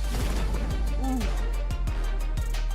Yeah, I think San Martin, we're going to see two teams again, like how we saw before. I'm looking over at Picado as well. I think it's going to be the same case. And yes, on screen, we do see Raw there dropping to Picado. 1-for-1 official. Yep, they're sharing San Martin. So here we go again, but this time around, Serious is serious about his round. Yes, here we go. 1-for-1 official again. Early engagement for Miramar. I think they dropped with the INM, right? INM, if I'm not mistaken. Yes, but so far they have the advantage, number advantage that is, because two of the players from INM already knocked down at this point. And Rafay again with a haymaker, trying to save up some bullets for himself. He has a win 45, and now he has an M762, which is a powerful gun to have. Oh yeah, absolutely. Good pickup there though. Good pickup. Now it's all about like the usage of it, right? Like, can they find the right corners? Can they sniff out the members of their opponent to try to take them out? But I'm also keeping my eye on the mini screen as well. ASTRA Esports, Fearless, knockdown, taken out. Not the player that they want to lose. And for Raw, they know that they took out the top player. This gives them more motivation to rush in. Yeah, I mean, the confidence coming from Ruthless Aggressive Warriors, man, it is outstanding. We've got Yan over here coming to the second floor, trying to do a massive spray up against Chine. Here comes the backup. Chine goes down as expected. And Ruthless Aggressive Warriors is not really holding back now that we are at the final game for this evening, ladies and gentlemen. Astra eliminated again, 2-0 rounds back to back. Wow. Wow, I would have expected that for a team that got 19 eliminations yesterday in this map. So that is a big surprise there. But if 1-for-1 can win this fight, they can pull away from their closest rivals. Doing well so far. They got the 2 eliminations, looking for 2 more. Okay, here we go. That was an early exit for Esports. But here comes 1-for-1 official with the attack. And again, one of the formidable teams. And now we can see the dynamic duo just really punch the heck out of that guy just to, again, save on resources. And now they are eyeing or like hunting the last player coming from INM. He is holding a Tommy gun and an S12K. But with a 4v1 situation, Juliet is surely to go out of Miramar. But then again, what if he pulls out a Jiro the Hero moment? Yep. But he got flanked from behind. Yeah, there's like that opening in that room that you can like jump on the box and you jump onto the next floor. So yeah, if you're like one person, you got like a whole squad and you got someone flanking, you know, it's very hard to come out of that situation. Like, you'll be sandwiched. Like, there's almost no way to get out of it. Yes, sir. You're right. 16 teams. Man, stage 1. Okay, so INM as well as Astra Esports, those teams mentioned are already out of the game. On your screen, we've got A1 and B, and they have Illuminate on their sides right now. Viper has a target on his back, but ooh, K9 decided not to fire some shots. That is some trigger discipline there. I guess he realized that he is the only person here, so he doesn't want to give his position away. And he has an M16. Okay, that's a decent long-range weapon since you can tap away. But I guess it's not about the weapon. I guess it's just more about like, okay, he does not have any backup with him, so he doesn't want to take that risk. Lots of Bangladeshi teams in the comment section, guys. Thank you so much for just really showing up and giving your favorite teams a love and support. They will always need that, because playing games, especially 6 matches, can really be exhausting. And if the players, your favorite players, can see that you guys are there backing them up, I think that would help them, you know, with the boost of confidence and boost of energy, especially that now that we are at the final game for this evening. So thank you guys so much. Calling out the Nepalese fans as well. I mean, you got to put your flag up there today, right, to complete the set. So, yeah, Nepalese fans, put your shout-outs in the comment section. show your support, send your energy to your favorite team.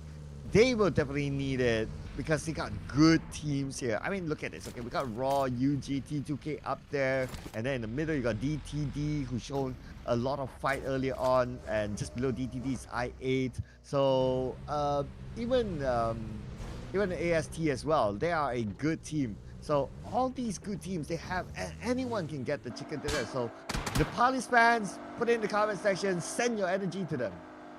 Here we go. Yes, it is such a a great feeling. I'm not gonna lie, when I see the audience really rooting up for their teams, really showing up, and just making them feel the love, for their favorite players. And not with the toxicity though. I mean, I hope we can tone it down a bit. We are here for a healthy rivalry and competition. We are just here to enjoy the night.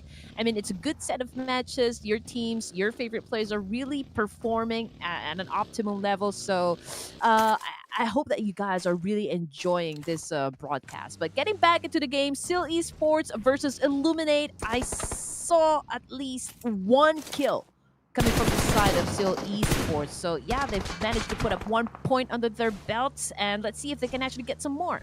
Well, we might see more because Ruby now, I think that he's going to do something creative, right? He's going to take it off angle and he will be guarding from inside the circle. But yes, company, okay, another vehicle's passing by. You got to be careful there. Rogue is just right beside him.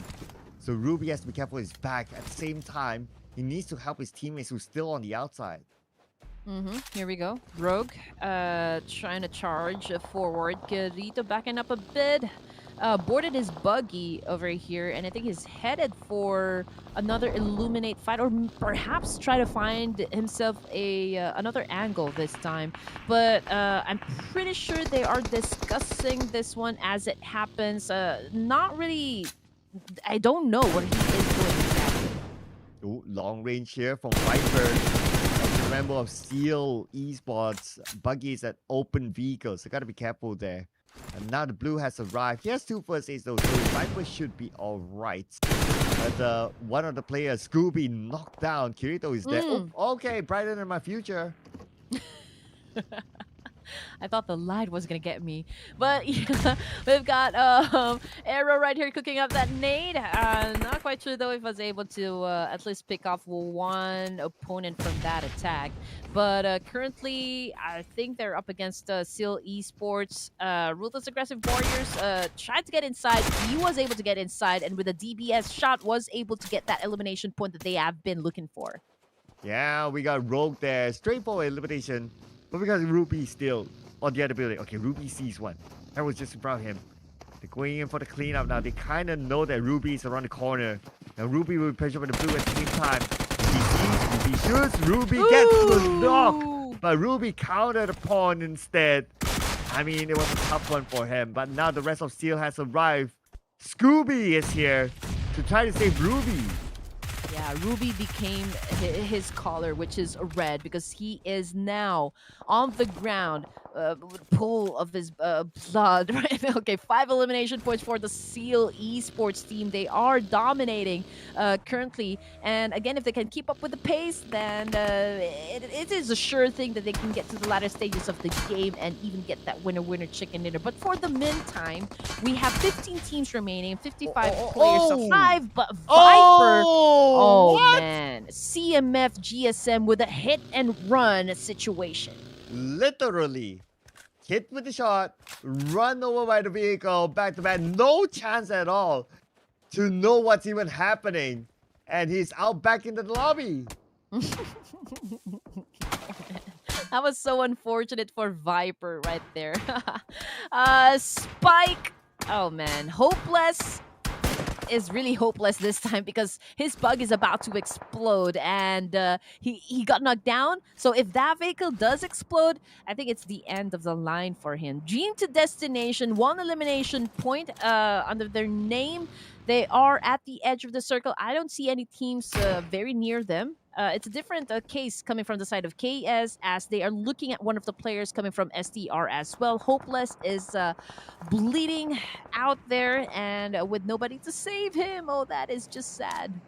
Yeah, I guess he's in a hopeless situation now. And yep, he is out. The point given to KS. Circle, let's go.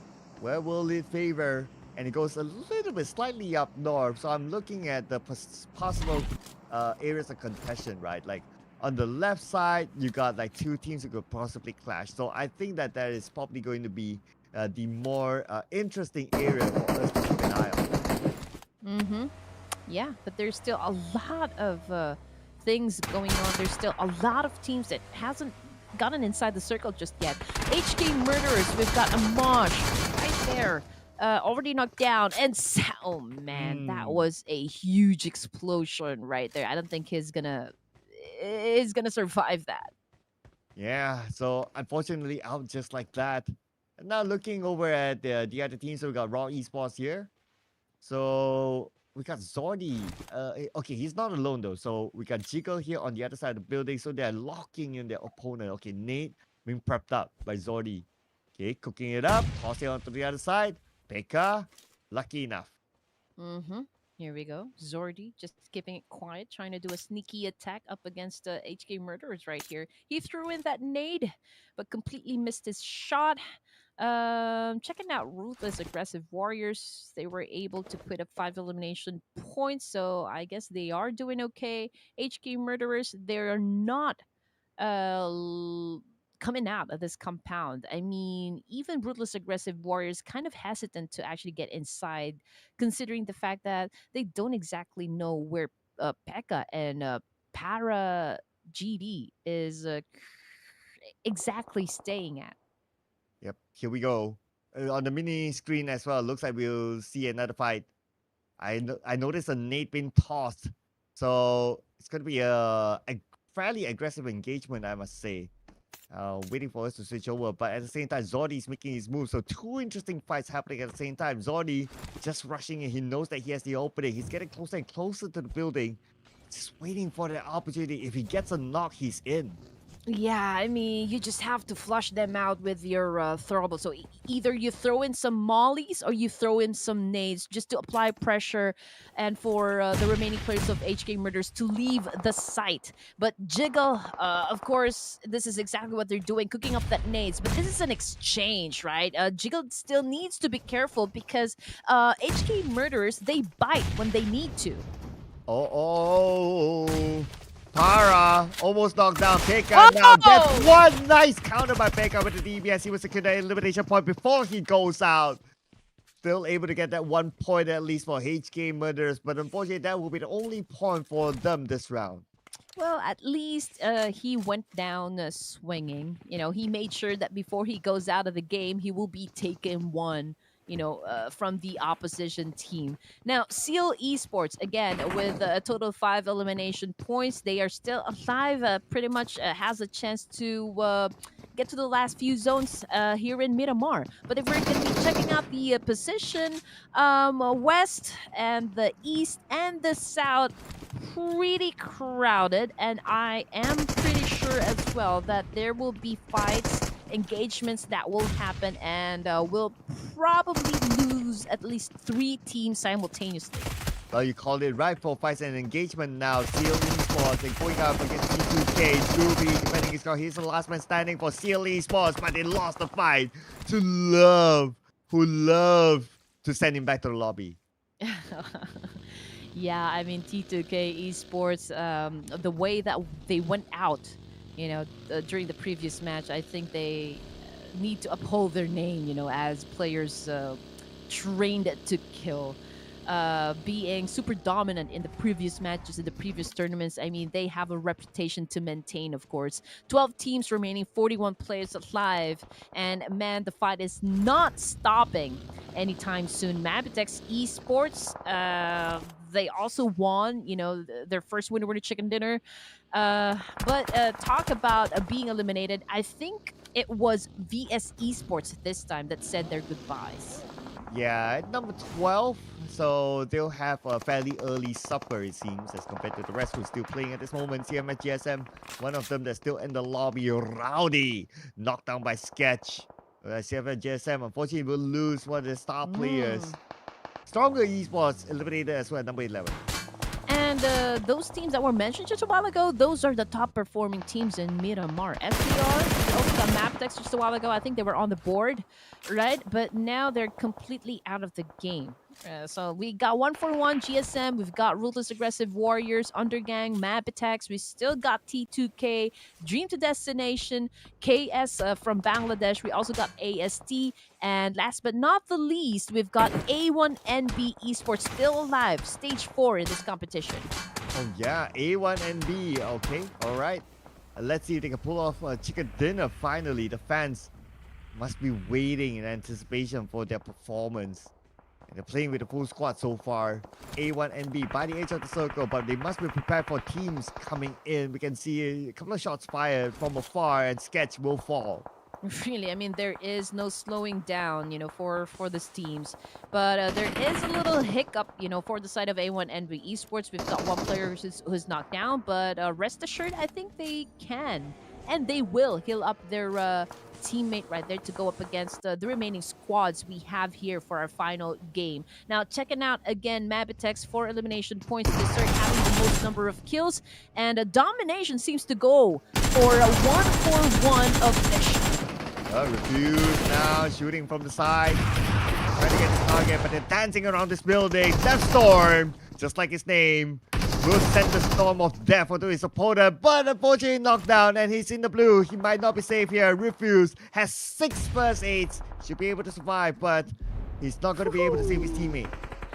Man, welcome to stage number 6 in a final game of Miramar. We have a small circle now. Teams are forced to get inside, forced to take up a great position. But you know what? Undergang, they have the elevation that they needed to dominate, to take advantage of. So let's see if they can make that happen. But Sirius again with that hawk eye of his, very accurate with his shot, was able to put down one of their players. So I think that would be a heavy impact, for the side of Undergang. Osman is out as well from CMA GSM. Now 1-for-1. What a good position they have at this moment. Okay, we got Madcat here with a little bit of elevation as well. But Madcat forced to move because of the blue. Just look at this. It's open space in front of him. I mean, this is going to be hard for Madcat. Okay, he tries to navigate around this hill, but... Man. Okay, he's in the open right now. Okay, this is going to be the most nerve-wracking moment for Madcat. Cue nerve-wracking music. Dun, dun, dun, dun, dun, dun. No, I don't know what kind of nerve-wracking music I can play up or I can cue inside my head. But yes, a Mad Cat trying to scavenge some resources because he needs to. You know how limited resources we have in Miramar. So as much as possible with every kill that you get, you need to at least get some resources replenished. But T2K, here we go. CMF GSM, Mad Cat goes down. And that is a point for T2K. Yeah, Sooyoung with a nice clutch there. 1v2, they had him on his side. But Sooyoung defended his ground well. My goodness, with such little space to play with, he is able to do so. That was nicely done by Sooyoung. Now we move over to 1-for-1 versus Raw. As Raw now, 2 players there, but 1-for-1 have them surrounded. And they got them locked out on the zone. I'm thinking about, like, what team did I say is going to win this one? I'm going to remember later on. But I can see Gyanu cooking up a nade, ready to toss it to 1-for-1 this time. Oh, it's... he changed his mind? What? Okay, I don't know what's going to happen, but at least, for the side of Ruthless Aggressive Warriors, they're working on the ridge here. But Rafay, I think he has a very good... Oh, Sirius coming up from the back! Oh, man, he can shut down Prabin from this angle! Oh, no, Prabin's all alone. His teammate left him. But I guess that's the move, okay? It's a close one onto Sirius. But now that gives information that he's still around, that Eagle will be knocked down. Can he win the fight? Game will be clutcher, but looks like the answer is no. They came in from 2 angles. It's almost impossible to win this. Oh, man, but that was almost... I mean, Sirius completely missed Prabin inside that smoke, and Prabin was able to shut down one of their members. And if he was lucky enough to actually shut down 2, oh, man, that would have been a different story. Okay, let's see. The story will be continuing on to who with this circle. And it goes to the middle. UG has that little bit of elevation. Ganu is moving towards them. So Ganu gotta be careful. Someone's just across this hill. At least for now, Ganu found a nice, okay spot without anyone knowing his presence. Okay, I remember the team I chose. It's DTD. Okay, Mhm. again, tongue twister. But yes, KS, Bangladeshi team with 8 elimination points. Very promising performance for the final match. They continue to rack up a lot of points, which is absolutely okay for KS. We only have 6 teams remaining with 21 players alive, and I think San Martin will be the focal point. I think this is going to be a finish here. Oh, Tribe Aromacy all alone. Very brave long range tap. So the team is on the outside. We got Jaya here. Jaya moving in. We got Incus as well. He sees 141 on the other side. So maybe they might not want to go that direction, but okay, do they have the option? Okay, yes they do. They can follow the left side into the circle at least and play from there. Yep, here we go. 1-for-1 official. Dodging bullets being sent their way by Tribe Aeromacy. I'm surprised though for the side of Tribe Aeromacy. They don't have that much point on the scoreboard, and they're struggling a bit to set up those points, I might say. But this is stage 6. Limited time. I do hope that before they go out of this final match, they can set up some points. But with Ajaya getting knocked down, ooh, it's going to be a tough one. Oh man, but okay, at least Ajaya has this slope to keep him cover. So he'll be safe, he'll be revived, that should be okay for them, and they're in the circle already. We just need to do it quick because teams are approaching fast. And now DTD is still alive with 4 players, but they have KS to deal with the team they got a earlier. All right, here we go. Bahoon is not letting this one go. He is still continues to do a massive spray up against the opposition. KS in big trouble, but you know what? For the side of 1-for-1 official, that is a good spot to be in at the moment. Rafay has the best vantage point. He's just getting all the information that he needs to know how he can approach the situation. So let's see if he can actually make that happen and get the winner chicken dinner for our final match this evening. Psycho again going ballistic on to the members of KS, but not hitting his opponents just yet. Yeah, it's tough, right? I mean, this is Miramar. The toughest part is to navigate around the terrains, popping up the smoke because they know they need to recover. DTD buying time for themselves. And they got their teammate up. Zio is going to come in for the other side, putting pressure onto 141. And now we're back onto KS. KS tossing a nade. We got XOXOX. That nade will not connect. Oh, come on. Dream to destination. Make it happen for Red Queen Gaming. XOXOX still continues to make it rain bombs. Oh, man. Fire in the hole. Uh-oh. Novin caught that nade. And D2D is in big trouble. And XOXOX knows this one. And he is capitalizing on this information. Wow, it's almost as if he's playing all alone. Okay, back up. Probably behind him. Spray coming in for XOXOX. Gets one. Probably going to get a second one. Switches onto the M4, but he gets knocked down instead. No! Where's his teammate? Mirdar is there, and Mirdar follows up, and that is going to be the end of their opponent. Nicely done. Nice follow-up. Nice backup. Okay, it's okay. All right, I have 2 points up against Sir Cloud, so I'm safe. 5 teams remaining, 17 players alive, ladies and gentlemen. We've got Undergang, AST, 1-for-1 official, KS, and Ruthless Aggressive Warriors for our final game. Almost everyone except for Ruthless Aggressive Warriors has a complete set of players. So I don't know what kind of sorcery Ruthless Aggressive Warriors will be pulling from their sleeves. So let's see what's going to happen.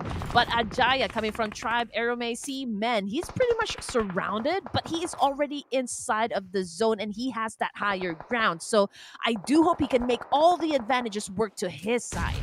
Okay, try everyone see. Speak about them. Zio is going to come in with the UMP. High ground advantage. Spray. Raining bullets onto KS. Last stick of health there. But Wow. with that spray with the Scar L, Zio will finish up the job. That is going to be it for KS. And just look at that. Tides has completely turned because Undergang right now has the best advantage so far, has the best chance of getting that winner chicken dinner. Serious slowdown on the other hand. And Trap Aramacy, man, they're trying to do a rabid spray up against the Undergang and 1-for-1 official. But you know what, man? They are handling too much pressure because they are trying to deal with not just one team, but two teams. Yeah, that's like managing like a situation that is huge, like sandwich. So far, looks like a lot of pressure onto them.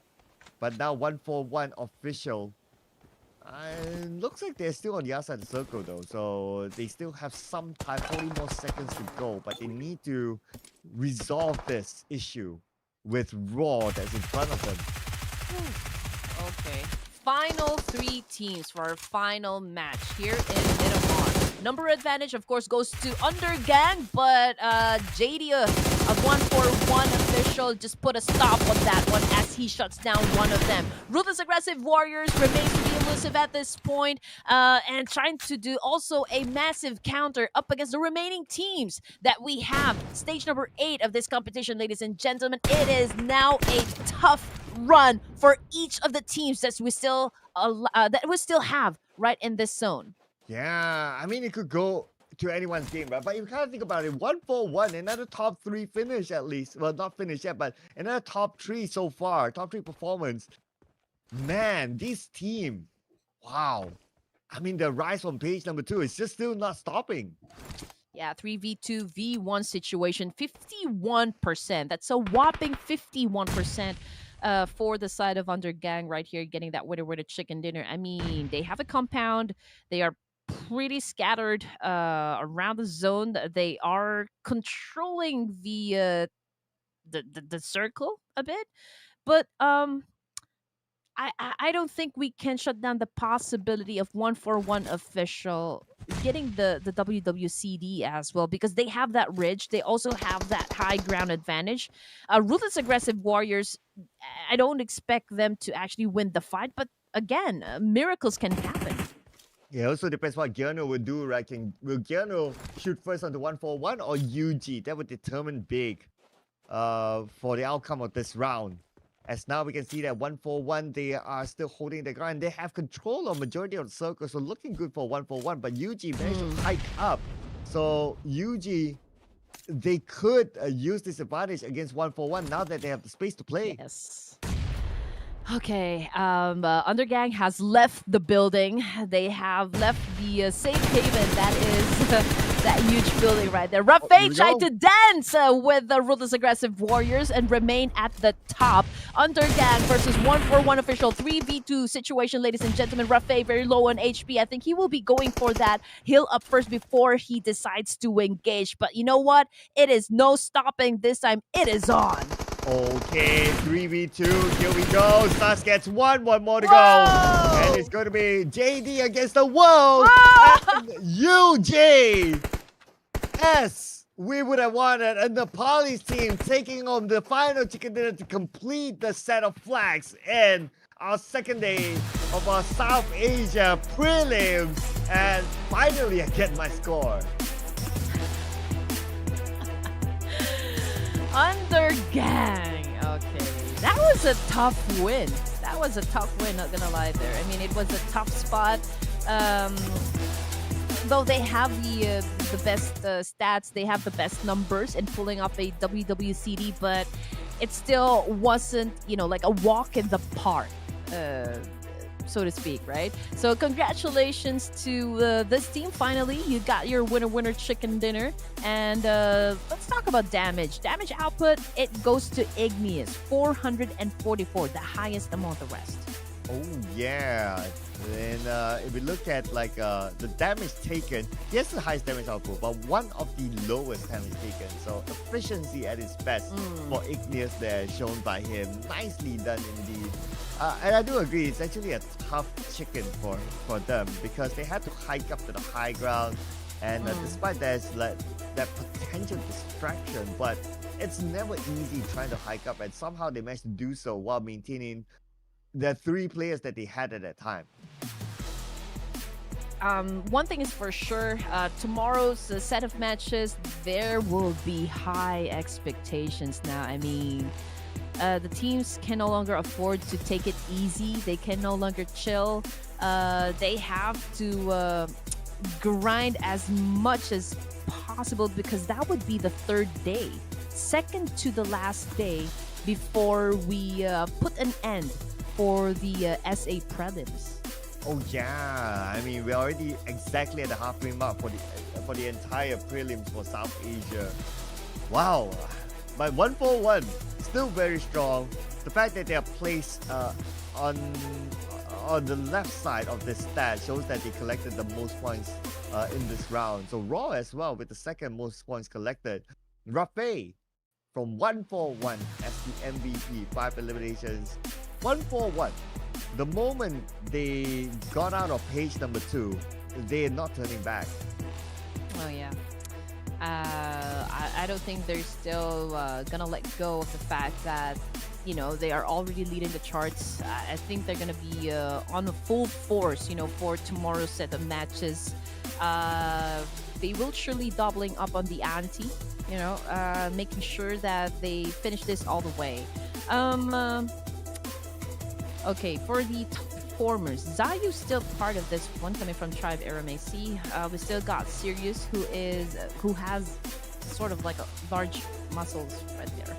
And KS, we've got Merida this time with 4 elimination points, 40% team contribution, and 322 damage output. Yeah, and look at the points, right? So it's 11 eliminations for 141, that brings them to 17 points. Raw as well, 14 points, actually tied with UG. UG got the chicken dinner, obviously. And then we have KS with 13 points, also doing fairly well, I must say, with the 10 eliminations. Gotta give it to them. And and followed by AST with 10 points, and the rest of them 5 points and below. And I guess that's also because like a lot of points went to these top 4 teams or top 5 teams that all the other teams hardly got any points. Exactly. It's a bad 2 games, you know, for the side of ASTRA Esports. We're not expecting it to. We're not really expecting it to happen, considering the fact that how well they performed during the first Miramar yesterday, and just really going out early in the game is something that quite surprising. So I would put it that way. So longest elimination goes to the guy who seems to have a lot of heart to give. XOXOX. I do think this boy is really in love. Perhaps 216 throwables used. Not bad at all. Yeah, if anyone were to hold out like a sign of like a free hugs, right, it would be that guy. Free hugs. Yeah, free hugs, XOXOX, free hugs. We'll think about the kisses though, but the hugs, yeah, that we're cool with that. Hey guys, I want to give a big shout out, you know, to our viewers. You have been following my Instagram account non-stop. Thank you. You have been liking all of the posts. So I'm gonna give my appreciation post in just a while after the show. But you guys have been totally amazing. Again, I always love to be here, you know, casting for Ruthless Hype Esports. This is probably the most active comment section that I've ever been to. You know, whenever I cast for Ruthless, it's always an interesting comment section to look out for. Yeah, shout out to all you guys. Thank you so much for the support. I haven't got as many follows, so just saying, right? Just, I don't know, you want to share some love? You know, I have some space, I'm just saying. But you know what? You gotta share some love to Rafe as well from 141. The Pakistani team, the sole Pakistani team who is carrying the Pakistani flag, and Rafe is at the forefront of it. Yeah, I'm actually looking for 1410000. Where are you, man? Oh yeah, he showed up like in the first few matches, and we don't see him unless. Okay, I just put it out unless he changed his IGN to He proper changed his IGN, just to not give us a mouthful. Okay, so yesterday it was Urk coming from VS Esports, and now it is Rafe from 141 Official. And with a high average elimination points, I might add, it's at least 2 to 3 kills per match. Oh yeah, okay, that's like 531 average damage, and everyone else is like 300 plus. This is crazy. This is a crazy big gap there. I mean, Rafe, you deserve to be up there, not only with the highest finishes, but but also the highest amount of damage across all these fraggers. Yeah. And we also have Fearless coming from ASTRA Esports, D46 from the CMF GSM. We've got Giyanu from Ruthless Aggressive Warriors, and also Sirius. So another player coming from 141 Official. You know, D46 has been consistent with the number of points he put up on the scoreboard, but I am actually expecting more of Rowdy. Yeah, he has been fairly quiet today.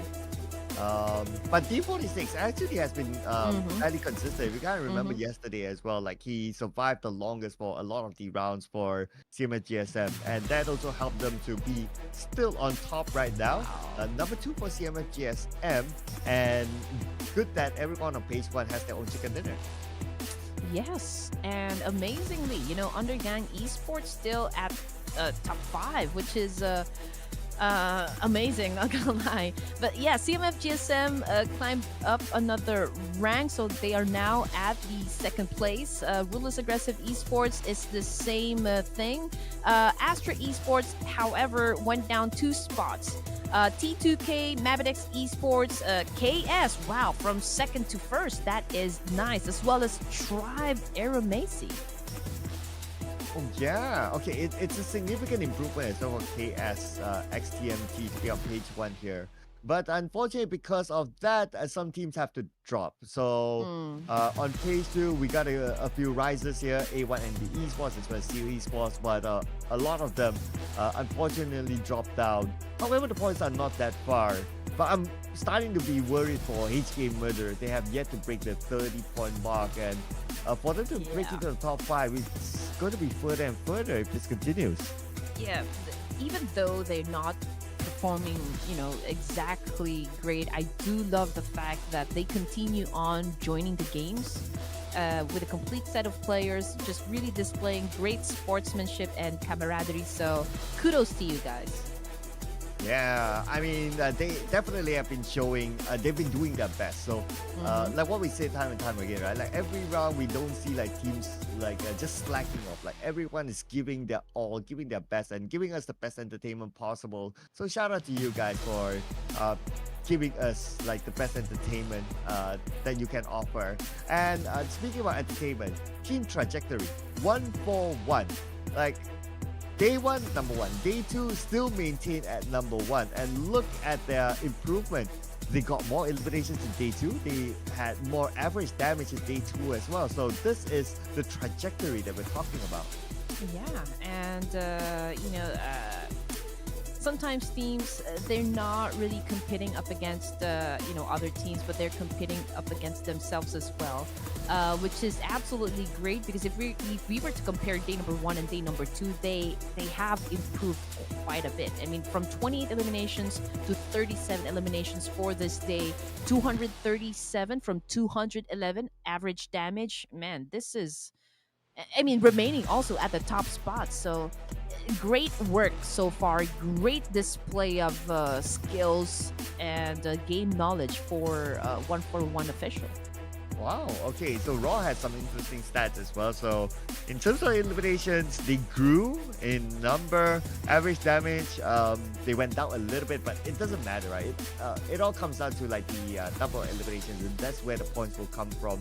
And they rose in terms of rank, number 4 day 1 and number 3 on day 2. So that's another interesting one. Another interesting stat here. Okay, T2K, a slight drop in terms of ranking, but almost pretty similar in terms of eliminations. Yeah, and like I said, my expectation for T2K is quite high. You know, considering that I know how these guys play PUBG Mobile, so we've been with them, you know, for from a lot of matches, from a lot of tournaments, and T2K is undeniably one of known names, you know, in the PUBG Mobile scene. So I am expecting nothing but great things to come from T2K of Nepal. Yeah, train to kill the R. We got 2 more days to go, and they are still in reach for the top 5. So anything can happen with the last 12 matches that we have in the South Asia prelims here, ladies and gentlemen. So it's probably going to go down to the wire on who will seal the deal with the top 5. But we cannot deny the fact that 1-4-1, what a performance they have. Really a force to be reckoned with, a team to really watch out for inside the battlefield.